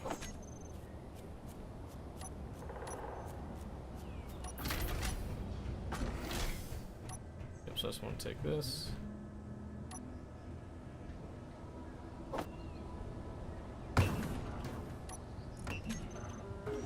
I said I just want to stick a little gyro. Right. Let's see.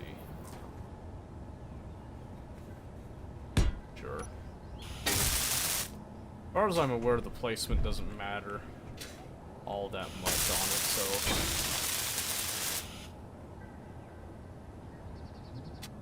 Alright.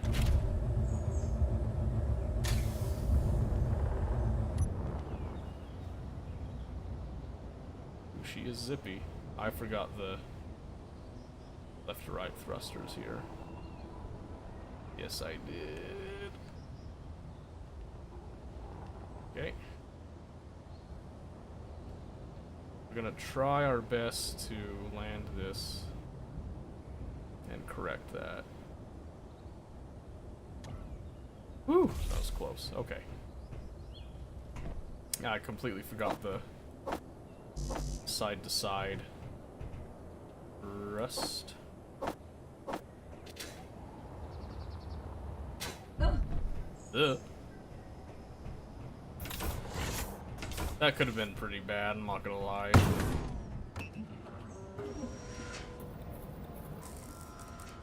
Okay, yeah, we'll have time for making it look super pretty later, but right now I just want to give it enough armor that it's nice and protected in case something happens. I want to give it enough speed, we can fly around.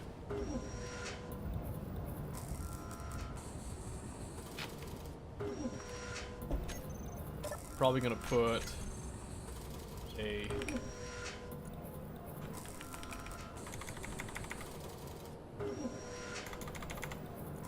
Man, what is it called? Industrial grid automation signal blocks. That's what I was looking for, I think. Thrust light, no. Wait a second.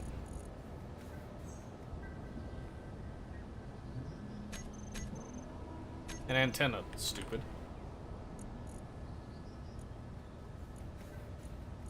So just a regular antenna in a bit, though.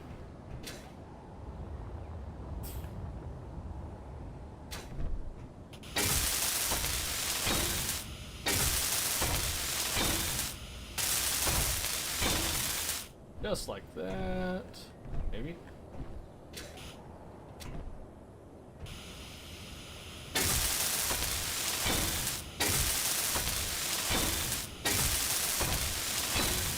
Okay.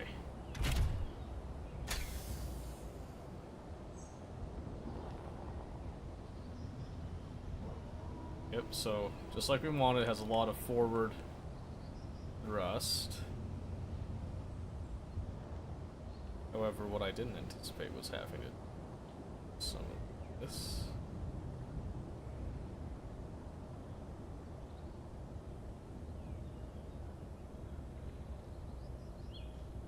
Yay. Okay.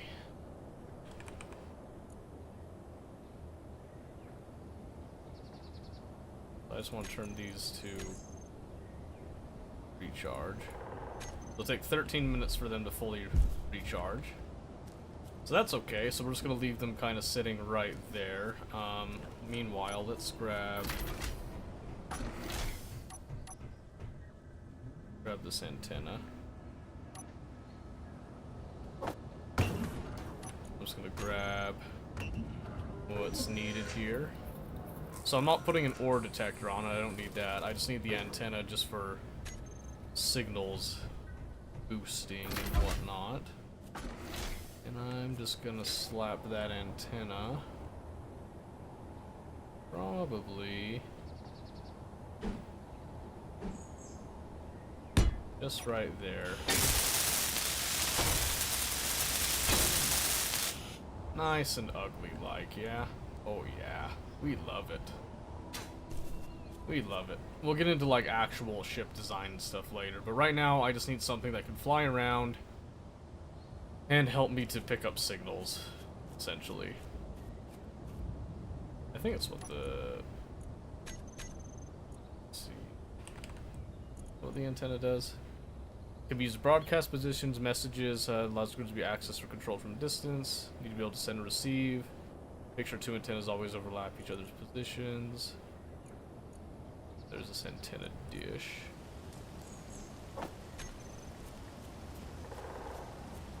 Oh yeah, that could be fun sometime. So I need to look at decorative blocks, I guess. That's mostly like interiors and stuff, I feel. Ooh, I could do.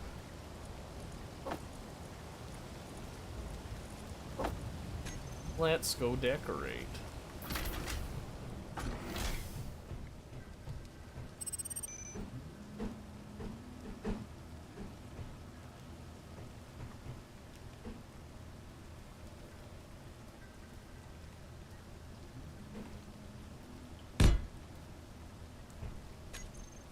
Like that.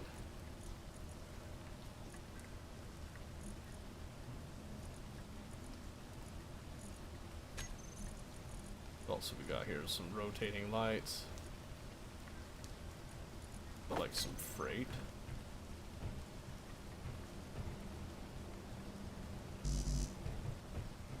Interior plate. You know, we have a little bit of time. We can just kind of splurge and do a little bit of decoration stuff, right?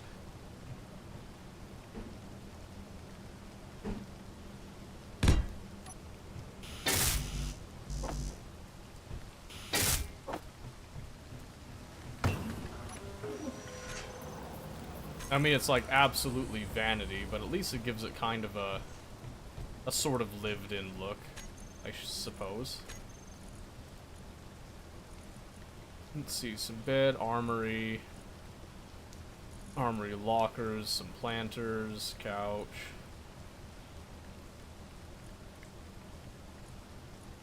What do the lockers look like? Those could look kind of cool, actually. Or to put them like something like that, maybe. Emphasis on baby.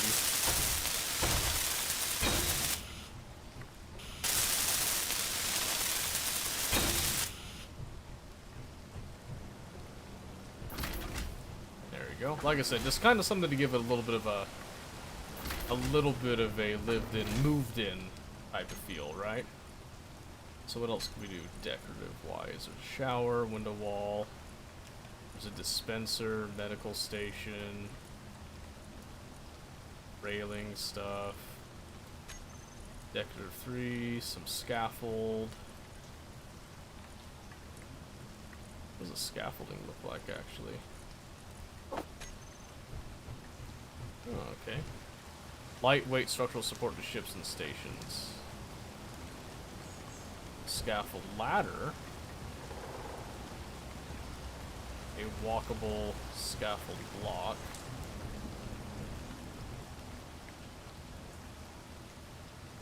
Half scaffold, I guess.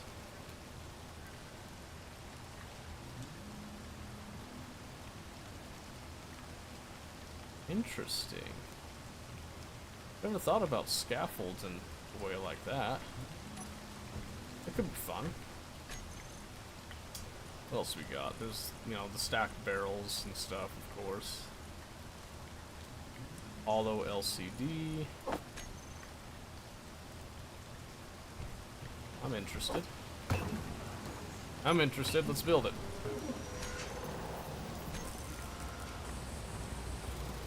Because one of the things that we might do is I might actually get into scripting some stuff. I'd be very curious to see.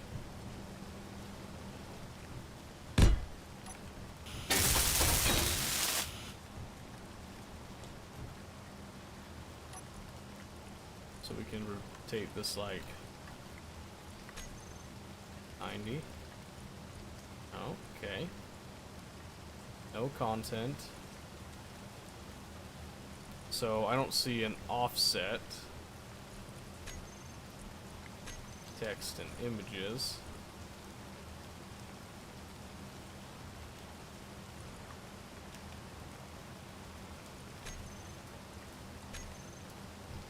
Oh, that's kind of cool.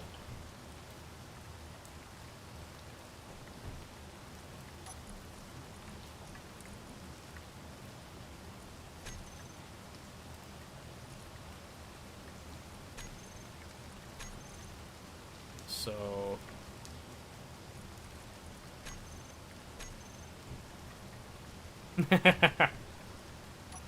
that's funny. Just a little graph.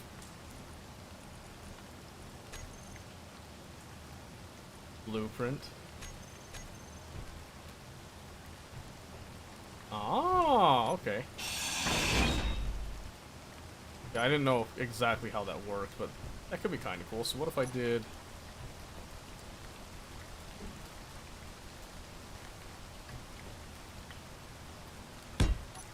did something like right here.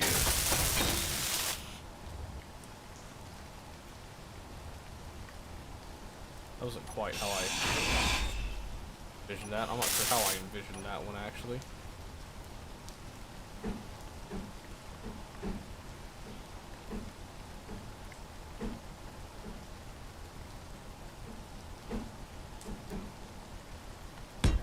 Is that how it's supposed to go?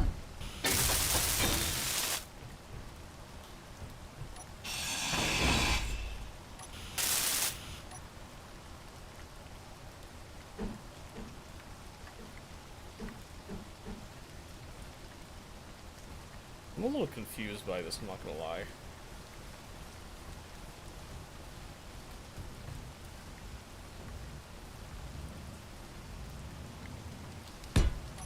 So is this... oh, there it goes. So if I just go over to the LCD, then I wanted to give it a content, so text and images, right?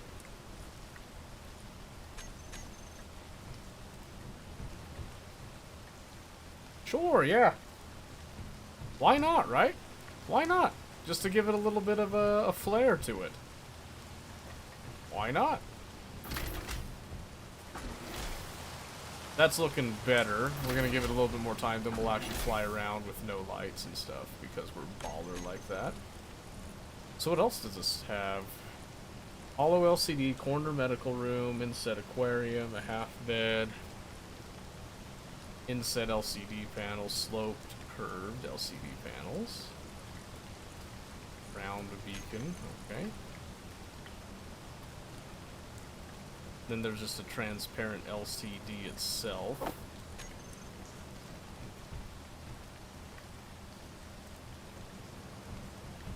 So could it be...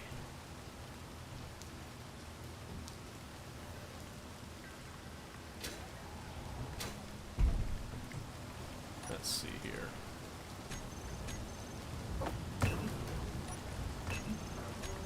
This is me just kind of curious and experimenting, so to speak.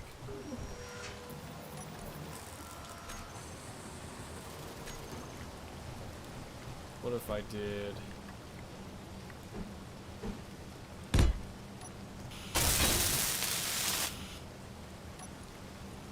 okay.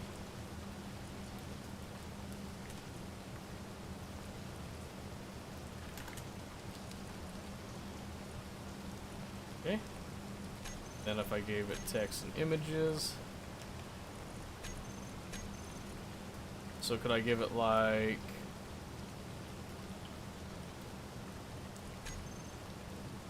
little Trinity right there. Some Clang Cola. Industry of War. Poster recruit. Oh, that's funny. Let's see. Bright future. Trinity blueprint. Clear poster faction.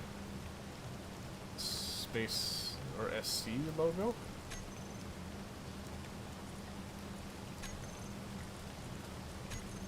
Huh. I guess space credits. Ah.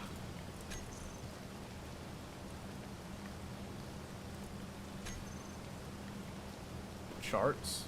Just for looks. It seems out of place. To me, that just seems a little out of place, but that's okay. Okay. Let's go see how our batteries look up here. They look like they're pretty much charged. Yeah, let's go ahead and set them to auto, and then let's...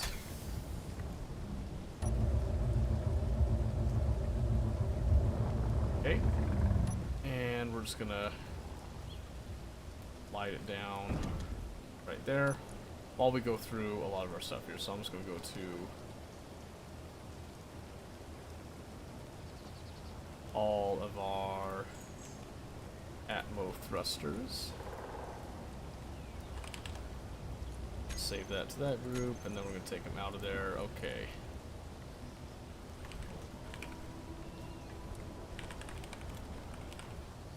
Yep, so we're just gonna put personal transport at the beginning of like everything. So personal transport landing gear. Save and then take it off of that, and then this is just gonna be personal transport, and then I'm gonna take both of these. Save and take off of that. Personal transport. Cargo. And I'm just going to... There we go, that was the one. And this is just going to be... I'm just going to call it the cockpit, and then this is just going to be our...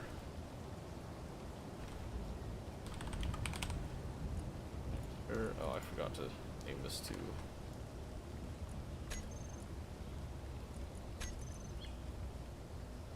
There we go, okay. Now I can go here and we can take our groups. I can do toggle for the batteries,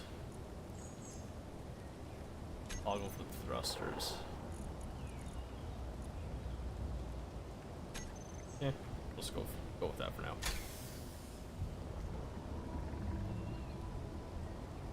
Yay.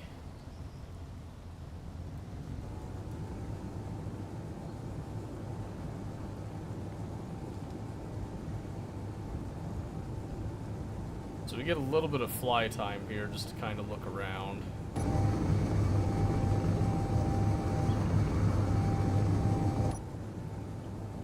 We're going to start by going over this way. We'll have to add a couple more batteries for distance, I feel.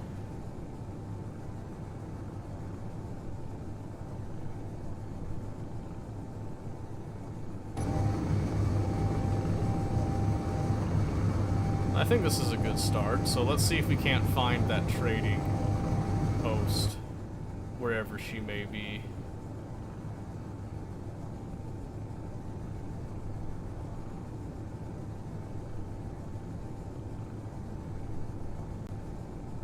So my plan is just to kind of go straight line in a direction and see, and man, we are like thick in the mountains, just saying.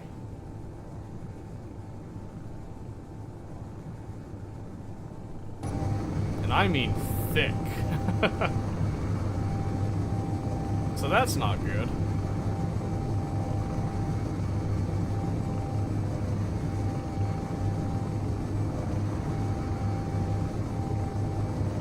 I want to be a little bit careful of my battery power here.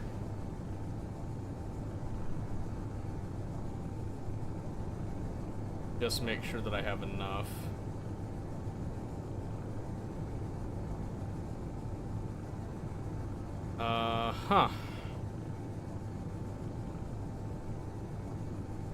Wow, there is just a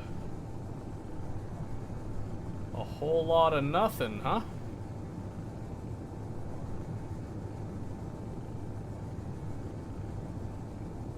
Whole lot of nothing.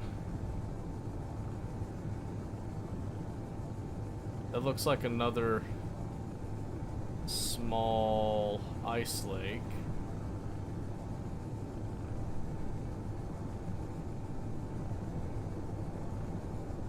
woefully small compared to the other one. I'm glad I found the other one first.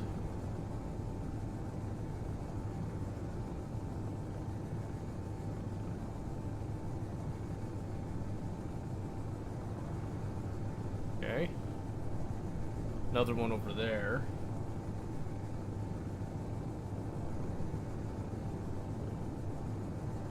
But I don't see... I don't see a trading station at all.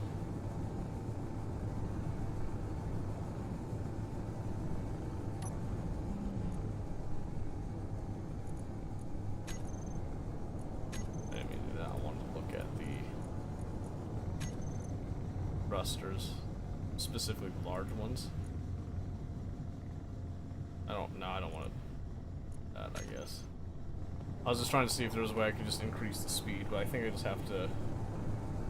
I'm already 100 meters a second, so...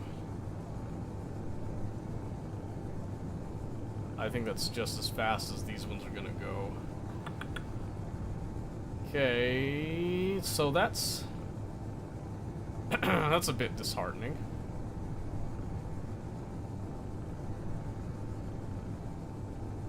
So I'm just gonna kind of wrap around this mountain and then make the return trip here.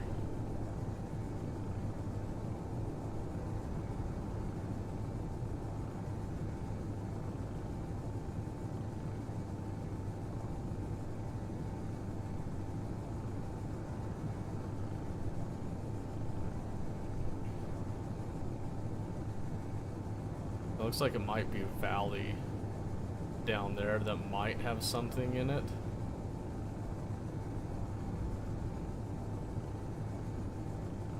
I don't know, for the most part, it seems pretty barren to me. There's the big ice lake.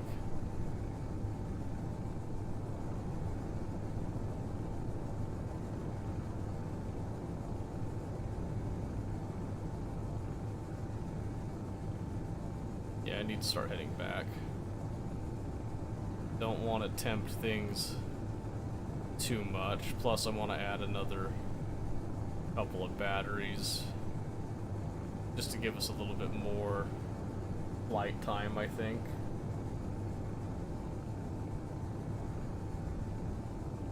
Yeah, that's definitely the biggest ice lake near us right there. So we might want to kind of stage off of that.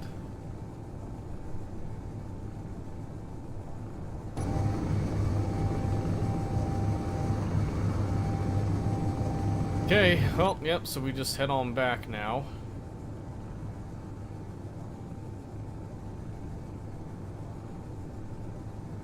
And then I don't know, like, I'd like to go faster if possible, but I'm not sure if it is possible or if this is like the speed cap right now.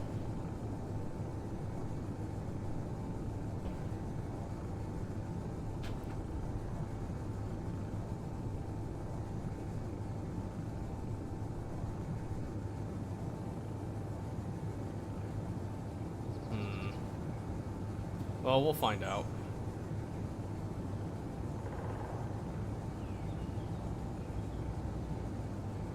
I guess it's nice that our little valley happened to have a lot of resources in a nice, convenient location.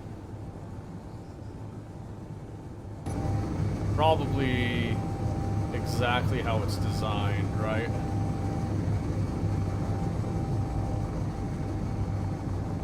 So deceleration slow, I want to be very careful about that. We accelerate fast, we decelerate slow. So we're going to start slowing down to about the 1 kilometer as we come in here.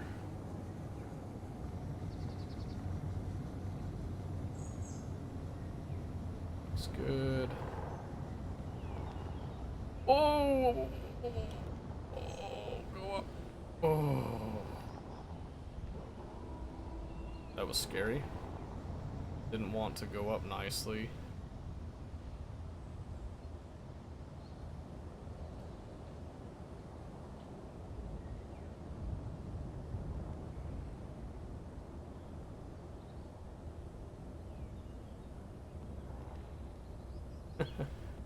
Probably wasn't the why is this move of mine to put this connector on the back, but it made the most sense at the time. Oops.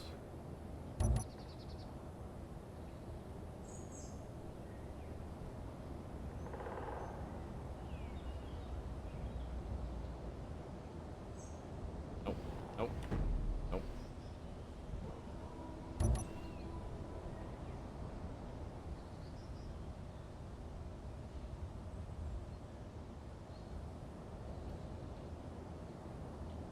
There it is. Okay. Not off. Oh my. Personal transport batteries. I want to take these two. I'll set them to recharge. Alright, it won't take them long to do that. Anywho, yeah, let's get a couple more of these batteries, huh?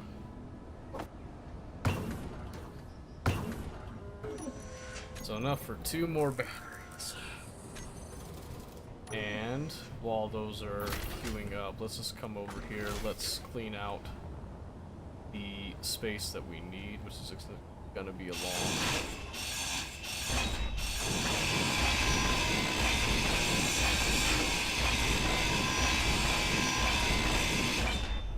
Just like that. Got some steel plate, so just gonna do just 2 batteries just like that along the bottom. So a little bit off center. I think that'll be okay in our case. Because again, we're just looking for the battery capacity at this time. We managed to get it all in one go. That's impressive.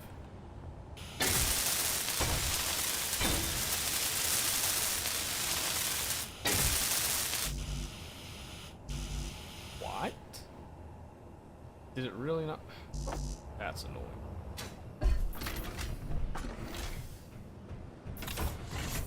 That's annoying. Alright, give me those. Give me them power cells, Governor.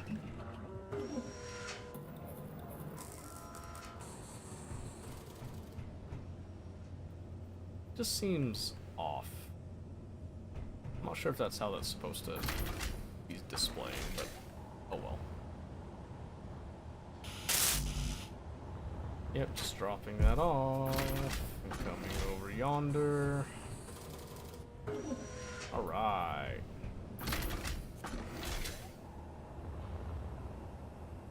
Here we go. Beautiful. Okay, now let's hop in the cockpit again. Got these batteries. Put them on recharge as well. And then I just want to take this, we're going to delete, and we're going to do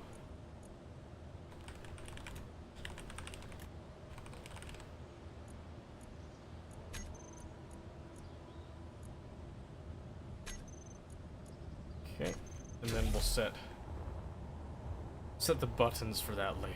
Okay, so we got 13 minutes again, waiting for the other batteries to fully charge. So that we've got the capacity. It is getting dark, which makes it automatically harder to look for stuff, I suppose. So what shall we do, huh? What shall we do? We've been experimenting with the screens and all that. What else can I look at here? Gate, offset door, dead engineers and stuff. Let's see. Industrial blocks, large magnetic plate, cargo container, the conveyor pipe stuff, beam blocks, hydrogen thrusters, not ready for that yet. Some power blocks, reactor, hydrogen engine, wind turbine,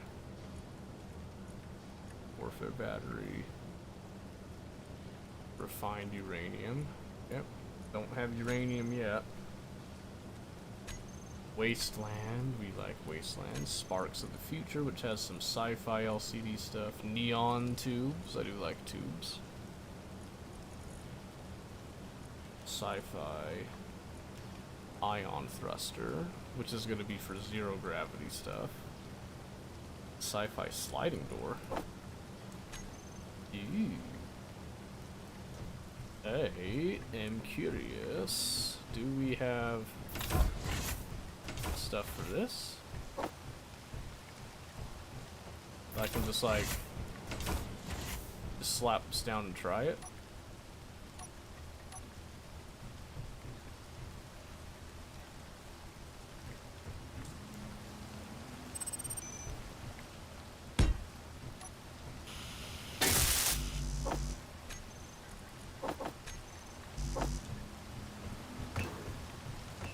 I'm just curious how this looks. I don't know why it wasn't locking in. Because these are just armor blocks.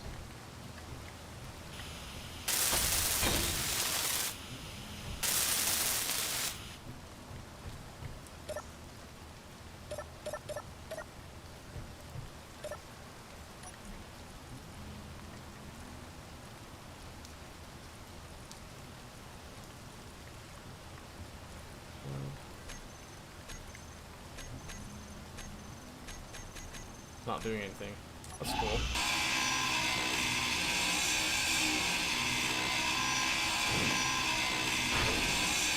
Oh, guess I didn't do much. That's okay. That's okay. Let's see. How about those neon tubes, huh? Window blocks, the warfare stuff, sparks of the future. So let's have a look at the neon. Ooh. Interior plate, A. Don't mind if I do.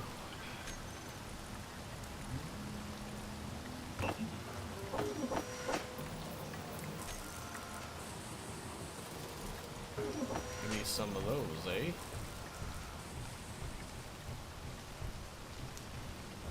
So what would that look like if I just come up and did it on?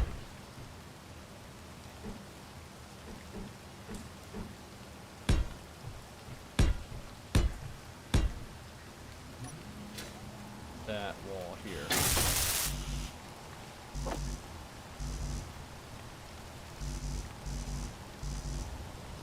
You know what? Just what if? We like to think on this stuff, right?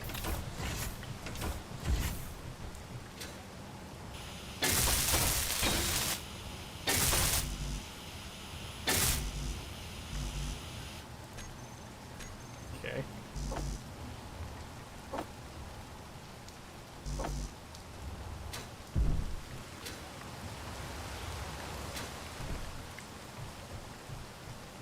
I'm not sure if I believe it.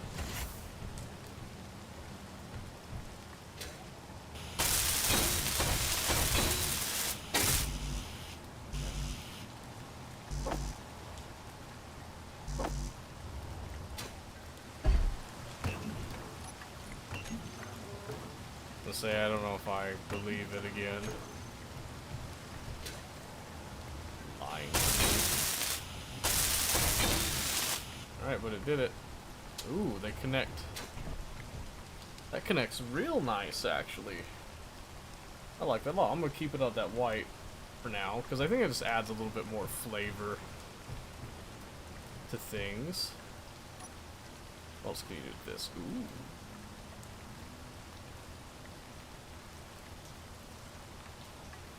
Neon tubes in. There's a down, up, corner. A circle. That could be fun.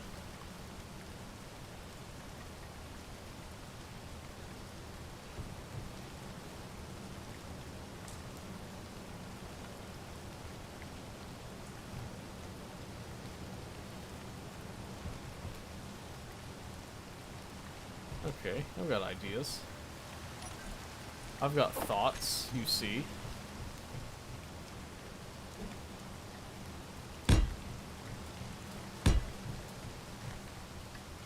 Just kind of for kicks and giggles, you know.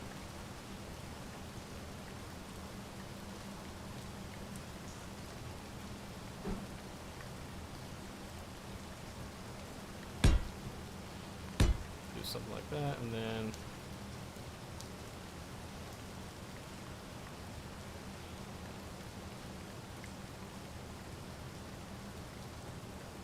let's see.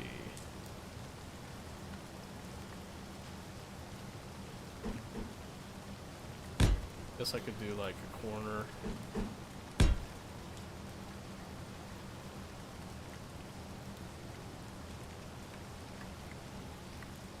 Maybe?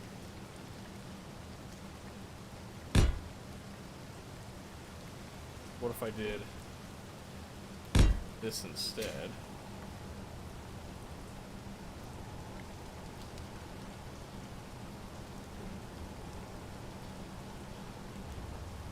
Oh, oh, let's do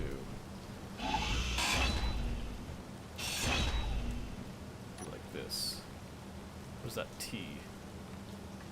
It's actually, I can just go.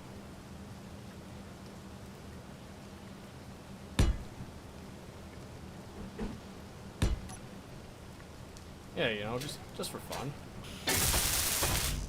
Like this.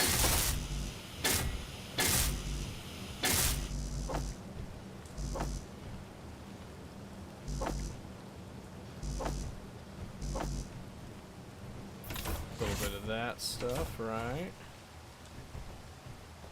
And it says it's all drawn, but it isn't.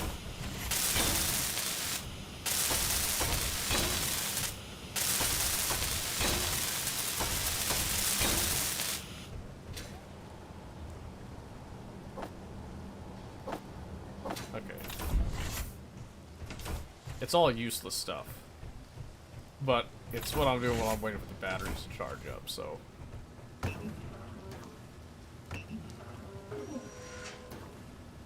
And like I said, it just kind of gives me a little something extra to sorta do while we're waiting.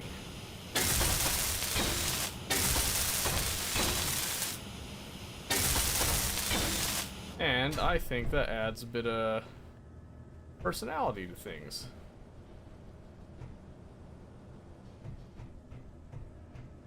Mm-hmm.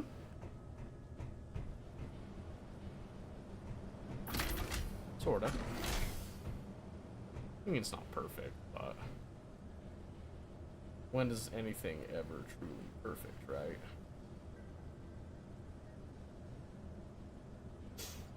Yeah. Anyway, that's fun. All good stuff. Little flavor items and all that. Those batteries are starting to look pretty full, but it is nighttime.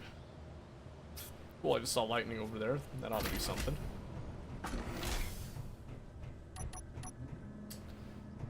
So, the question right now that we have is pretty much, what are we gonna do about finding that location, huh? Let's see, let's come over here, let's do, we'll close that up while we're gone. Alright, let's pop in. And let's take those personal transport batteries. Back on auto.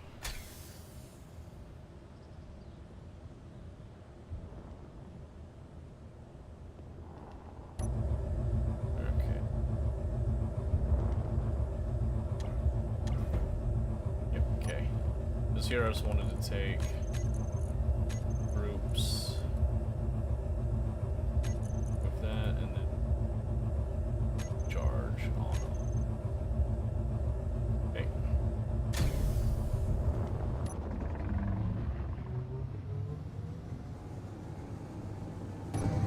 much more fly time now. Much more fly time.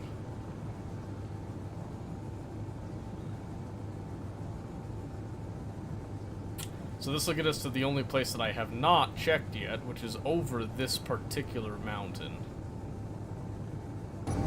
Which I imagine is going to take quite a bit of time to do.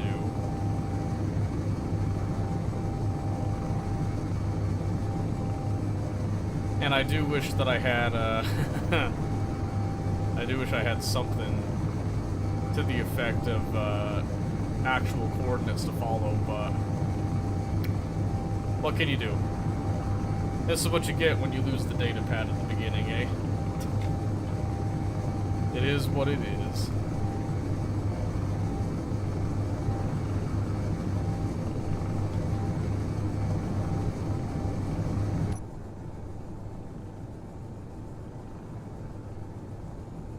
Let's see. Okay, I'm gonna turn my signals back on in case the signal pops up, which I hope one does soon. Alright, that gets us over the mountain. And wow. Let me open up the antenna real quick.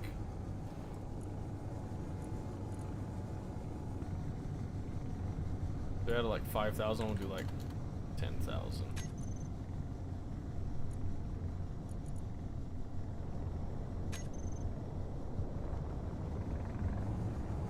So looks like we're getting a little bit heavy for our up thrusters. Is a scary thought. I am not seeing anything that even remotely indicates a station, by the way.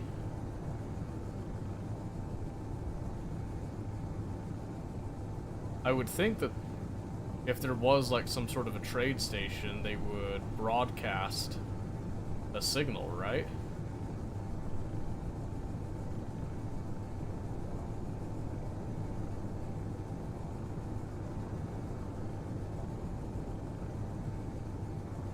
I mean, I would think. One would think. Another little ice lake there. So the ice lakes aren't as rare as I thought they were. I mean, thank goodness, that means it'll never run out of ice, but at the same time, like, I was hoping to find something to kind of give me a little bit of an expedite. Or at least an inspiration for some things, but it's just nothing but mountains. I'm not sure if this is a common thing for most people, but I'm just getting nothing but these weird, crazy mountains here.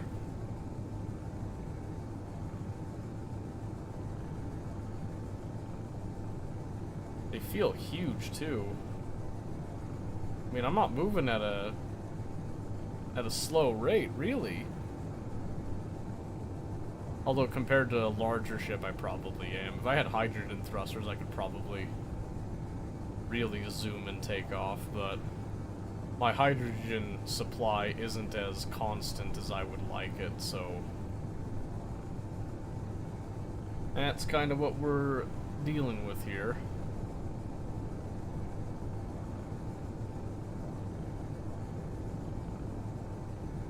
Yep, so we're about 25 clicks away from home, more or less. Big old mountain range looks to be here. Sort of chasing the sun a little bit, not effectively, but heading in that direction. In hindsight, I probably should have put on an AI flight lock on this thing in maybe like a basic task, just to have it fly to home when I was done with this.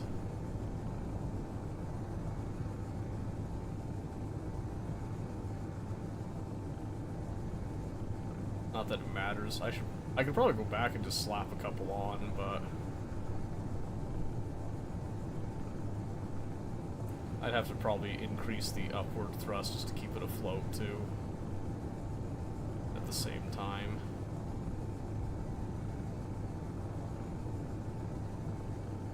I wonder if there's a feasible way I could make a search drone. If it would be able to pick up a signal for me.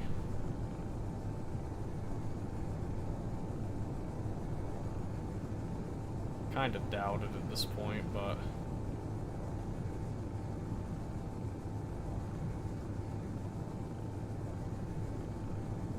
I'm just getting a whole lot of nothing.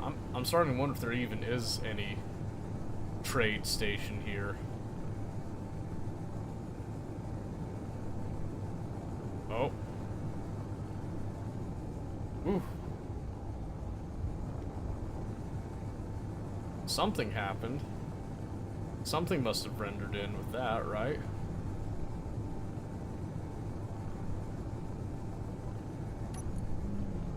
I'm just gonna take my large thrusters here.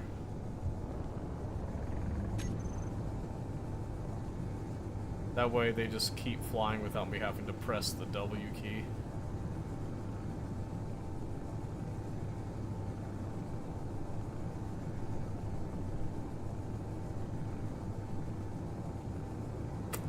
Yeah, I'm not seeing anything. Let's go up to the peak of this one. Let's see if something presents itself to us. Kinda doubt it at this point. I think we're just kinda out of luck. That's kinda pretty, I'm not gonna lie. That's a pretty shot right there. We just kinda...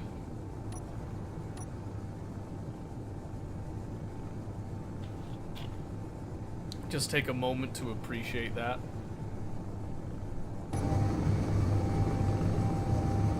Try to go. Yeah, about right there, I suppose.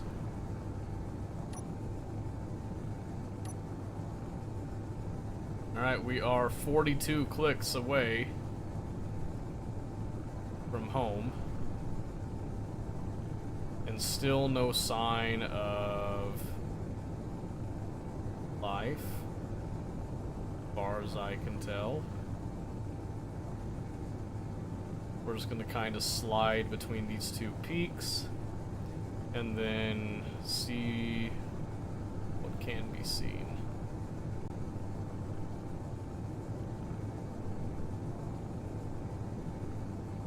Looks like another big ice lake in the distance, but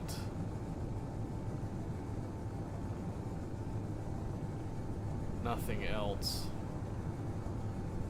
Maybe a second ice lake down there in that crevice at the 11 o'clock.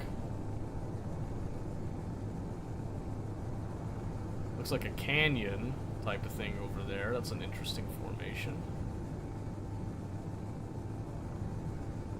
Okay, but nothing. Alright, so what I'm gonna do is I'm gonna come over here, we're gonna go to GPS. This is gonna be... I'm just gonna call it Search End 1. We're just gonna turn around and we're just gonna head back. So the idea being that I'm gonna attach a AI flight block and I'm gonna allow it to just kind of take me back to one of these. So if I hit Search End 1, I'm just gonna give it like a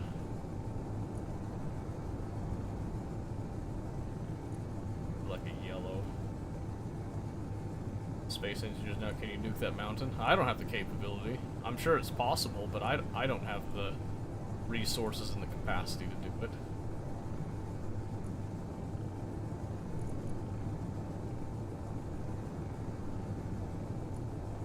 Give that like a deep red.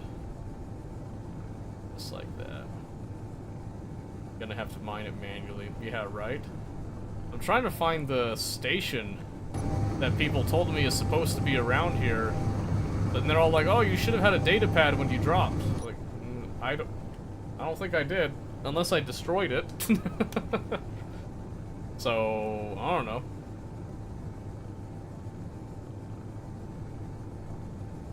But yeah, we ended up beating the AI in that Sins match, and I didn't think that it was worth it to do a second one tonight, so we left it off for Sunday. We'll do a second AI match. We'll up the difficulty, and we're planning to play Advent on that one, so we'll see how that goes. Then I decided, hey, I'll build a little ship, I'll go cruise around and see if I can find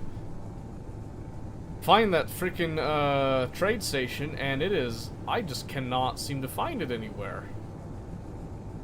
So I'm putting down that marker just to remind me where I was. And I'm heading back because there's no point in going in that direction anymore, so. And I think I need to add a couple more upward thrusters on this thing, because I think it flies straight and fast, but I think it starts to kind of dip a little bit. So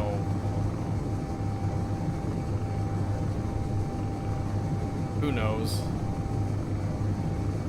And my maximum speed is this 100 meters a second, so this is as fast as she flies here.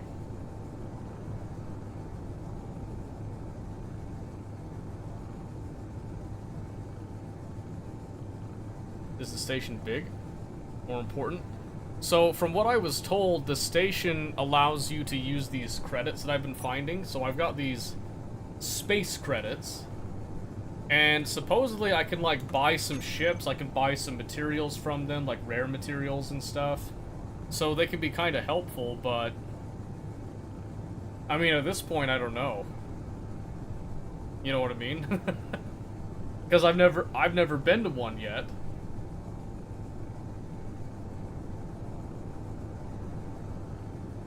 And it might be easier for me if I just, like, tried to achieve spaceflight instead, but in order to do that I need to... So I have a really big ice lake that I can really convert into hydrogen and stuff easily that I need to set up. I just haven't set it up yet. So that's fun.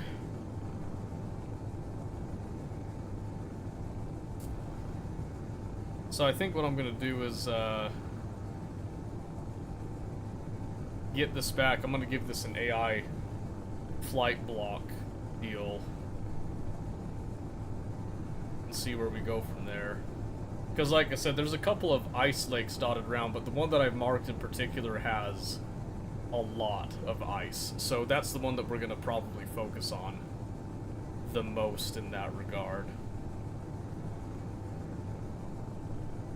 But I was hoping to transport more ice back to the main base. But I might need to make a ship printer so I can get, like, multiple of my drone designs up and running. Because one is good, but I think I need to be able to achieve multiple in order to be remotely efficient in this case, so I suppose we will see. 23:32, checking the time. Did I just see? Oh, we're good. I think it's faster to walk? Oh, definitely not. Definitely not. Trust me. This is this is a marked improvement from walking. I've done enough of that. I've had it with the walking bit. I think so. Now that I've been playing for a little bit, I've looked up some other people's runs and stuff they do. I have like an intense amount of mountains, I've noticed. So I do have a semi-unique situation going on right now, which makes it more interesting for me. Because I'm dealing with problems that I haven't seen anyone solve necessarily in those senses, but at the same time, oxygen getting low. Oh, my oxygen's actually getting low because I'm high enough up. That's crazy. That's crazy. So I probably need to get down lower. Or is it just because I'm in a cockpit? Or is it because I'm in the cockpit? That seems weird, though. Because I haven't left Earth, I should be getting... How's if I... open up the visor? It's all good? Okay, so it's not... It's contained to the ship, essentially. Interesting. Unless I achieved a altitude that actually is preventing me from getting oxygen. Which doesn't seem likely. I didn't think I was up that high. That'll be something else. I don't know what, though. Yeah, you can see right there, 40 clicks of travel that direction. That doesn't even count. I went over opposite side for a while as well, and I still have found nothing. Nothing that even remotely indicates the potential presence of maybe civilization, another life. Just nothing.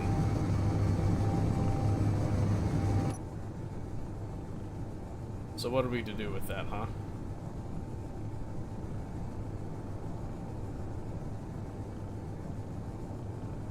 What are we to do with that?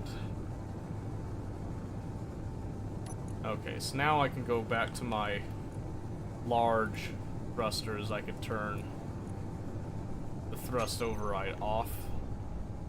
Start putting my finger back on it.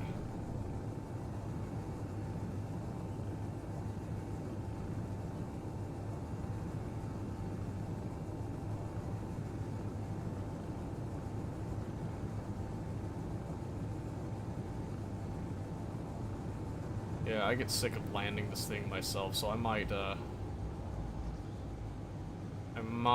put AI on this just for the landing sequences, if nothing else.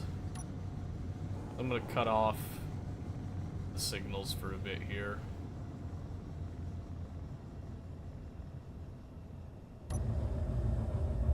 Excellent. Ooh. I need to add more upward thrust. That was really scary. I did not like that. Prissy, wake up. I don't like this.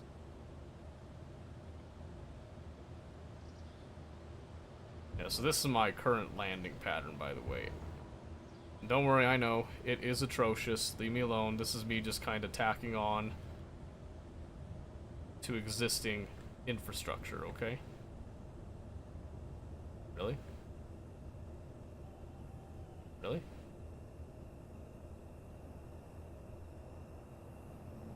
Really? There it is.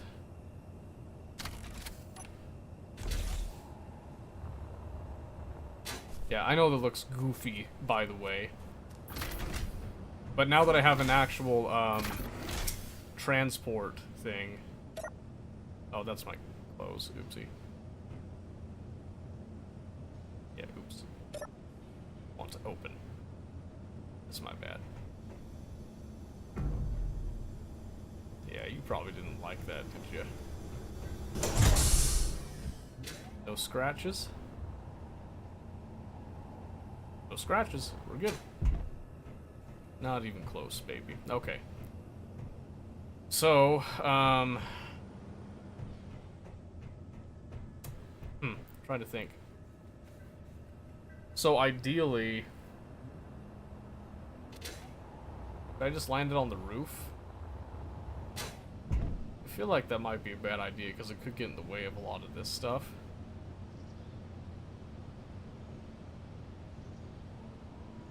Oh, I don't need these anymore.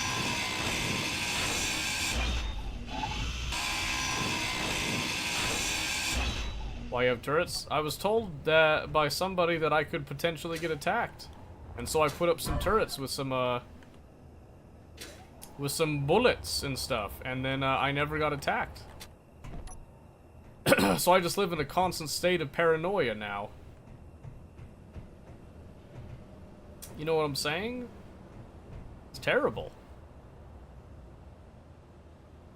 Let's see.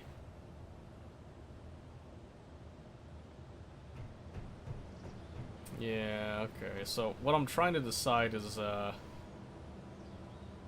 oh, if it's worth it to go. Because, see, like, I went so far that it's actually below us right there. Like, I might be able to make, like, a full circle around the planet. I don't know if I'll find anything. Ah, man. When you get attacked, you'll be ready? I hope so. Those are pretty beefy turrets. I spent some time on them. I got some magnesium powder, which was not a simple process, by the way. That stuff takes a while to actually process, so... Tired, huh? Always tired. What can I say? Taking care of kids always wears me out. Sorry, I was just checking the time here. Oh, man. But I ended up, I cut stream early the last time, so I don't want to go... I want to go the full length tonight because I don't often get a chance to go full length here, but... I'm gonna get as close as I can to it. So, I need to decide what I'm gonna do with the remainder of my time tonight. So, I could go for the Ice Lake, I could set up the outpost, I could start the actual mine setup. I could continue to look for...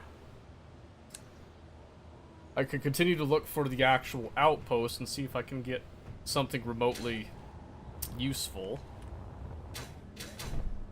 I could make improvements to the current outpost. I just don't know what's more worthwhile. I've never actually set up a living space for myself to give myself, you know, that sense of home, really. But my idea was to make this just an outpost. I was going to set up an actual home somewhere. I was actually thinking on making like a living space up there and have like an AI shuttle bus type of thing to take me around. Oh, and speaking of AI, let's do... I wanted to grab... Let's go... I've got some right here, actually. So I want an AI flight move block.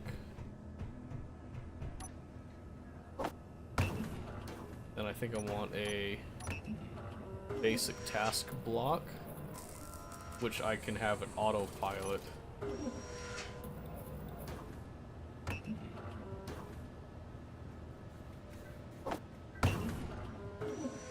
Yeah, I'm gonna go with that.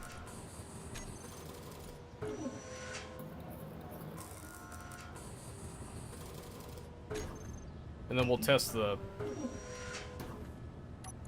autopilot functionality on that. And then I was gonna add a couple more thrusters, that's right. So I'm just gonna put the flight block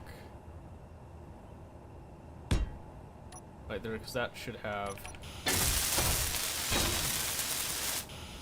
the front, yes, okay. Then I was gonna put the basic task block. Just gonna kind of tack it on the back because I don't think that one has a front or anything, so that's just gonna stick there. It's gonna be super ugly. It's just kind of a me just trying to get some function out of it right now. Let's see. I need to add a couple more thrusters for lift. I need some steel plate for that. Ugh. I'll be honest with you, if I had my choice, I'd be playing Factorio, smacking the frickin' space age stuff. But unfortunately, we don't have that yet, so still like a month and a half? No, it's like 2 months. Ugh. Nah, I just depressed myself thinking about that. So far. That's what I'm saying, man. I'm so excited. I really want it. I want it so bad.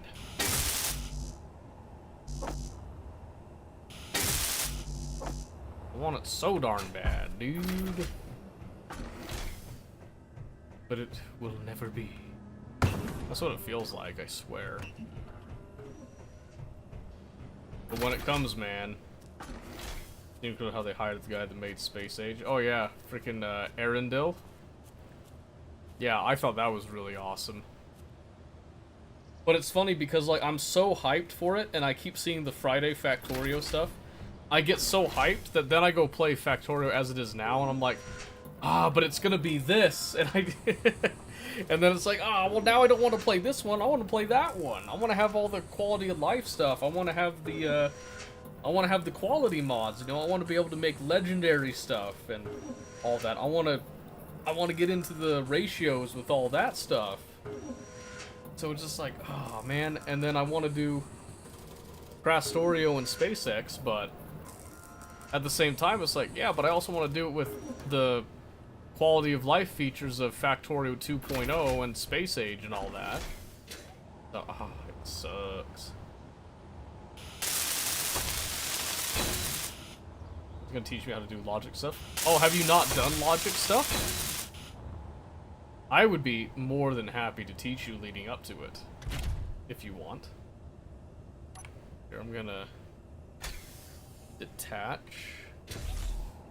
Not what I meant to do.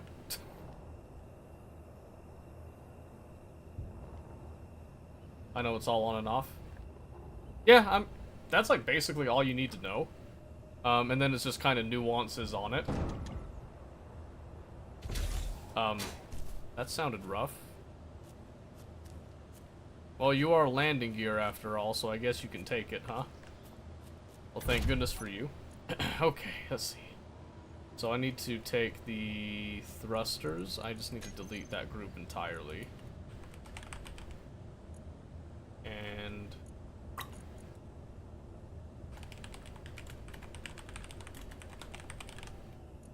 Oop. There we go. That's better. Now I just gotta come back over here to groups, take that out, and then take... Oh yeah, I butchered that spacing, that's okay.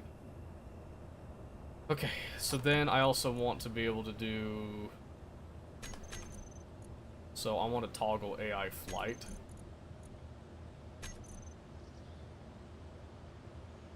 On and off, and then probably toggle like this on and off. Okay, so let's go to personal transport autopilot. It's gonna be personal transport auto flight type of thing. Okay, all right. Now what I'm gonna do is I'm gonna come over here. This is gonna be a autopilot. We're gonna make it a one-way. So we're gonna test this where I want to go to unknown signal. Sure. I want to go to unknown signal. Then I'm gonna go to auto flight here, and I'm just gonna make sure collision avoidance is on and all that. Then I'm gonna take our parking off. I'm just gonna come up here. So let's see, so the auto flight, let's go to the autopilot first. Is there a distance? Offset? Nope. Okay, that's fine. Let's just turn. Oh, good. It's just right there. I want to see how close it gets with the collision avoidance.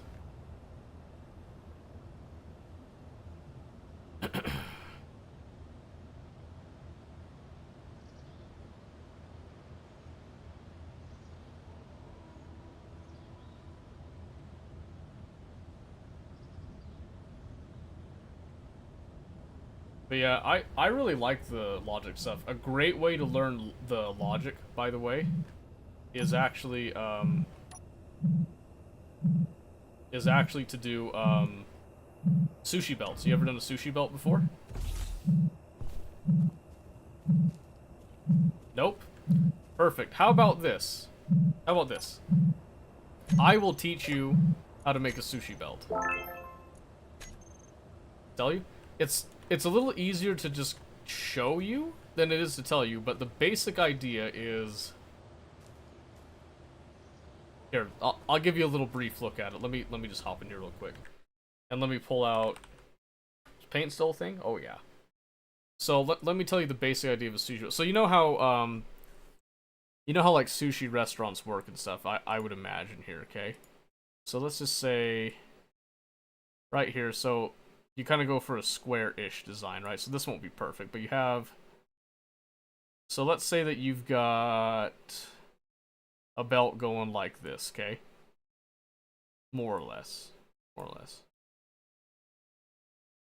Okay? So you got this, and I'm just gonna do green just to kind of show... not like that, stupid. I haven't done this in so long. Okay? So now green just to show you. You have it all going one direction. I just cannot... What have I done? Brush. You gotta go one direction like that, okay? Alright, so you've got the belt that's going just like this all along in a circle, okay? What you're going to have, and I'll denote this with red, you're going to have some input right here, let's say, that you're going to have circuit controlled with like certain ratios. You're then going to have, let's say we put a memory cell up here. You ever done a memory cell? So you'll have your memory cell, and we'll denote that with M up here.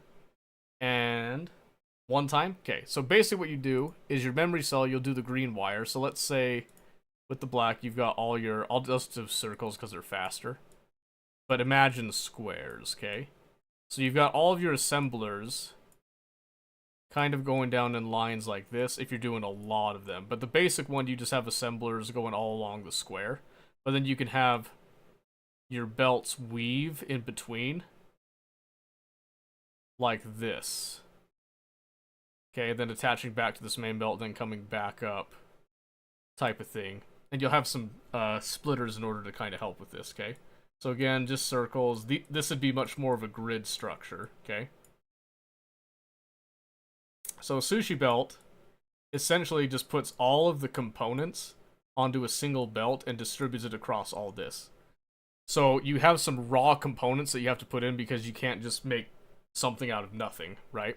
So your memory cell, basically, you'll have two wires, okay? And the default colors for wires, you've got green and you've got red, okay?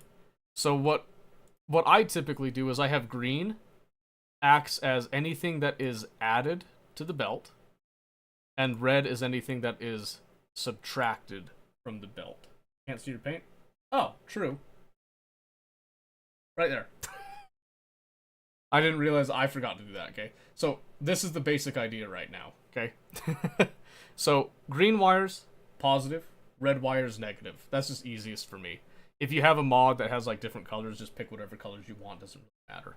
You can even do the opposite if you want, okay? But you have inserters spread throughout all this. So anytime that an inserter is pulling from the belt to put into an assembler, you put that on a red wire and you have it pulse in order to read a signal, okay? Anytime that you have an inserter put something onto the belt, you put it on the green wire, with the idea that it is only going to put them on if there's a certain number not on the belt yet. Once it reaches a certain number, it stops putting stuff on the belt, okay? That's the basic idea. So you've got your... So right here, you've got your raw, which will just have a little R right there. A beautiful R, I must say. So that's your raw input going in, and then all of your actual input gets put into this sushi mall, we can call it, right? Because you can actually have little, I guess let's just do yellow. So let's just say you had like little yellow crates, okay? And you could do this without drones, so just have these as like, you know, you can come over and access these as storage areas. So you can have like a line that's dedicated. Let's say, you know, you have all of your base components. Maybe you have that all built in this stack right here to go onto the belt. Or you could like have it spread out and all that. And then you could have like all of your infrastructure in this one. And infrastructure meaning like your inserters, so the inserter chains where you have to have one inserter to do the other inserter stuff, so you have it kind of go up the line in order to feed into itself type of thing, right? Then you could have like another one that's for storage and all that type of stuff. But the important bit is that you'll have this, and then on your input line, right here, you'll have all of these wired to add, and this is usually done with belts, so you're just going to read from the belt, and you'll only activate those belts when a certain number of material is not there. So let's say you want to have 300 iron plates on the sushi belt at any given time. So it'll fill up to 300, and then it'll stop, and then anytime that you take off an iron plate, it just adds another iron plate on, right? It replaces it type of thing. So, super easy to do. It looks complicated, it looks very scary. It's actually very simple, and it is a great way to do a compact design for a mall. The drawback that you have is that it can be a little bit weird to set up your ratios depending on how you want to do it. It's also slow. It's slower than just like direct feeding into like dedicated factories. It's a very general purpose factory, which kind of sucks for some things, but it is very good. I actually ended up making one of these for my Craft Story 2 space exploration run, and I had a setup similar to this right here. And this, once I had it set up, this pretty much built everything that I needed to make the entire train-based factory off of that back alone. Everything just like was going in to feed it, and then I had my grid set up, and then this just went ahead. It was building all the components that were needed. The bots would come in and take what they needed from the actual locations and stuff, and then as I ran out of stuff, it would then just go get more, essentially. You know, it would just make it on demand type of thing. That's the beauty of a sushi mall with it.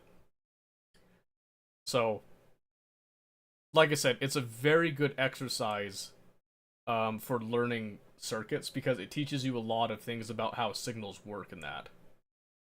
I want to learn that to be able to only make on demand. Yeah, so there's a couple ways that you can do that. So, like I said, Sunday, remind me, if you would, and we will spend some time on Factorio. We'll call it like a little Factorio tutorial in preparation for 2.0 and all that. So, yeah, this is the basic general idea, and I'll explain how everything works too. Like the memory cell seems complicated. It's really not that bad. A memory cell makes a lot of sense as soon as somebody explains to you why a memory cell works. So, it is just fantastic how it works. So, anyway, yeah, this is the basic idea on the setup. So, I'll just go ahead and minimize that for now. Let's head back to Space Engineers for a bit. I'm excited. Good, I'm glad. I love teaching. I love teaching a lot. Let's see, so I picked that up. Okay, so I haven't really used the test, like the autopilot flight on this stuff. So I want to try something here. So on the autopilot, I want to not go to that one anymore. I want to delete it. So I'm going to try going to the Ice Lake Outpost location. I'm just going to add that. And then I'm just going to toggle on. Whoa, that whipped.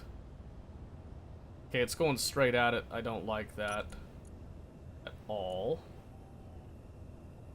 Speed limit 10. I would like it to do a minimum altitude of... Oh, nice. Good one. Let's do a minimum altitude of 80, I think. And then let's frickin' crank it. Crank that to 100, baby.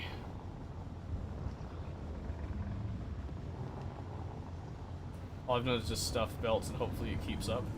And there's nothing wrong with doing that at all. Like, trust me, there's nothing wrong with doing that at all. A lot of people play that way. So, I like to play in a way that is a little bit slower in that sense. But I like to not have waste, right? I want things to kind of feed in and stuff and be efficient in some ways. And sometimes that doesn't lead to time efficiency. Please don't crash. I believe in you! Yeah, we crashed! Okay, okay. Slow down, Kimosabe. See, that's why I had the blocks on the end. Specifically for that. Let's see, so if I wanted to do this right, I'd actually want to probably go up to a pretty decent height, actually. So maybe if I go onto this auto flight deal, let's do a minimum altitude of like 250. Cruising altitude, right?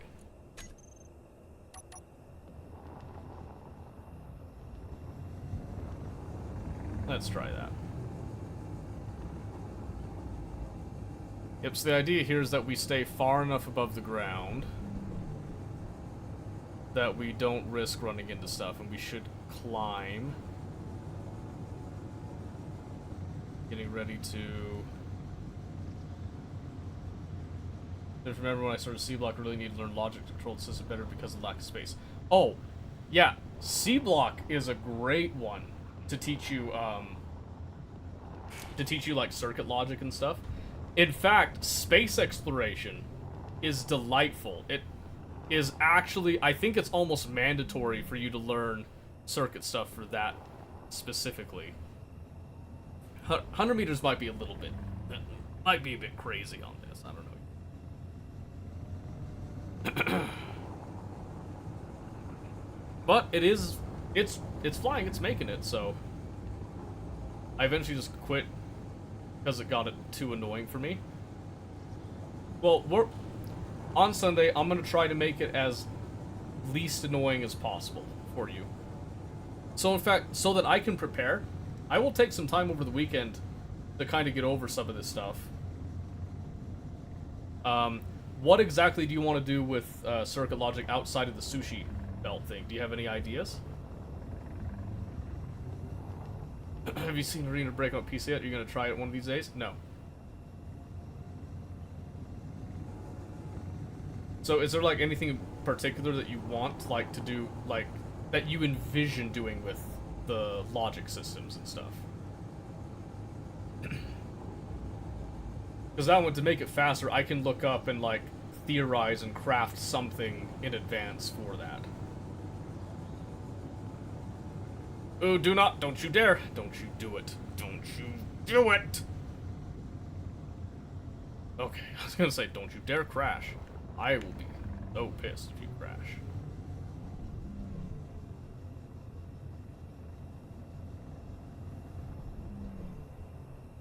And then I could just sit here, I could just turn this off at this point. Yeah, okay. But we don't have... I got like a couple of iron plates blocked here. Okay, let's try the return trip, shall we?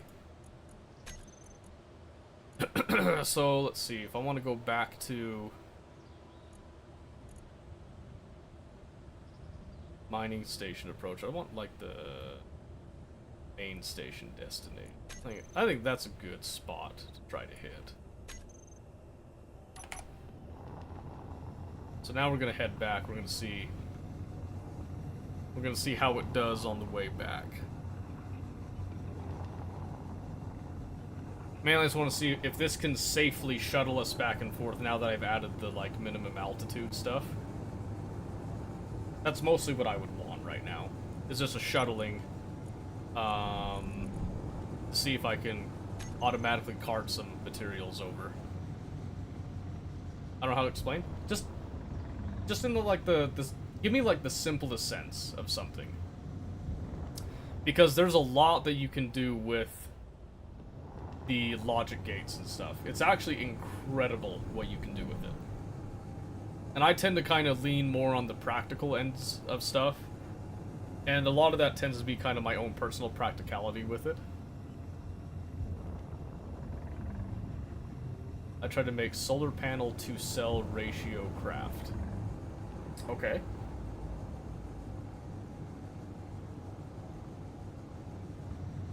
You have to explain like what sort of ratio with it. But yeah, Red, I have no intention of playing Arena Breakout.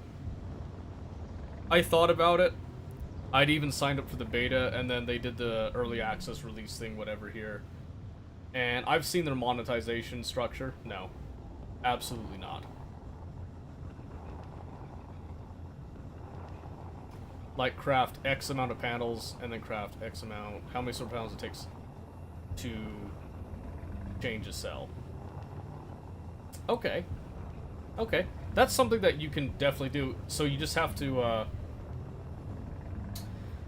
you pretty much have to figure out your math on that one, and then it's just a matter of, like, you know, assigning your ratios and all that, and then what you probably want with that is you want to have a memory cell, and then you probably want a SR latch type of thing, which is something that we could talk about. So for every cell you need X amount of panels. Oh, well then that's easy. You just it's just multiplying then.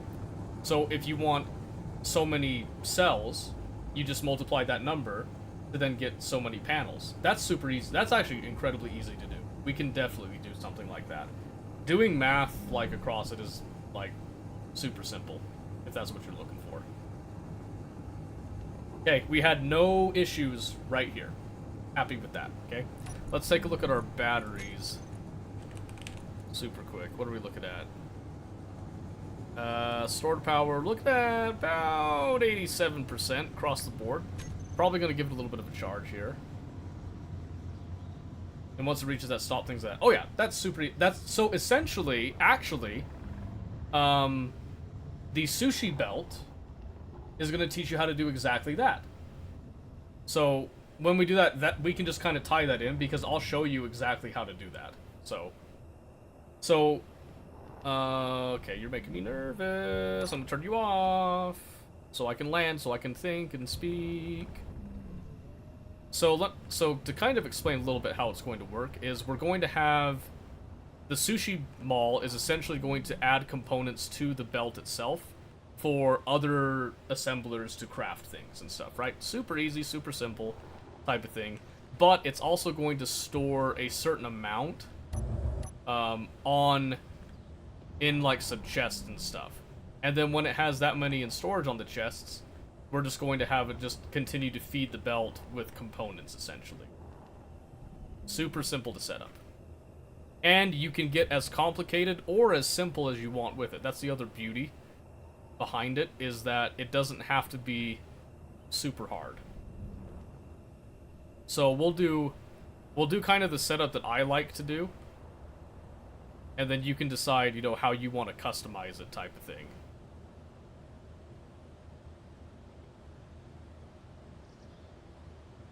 And I'll see if I can get like a good blueprint made. And I'll just do like a vanilla blueprint. So I have a pretty decent blueprint for Craft Story 2 and space exploration, but it has a lot of crafts that are very much specific to Craft Story 2 and space exploration, right? So it's not stuff that you would necessarily need. But I could make something that is vanilla friendly type of thing, and then you can adapt it to anything that you need. Like to any game mode, any overhaul mod, anything. You know, and we can make it sort of tileable. It'll be a little bit tricky. It's midnight right now. Maybe it'll be my days off project. Yeah, sure, yeah. It is midnight, it is. I was trying to see if I had enough time that... I was actually thinking about doing it right now, just switching gears, but it's late enough. Probably let's stick with Sunday. If Sunday works for you. If it doesn't work for you, we can choose another day. Absolutely, we can choose another day. I'm just saying Sunday because Sunday's the next time that I'm on. Or, I mean, if you want something that you could, like, look for as a reference, I could make a video. I've been meaning to get back into making YouTube videos. I'd be happy to make a video that you could go back to, scrub through and all that. Or if you just want to do the live demonstration, we could just do that too. Either way works just fine for me. We could try the live demonstration, then if you need something that you can go back and re-reference, I could make that too. That's like totally, absolutely I'm cool with doing that. So, but you should be free, so we'll try it. We'll see what happens. What was I doing? I was going to get some stuff. Yes, some stuff. Let me drop this off. Okay, so I'm gonna I'm just gonna dump off my space credits and then that spare grinder right there. Oh, I don't remember having that scrap in there. Let me get rid of that up here super fast, huh?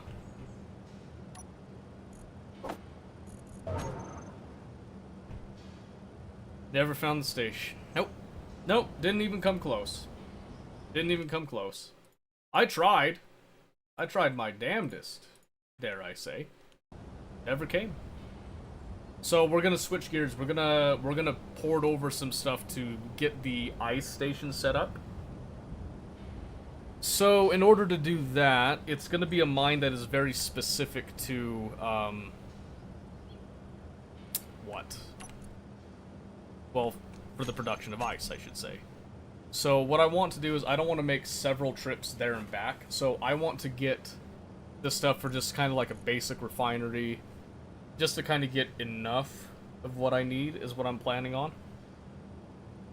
Although I could probably do like a couple trips. So what I think I'm going to do is I'm going to get the stuff for a... Let's see. Switch to large grid there. So I want to do stuff for a large cargo container so we can kind of port stuff back and forth. I'm going to do a connector so we can hook up to it. And let's do... Game's pretty cool, it takes a lot of time. Oh yeah, it does. And it takes like... It takes a lot of planning too. I could start with a wind turbine for some initial power. Or a few. Well, I really like solar panels, so I'm gonna go ahead and I'm gonna do some... We'll do like 2 warfare batteries to start with. Then I'm gonna do a... We're gonna do these solar panels. I'll do 4 solar panels because I think that is good enough for a small outpost like that. And we're gonna start with that. So what I'm gonna do is I'm gonna come over here. Gonna grab.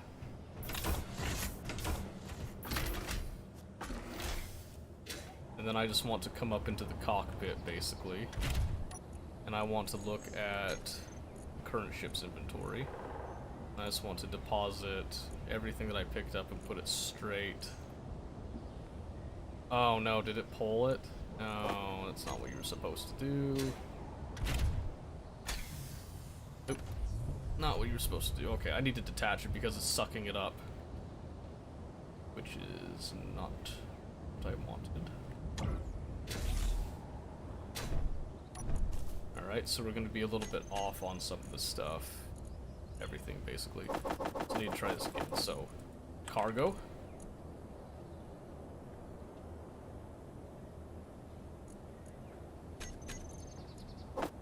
Cargo. Like we said, I want 2 batteries. I want my solar panels. Right there. And then let's do a... We'll have to do like a custom turret controller. Start with that stuff. Start with that stuff. Oh my word. Character tools. Give me that back. Thank you. Okay. Now I can just do this.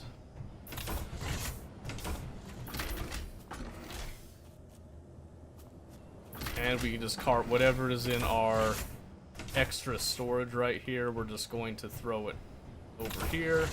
And then we're just going to make everything we can. And we're going to pray.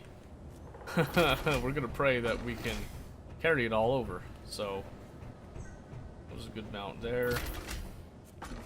Yeah, honestly, it only takes as much time as you want it to take, I should say. That's not what that's what I wanted. You know, it's kind of like Factorio, to be honest with you, in that regard, where it's only going to take as long as you want it to do. Was it startup slow? A little bit, mostly just because I had never played the game before, so the slow startup was figuring out how to make the machine that I needed to make the drilling happen, if that makes any sense. Oh no, I ran out of hydrogen. Okay, while that's making our pieces, We're gonna take the rover over to our survival kit. Yeah. We're just gonna let...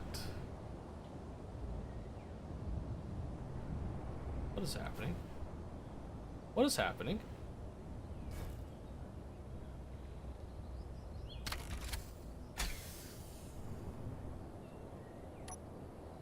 What's going on?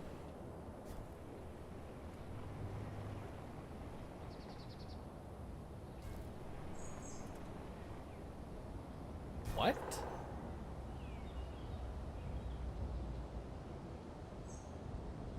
Why are my tires freaking out? Makes sense in the game, yeah. Hold on.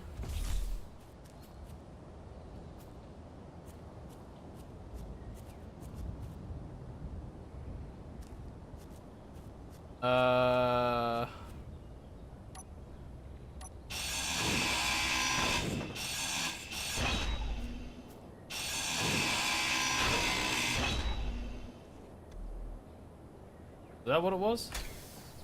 That's what it was. What happened? The tires were locking up when I tried to turn. Turns out I had the blocks were getting in the way of the actual mechanism turning, so we fixed it. Yeah, we're gonna take the rover over because I want to preserve the battery on the ship for as long as I can, since it's gonna have to take a pretty hefty trip over. I'm hoping the components aren't too heavy for it, because otherwise we might have to take the drone, because the drone has a lot greater thrust capacity. So what a detail. I know, right? Like I said, the game is great. It is a fantastic time sink waiting for Factorio, because it has a lot of really cool design challenges and stuff.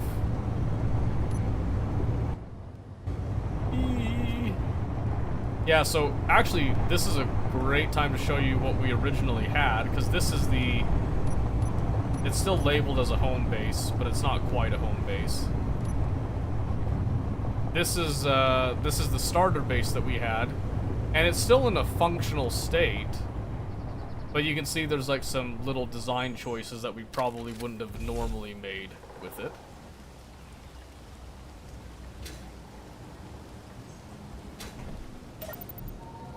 Alright, see, this should still have quite a bit of ice. Oh yeah, it's got plenty of ice here for a hydrogen. Looks neat. It's okay. It's got some quirks with it, but this was the solution we had for mining that we came with. You can see that it did all this, and we had a little bit of automation going on in order to have it bounce back and forth and then reset it. And I had a sensor here when it got out this far to then bounce it back and go down another level and stuff. So cool things that you can do with it. It was fun. I was also getting rid of gravel in that that's a dump pit for gravel, because apparently it is accepted in the community that gravel has no use, basically. So yeah, we pretty much were mining down this entire section here, and the original idea was that I was going to make a little area here for testing a lot of stuff. So you can see the machine actually leveled out quite a bit of it. There's very little I'd have to do to actually make this fully flat. Like, just come over here, hit this up a little bit, and then putting down the blocks themselves actually helps to level it out anyway.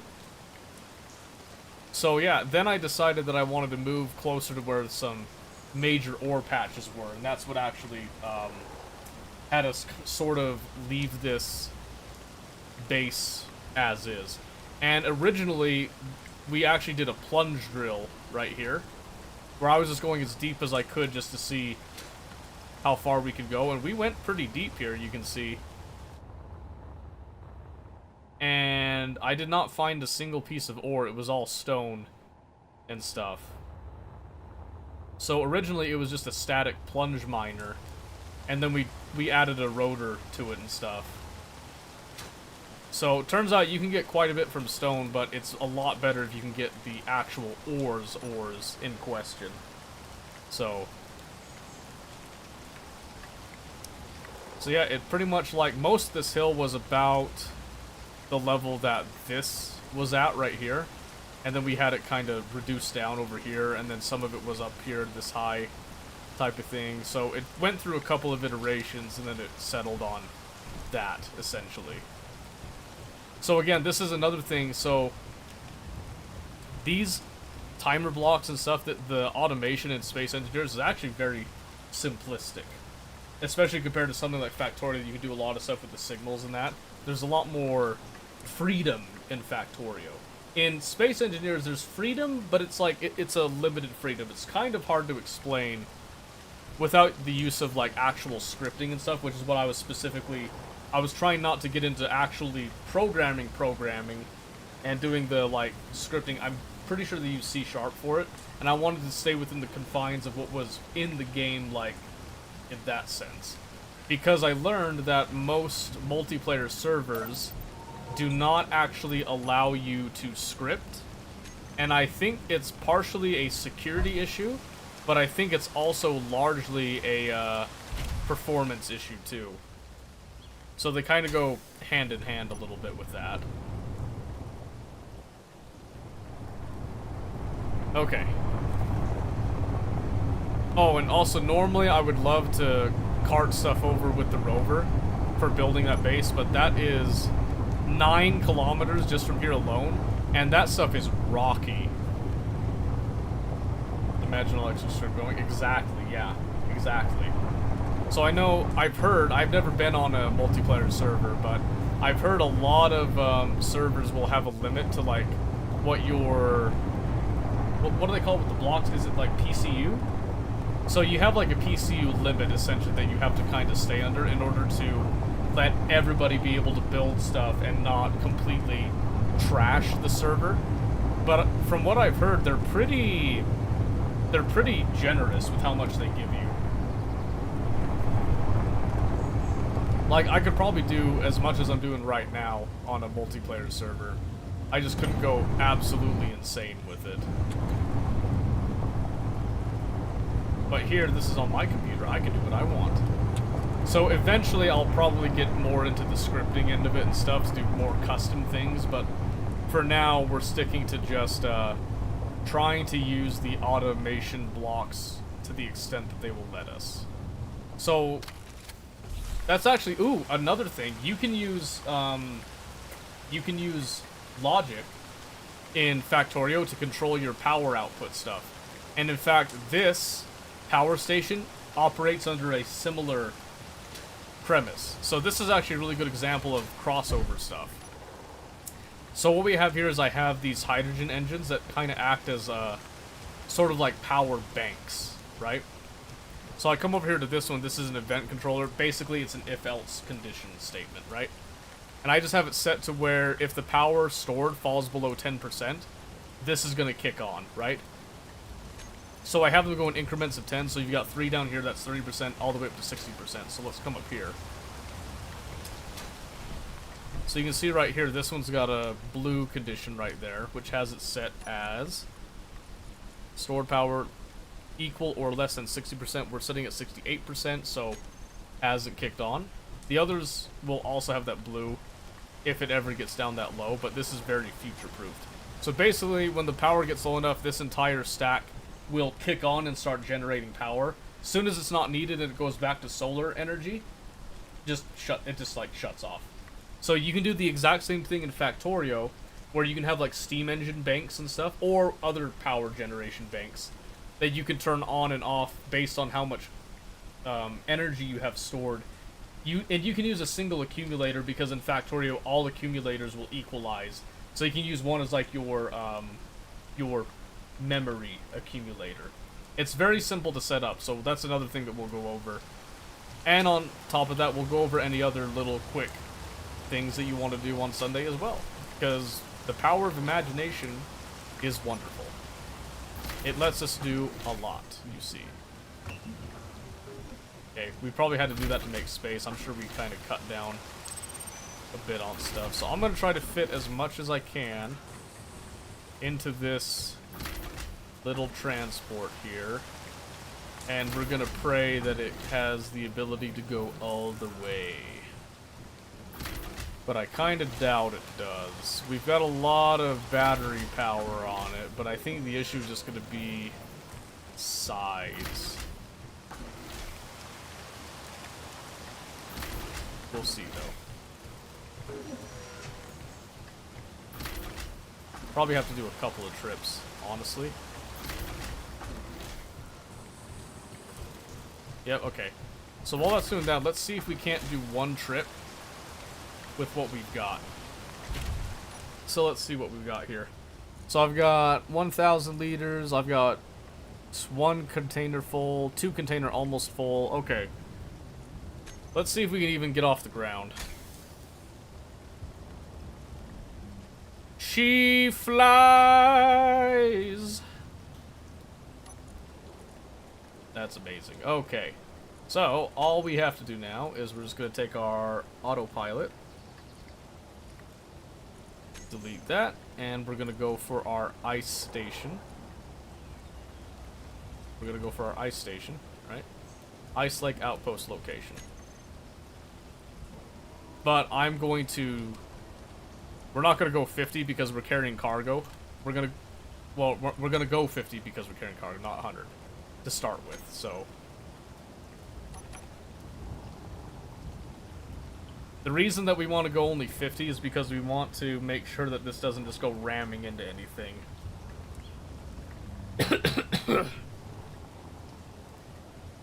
And it looks like it only wants to go about 22, 23. It's slowly ramping up.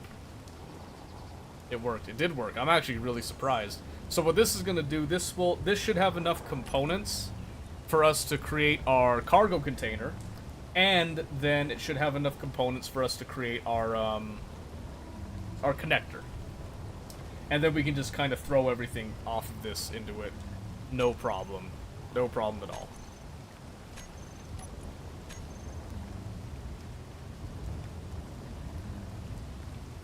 Okay. Let's see if I give it a little more leeway. Let's say I let it go to 75. Does it ramp up a bit? And it ramped up a little bit. So I've given it a lot of forward thrust and very light backward thrust. So I think it's being a little cautious just by virtue of how much weight it's carrying here. I should probably change these panels to have some more useful information on them, actually. And it's stable. As long as it's stable, that is the most important thing to me. And I only wanted to fly us to within like maybe a kilometer of it if possible here.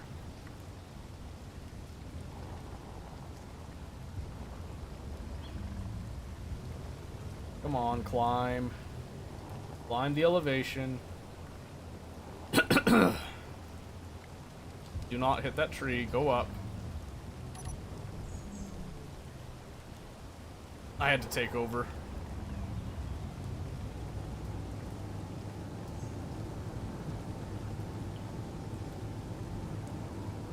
Alright.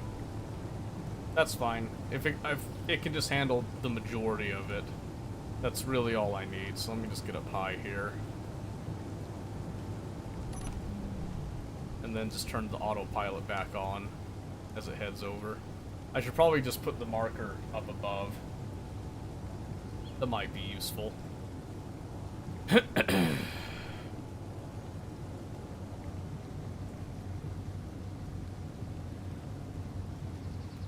Well, I'm gonna take off the autopilot entirely. I'll just fly it in. I'll just fly it in. Yeah, so see, we've got this gigantic lake right here. This is the biggest lake that I could find. And I found, it was like the first one I found, so this is where we're going to be mining pretty much, I think, all of our ice for the duration of our entire run, I dare say. I do not see us needing any more than this. I also see what looks like some ore patches in the ice, which is a little bit interesting. Not sure how I feel about that, but I was originally going to do like a mine on the side there. All that is ice. Oh, yes. It is all ice. And I think it goes deep, too, if I recall here. I'm pretty sure this thing just, like, slams in. And remember, we're pretty heavy, so these 3 thrusters for the side don't do much for us here. Gonna eat it all for your base? Probably not all of it. The main reason I want this ice is actually to create hydrogen to get some thrust in order to actually achieve space flight. We're going to use hydrogen thrusters for that. So part of it's going to go to the base to help like with the additional power as a supplement to what's in space? That's a good question. I don't know. Haven't been there. I've heard like some rare materials and stuff. So I'm just going to park right here directly on the ice for now. And I want to make this large industrial container, I think. So which cargo container? I think it was, yeah, the large industrial cargo container, which is going to require some interior plate. So let's grab some of that, and I am just going to, this is mostly going to be a temporary storage, so I'm going to set this like right there, kind of tuck it in so it's nice and tight. Then I'm going to take care of all that stuff because that should just be building, and then I'll just come over here, we'll grab this stuff.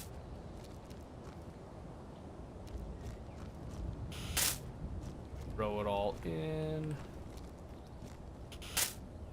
Says I can't get 25 interior plates. You don't know what you're talking about. Can build all this anywhere. Stuff in the ground. Pretty much, yeah. So, from what I found, stuffing it in the ground like this pretty much makes it stable. So, just like kind of burying it down in the ground just gives it a little bit more stability. You can't really access this stuff, attaching things to it. But it doesn't matter, really, because that's not what we're doing with it. Okay, so the only drawback here is that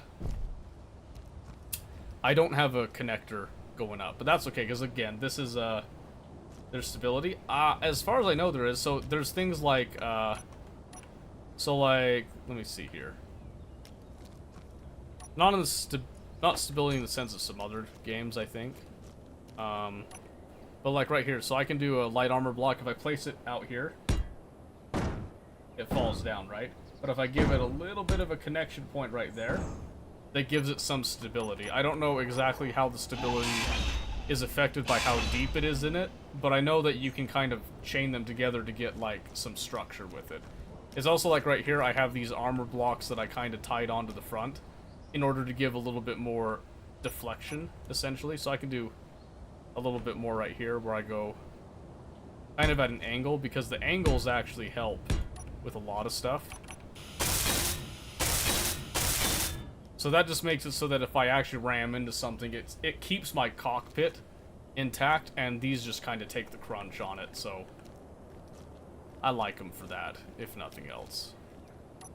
Alright, so now I'm just going to come in here, I'm just going to take everything I can, and we're just going to pretty much just drop off,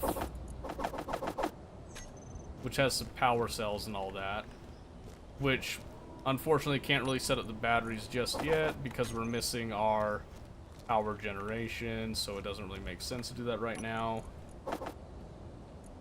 But I am happy that this managed to make a trip and bring over these necessary components, so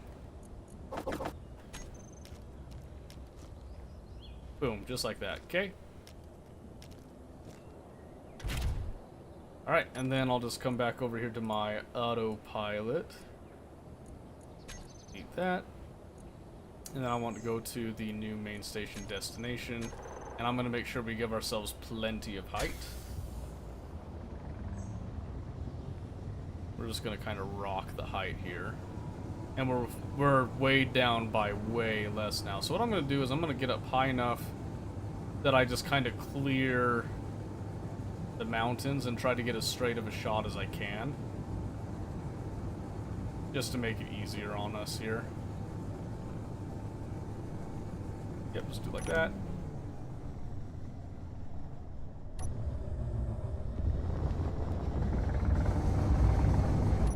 And then since we're not too worried about nothing, we'll crank it up to 100.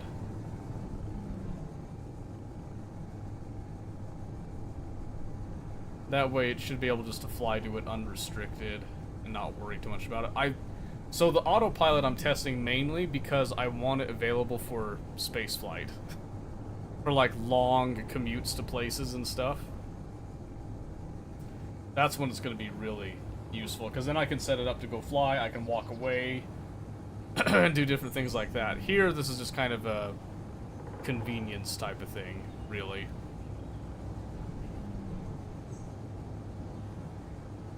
Alright, I should hook this up to get some power back, I think. Actually, it's probably fine. Love that feature to be able to go full auto. Oh, yes. So, this one's a super simple autopilot thing. My drone has a little bit more sophistication to it. That it has controls set up in it where it'll load up on ice, it'll check if its cargo is full, then it'll go a certain pattern to then head over to the unload station, check if its cargo's empty, rinse and repeat, back and forth type of thing. I can then turn off certain aspects to make it just kind of stay where it's at until I'm ready to use it, because right now, if it goes over to the to the mine, it's never going to get full, so it'll just stay there. I'd rather have it stay at the main base so I can use it for something else if I want to. Okay, now I'm just going to turn that off.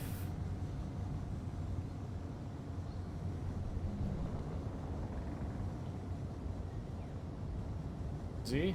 Like I said, I think I've got the battery capacity to do a second trip here. Seems cool? Yeah, I can show you. I can show it to you. I actually have a camera set up on it. We can send it off on a flight here while we're doing this. Easy. Well, actually, let me come a little closer for the loading, just to make it a little bit easier. A little bit easier. Yep, we'll go like right there, and then I'm just going to turn my thrusters off to save a little tiny bit of power there. Okay. Yeah, we're bottlenecking on it a bit because it's filled up so much. I think it's mostly the power cells for the solar panels. But yeah, there is a lot to it. Oh, in fact, speaking of a lot to it. So I'm going to remote access. I'm going to turn my stuff on. I'm going to remote access this main outpost right here, because it's got our actual AI. So if I type in my large drone AI, it is connected right now. So I can just come down here. We've got our main to mine, but there should be large drone cargo full event, and then there's a cargo empty event, and that empty event was turned off. So I'm going to turn that on right now, and then that will actually trigger a certain action, which I think it did before already. So I'm going to look at these, and then I'm going to look at our large drone. There's the after launch procedures, that's all toggled on. I want to then go to our AI flight. It is toggled on, and right now it has no movement input and whatnot. So if I come over here, you can see it's parked right now, and right now it is set with all that stuff, right? So again, remote access, I'm going to go to our main. I'm going to do large drone, and I'm going to come over. We're going to set this up to occur. So I'm going to do cargo filled %. We're going to switch it equal greater than that, and then we're going to trigger equal or less than. Then see, Just like that, just kind of zipped up and is going to take off. We can now remote access Taldi. And then we can go to our top-mounted camera and we can view from the camera and we can monitor their progress. Basically what they're going to do is they're going to go over to this, that mag/ice outpost, and they're just going to hook up over there. Assuming that they think they're going to get some ice.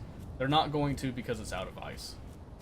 So we can monitor them. Yeah, so you have to install a camera to do it, and you have to also give it an antenna that you can access, and then you have to have a signal booster around so you can actually reach that. But then you can say here you can track it, you can make sure everything is good on it. So I don't have a remote controller on it, so I can't actually like grab it and control it if something goes wrong, but I can grab onto it as long as it has power and the camera's good.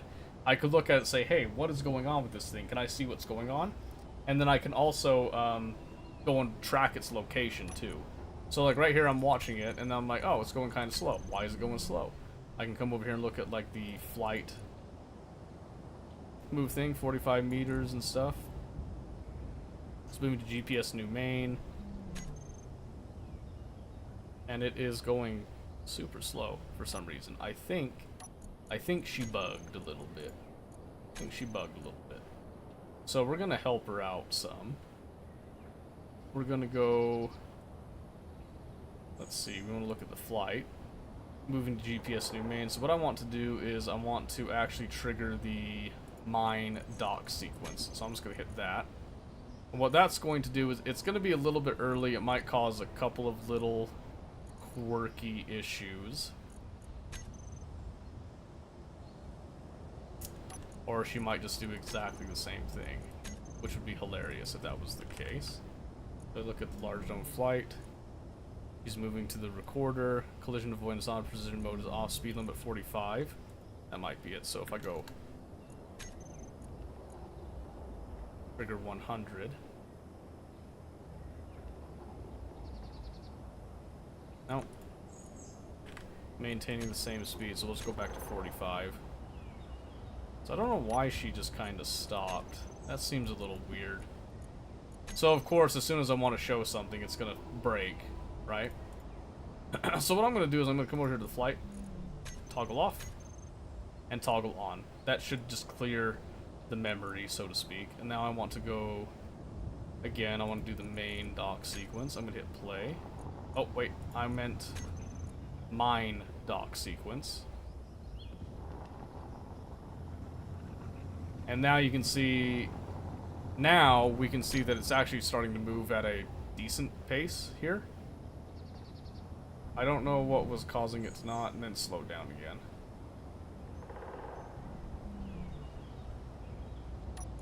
So that's weird. I wonder if there's something wrong with the mine signal on that.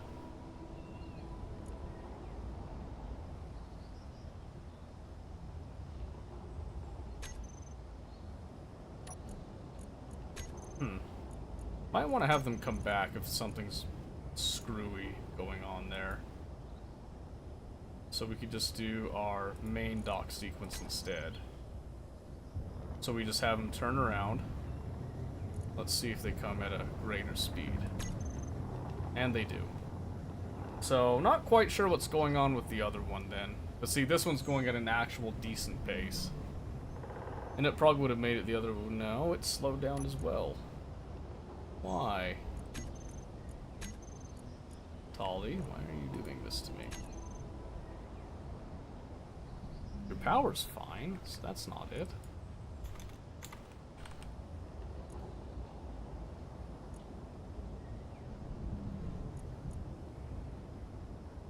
That's not it, so what's your deal?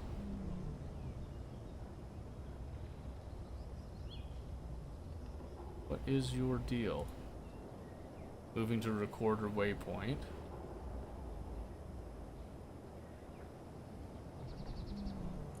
I have to do, because I think I did this stuff. This is what's supposed to happen, really.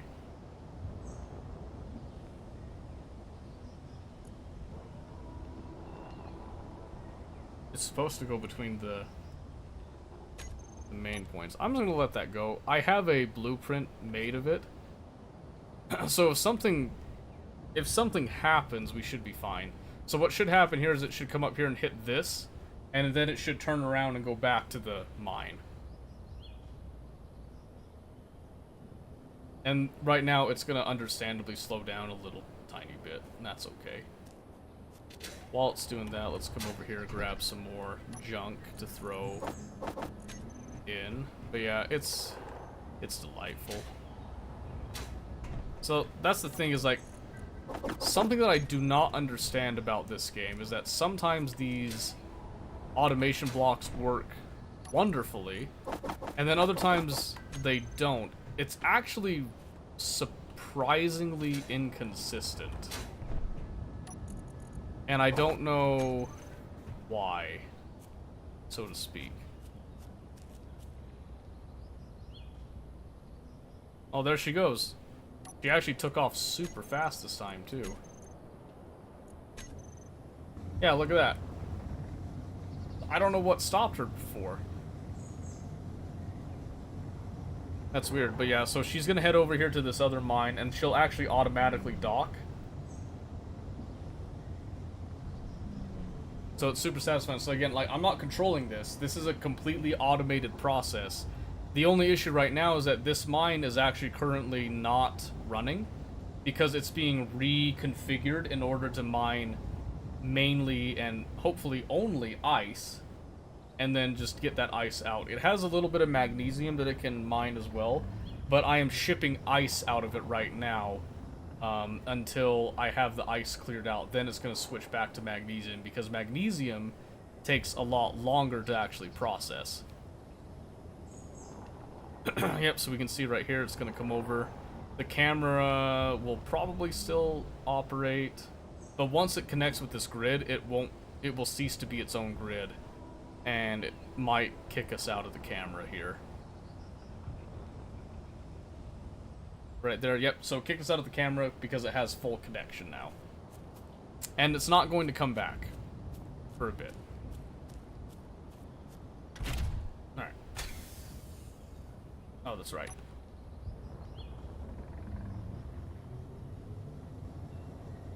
Fly high into the sky. I'm just gonna fly this myself because I don't trust the AI.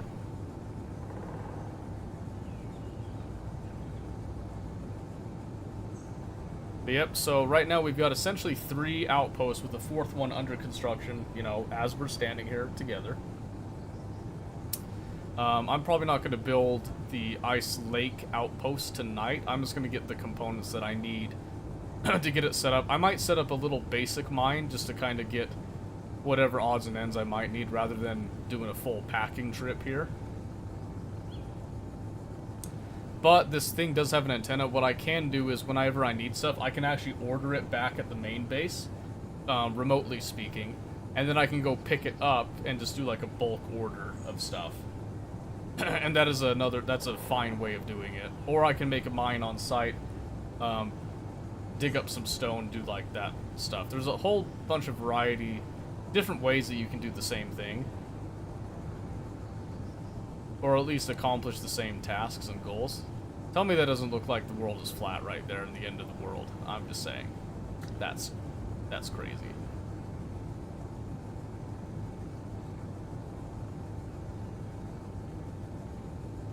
Earth is roundish. Yeah.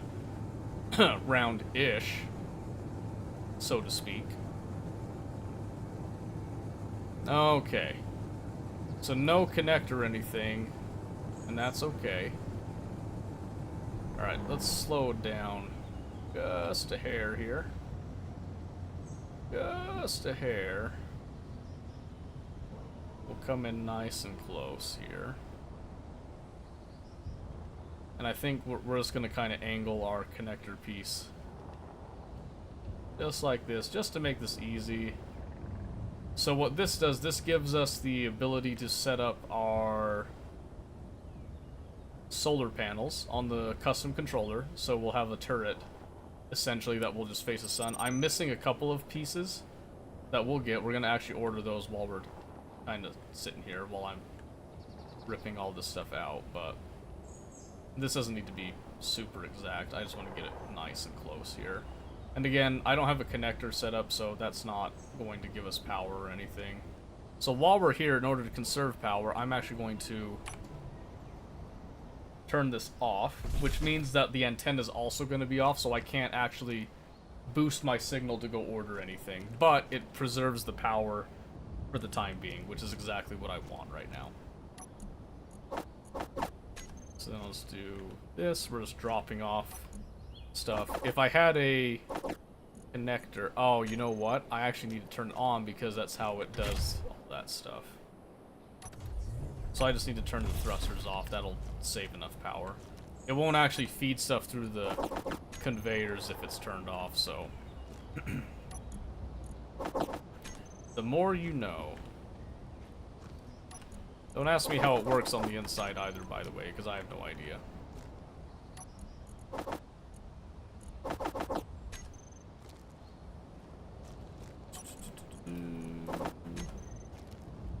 Okay, that's that, and the cargo is not even close to being full, so we are good. Okay, using the signal on it, let's, Oh,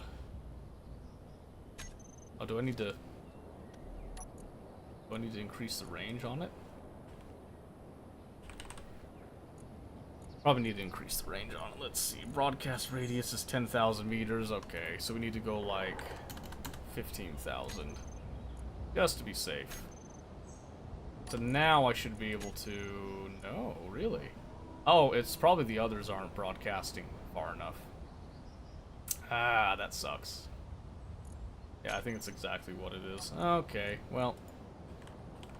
It was a nice thought. I guess we'll just head back. Yeah, they're probably just set to the default 5,000. You can see here that we're well over 5,000, so...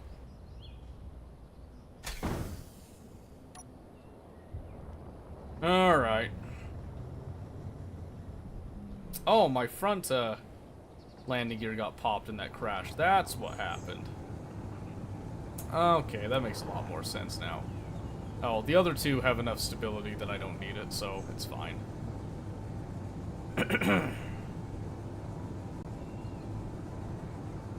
Yeah, so if I'm flying over here, I look at the remote access, nothing. So... guarantee you the second that I get within 5,000 kilometers of a chosen signal, I will be able to actually see them on the remote access. Right there's going to be boom, then I'm going to go remote access. Oh, didn't show up. Alright, I guess I don't know what I'm talking about. Maybe the mountains are getting in the way?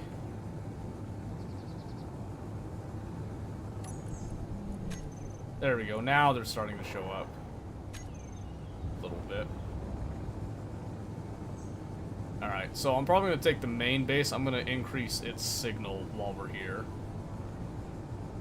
And I think that'll be good. But yeah, just like Factorio, there's plenty to do. Plenty to keep yourself busy. You can set your own goals and stuff with it. It's a little bit more of a sandbox than Factorio, which is good and bad.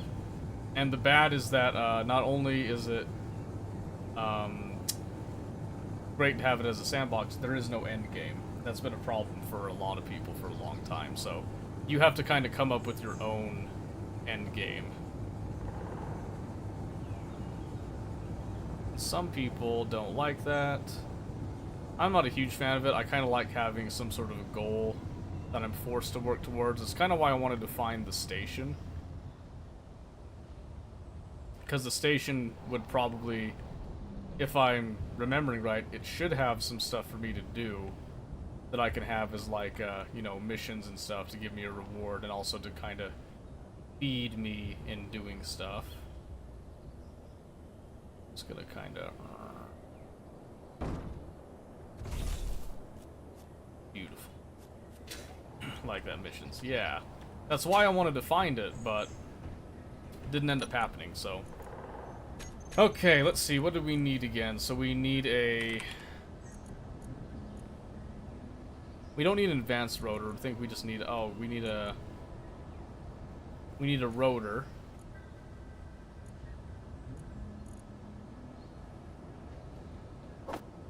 We need a rotor. We need a hinge as well. And then we just need like a bunch of steel plates. That will take care of... That'll take care of the solar panel itself. And then the additional steel plates will let us build out some stuff. It adds so much. That's what I'm saying. That's why I wanted to find it. But I can't find it. So I'm hoping that if I can get some steady hydrogen in, I can get like a space-ready one. A space-ready vehicle up into space. Maybe there's a space station I can hit instead. That I just haven't seen yet, so... We'll have to see. Holy cow. Okay. So I'm going to put those into production. I'm also going to add, like 400 steel plates, 300 interior plates, because you can never go wrong with those ones. We'll do like 100 construction components, and go from there.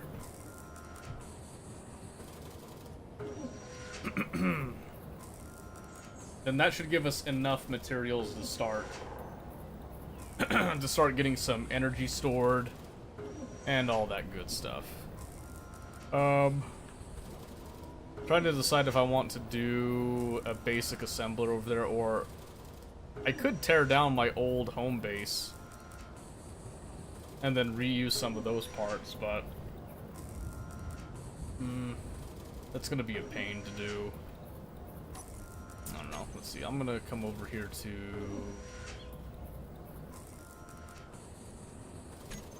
Why is Tali...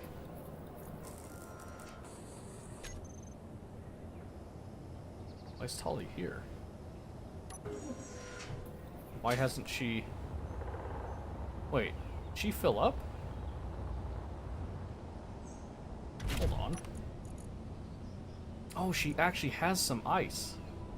Okay, this happens sometimes where for some reason, this drone doesn't always make the main dock sequence. And I don't know why. So I guess we did have ice over there, so... Turning those just seems terrible. Yeah, it can be tedious. I can make a machine to grind down stuff, but I just haven't done that yet, so it would be done by hand. Or I would just blow it up. You know? That is one way to do it. Generate a lot of scrap with that, though. Alright, come on. You can do it. No more issues. Just fly on over.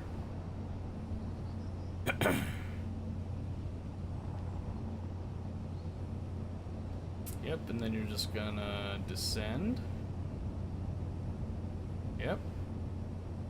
That's right. Go down. Go down. Good.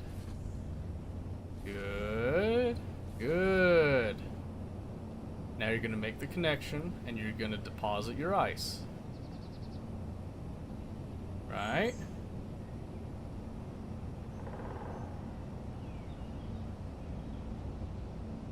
Good. Except you never... Is that connected? That is connected, okay. Yeah, so it should have dropped off some ice. This should be... Yep, filling up with some hydrogen now. Good. Good, good, good. That is exactly what I wanted. That's so cool. Yeah, it is a pain to set up, but once you have it set up, it is super convenient, because it means I essentially have somebody going and getting the ice for me. Like, something that I would have had to do myself. I now have this drone going and doing that for me, as long as, you know, she's operating correctly. Which, now that she's in a full run on her own, minus the little hiccup right there, she should be okay. So, yeah, it's very nice. Very nice to have stuff like that. But the beauty of this game is that you have to make it all from scratch, right? So like this rover, it's not something that came with. I had to make this all from the ground up and design it myself. This is my own original design. My paint's a little bit off from where I repaired it. This little machine, I don't know if you would really call it like a real personal transport, is my design as well. as ugly as it is, type of thing. This whole base right here, my design as well. The decorations on the wall and all that. I put a couple of barrels. There's some like cargo crates right there and stuff. It's all your design. It's all your expression. How you express yourself. This door closing sequence, completely from scratch. Other than these are hangar doors, the airtight hangar doors from a certain like DLC pack and that. But this centerpiece, to allow it to be a bigger hangar door area, that's me. The actual mechanism that goes in place for opening and closing it, my design and all that, absolutely original. Got the timing down on it so it clears that nice and tight. Comes down, makes a nice good floor right there. So like, yeah, just, you know, all kinds of cool stuff that you can do with it. All in the interest of flavor and self-expression. Oh yeah, I have sensors up there that actually open these doors automatically based on distance. I hate these doors. Love this door. I mean, watch this. This is the most Star Trek, like, turbo lift thing ever. Ready for this? Oh my goodness. Oh my goodness. Oh my goodness. I tuned that to perfection, by the way. See, I could be like right here, and it won't really do it. If I get too close, you know, has some stuff. But I mean this, compared to this, you can get stuck on that. You bump it a little bit. Not a huge fan of that. But this one, flawless. Like, I can just walk through that, no problem. Do not skip a beat. I want to switch that one, but I'm too lazy. So, yes, smooth. Exactly. Yeah. So yeah. That's why I really like this game, is because I like that I can make what I want, and I can go as complicated or as simple as I want. So again, you know, with having the drone flying around, that could be as complicated, as simple as I want it to be.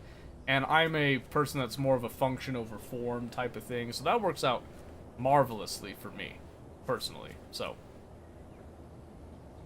there we go. We went off the deep end on that one. Oh yeah, I was going to grab some of this junk. And then I think we're going to fly over one last time tonight.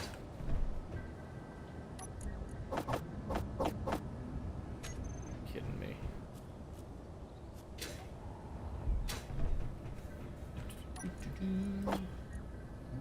Yep, just like that. Okay. That puts us at capacity there. Well, not at full capacity, but you get the picture. Let's check our batteries. We're sitting at a balmy 77%, basically. We are golden. What? Oh, I turned them off just now. That's awesome. That's awesome.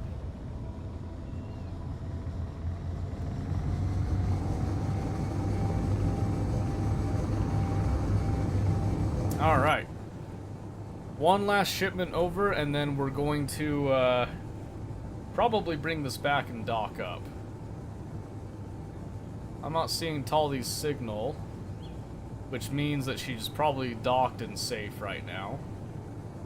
And probably, there must have just been one more ice shipment. So she's probably just stuck over there. We can check that on the way back. We're not gonna, I'm going to actually like log out back at home base because that just makes the most sense to me. It doesn't make sense for me to log out over here because I'll probably have to get one more trip of stuff for it.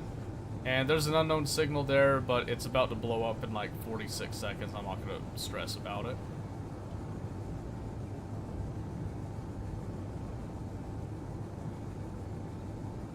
But yeah, I think one more trip of just getting a bunch of just raw materials, and we should be absolutely good to set up our ice mine.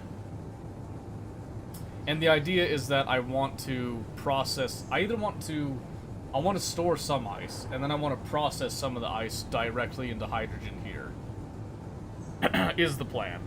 I want this to be a refueling station for most of my spacefaring ships, is the plan. We'll see if that plan pans out or not, but... Ooh, that's so bad! I forgot that we weigh a lot, so going down, we really go down. Holy moly, that! Oh, oh, my heart! I wasn't ready for that kind of disappointment. I don't think the tree hurt us that bad this time either, so. I know, that tree just bounced. So the physics in this can sometimes be a little interesting, to say the least. I think the tree saved you. Oh, the tree 100% saved me. 100% the tree saved me. I am not arguing that in the slightest. Okay, let's turn our thrusters off here. Ooh wee! Alright. Dropping this off. There's faster ways to drop this off than just doing this all manually, but what can I say? This is what we're doing right now, so. But yeah, 7-hour stream, not bad. This is usually how long we tend to go, because it's what? It's like, yeah, it's 1 in the morning right now, so that's good. We made it. We accomplished our goal with that, and we actually ended up getting quite a bit done here, too, so. Yeah, I should be able to turn my autopilot back on. Let me just double check here. It's auto flight, not the autopilot. Yes, it is set to the new main station, so. So the idea here is I'm going to get up high, and then I'm going to run a signal scan just to make sure that Tali is in fact okay. So it's gonna go nice and high here. That should be good.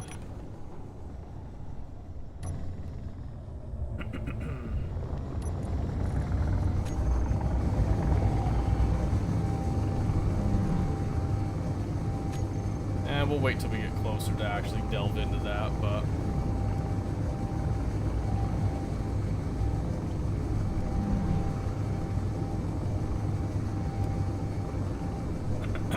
holy moly. Yeah, that's some good progress, I feel like. Very good progress. I should probably just change the info on this. This is going to be our... Change it to personal transport because that makes the most sense. There we go. Alright, let's see. Rover's up at about 6,000 meters. Got that static grid, so it's going to be the... Yep, so Tali is right there. Let's have a look at the inventory situation.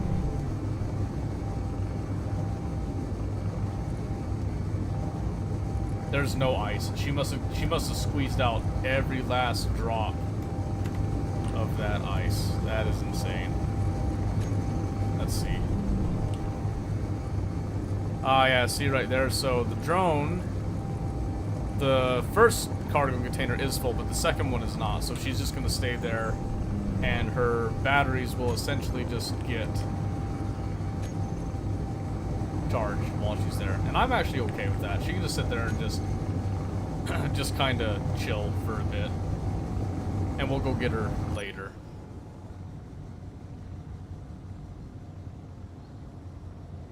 Yeah, see, so the AI will go like as close as they can to get right on that. Obviously, I have a lot of forward thrust power, so it messes with it a little bit. But they'll try to get like right onto your GPS markers with this. It is very impressive. If I had equalized everything, I think it would be good. So we're gonna get this back on the charge.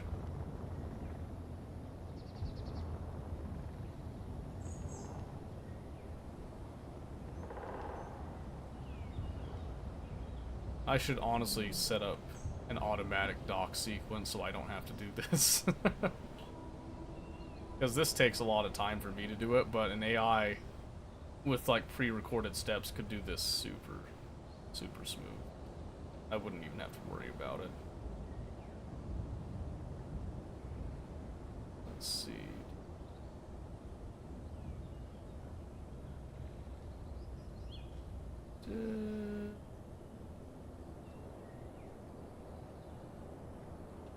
trying to parallel park. I know, right? Yeah.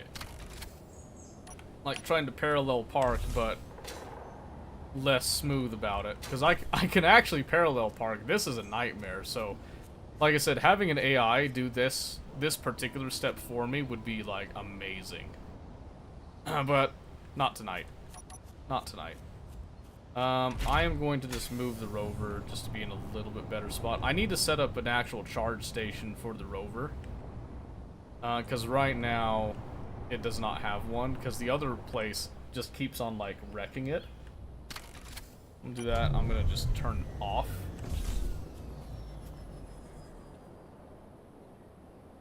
We'll just have it just kind of chill there. Alright. So turn that off. I like to come over here. And we'll just close our door just like normal. Make sure that it closes nice and flush. Yes. Excellent. Okay. Beautiful. Made some progress, made a new personal transport ship, tried to find the station, did not succeed. Yes. Okay. Gonna exit, we're gonna save. And we're gonna play our music on our way out here. Okay. So, that's a wrap for tonight. Murkai, thank you for being here at the very end. Really appreciate you. Really appreciate you. I will be sure to keep up on getting ready to teach you the Factorio stuff. I'll plan on doing it towards the beginning of stream on Sunday. If I don't see you here, I'll just move on to something else, and then we can pick it up whenever you get on. If you end up not showing up on Sunday, don't feel bad. I'll understand. I'll assume that something happened, and I'll just kind of table it, keep it on the side, and then next time that you can show up, we'll go over that stuff. So don't feel like you have to show up on Sunday for that, if something comes up. So let's clear my sketch. Oh, yes. Got no plans? Perfect. Okay. So, yeah. So, plan on that. We'll go over Factorio a little bit on that. I don't know if we're going to do Sins... Well, we're going to do Sins of Solar Empire, too, because I want to play Advent and give that a try with a little bit more difficult AI. Probably going to do that towards the beginning, maybe immediately after our Factorio stuff, or we'll do the Factorio stuff later, depending on how we're feeling that day. We'll play that one by ear on that. And then, I think additionally, on Sunday, we're going to talk about some Tarkov stuff. In particular, with the new wipe coming and stuff.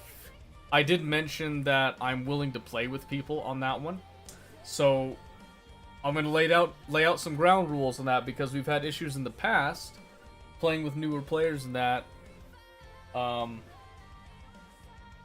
What I don't want to do, I do not want to carry people, I want to collaborate with people. So, that's mostly what it's going to be a discussion about, is like, you know, try to contribute if you're going to be part of a group.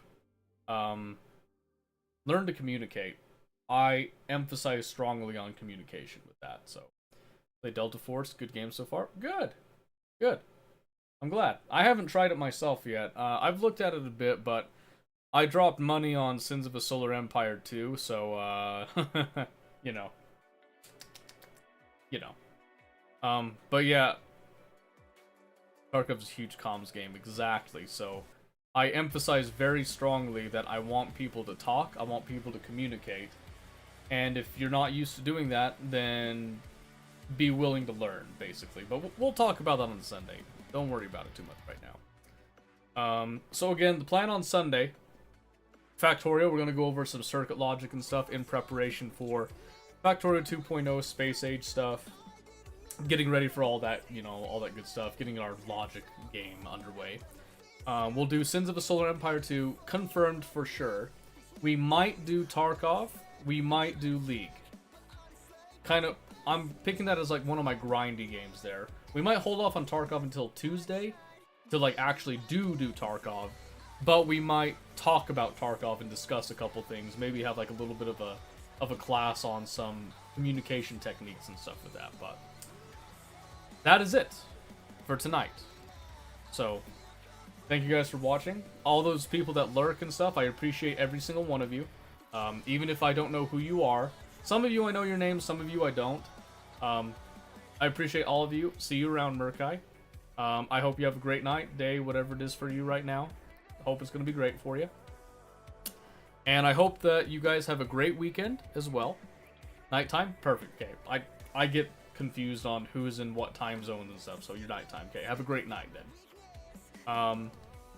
Yeah, so I hope you guys have a great weekend, and I will catch you at the tail end of it on Sunday, 1800 Mountain Standard Daylight, whatever it is, Utah time. We're gonna say. There you go. You know a little bit more about me already. There, I'm from Utah.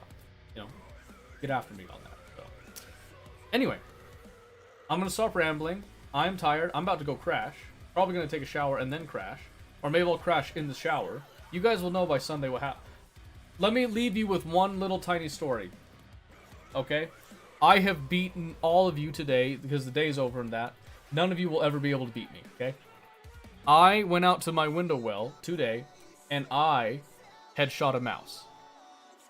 That's right, with a bow and arrow, by the way. I'm gonna leave you with that one. That's right, what? Yeah, I'll elaborate on Sunday. I'm cliffhanger on that one. Peace.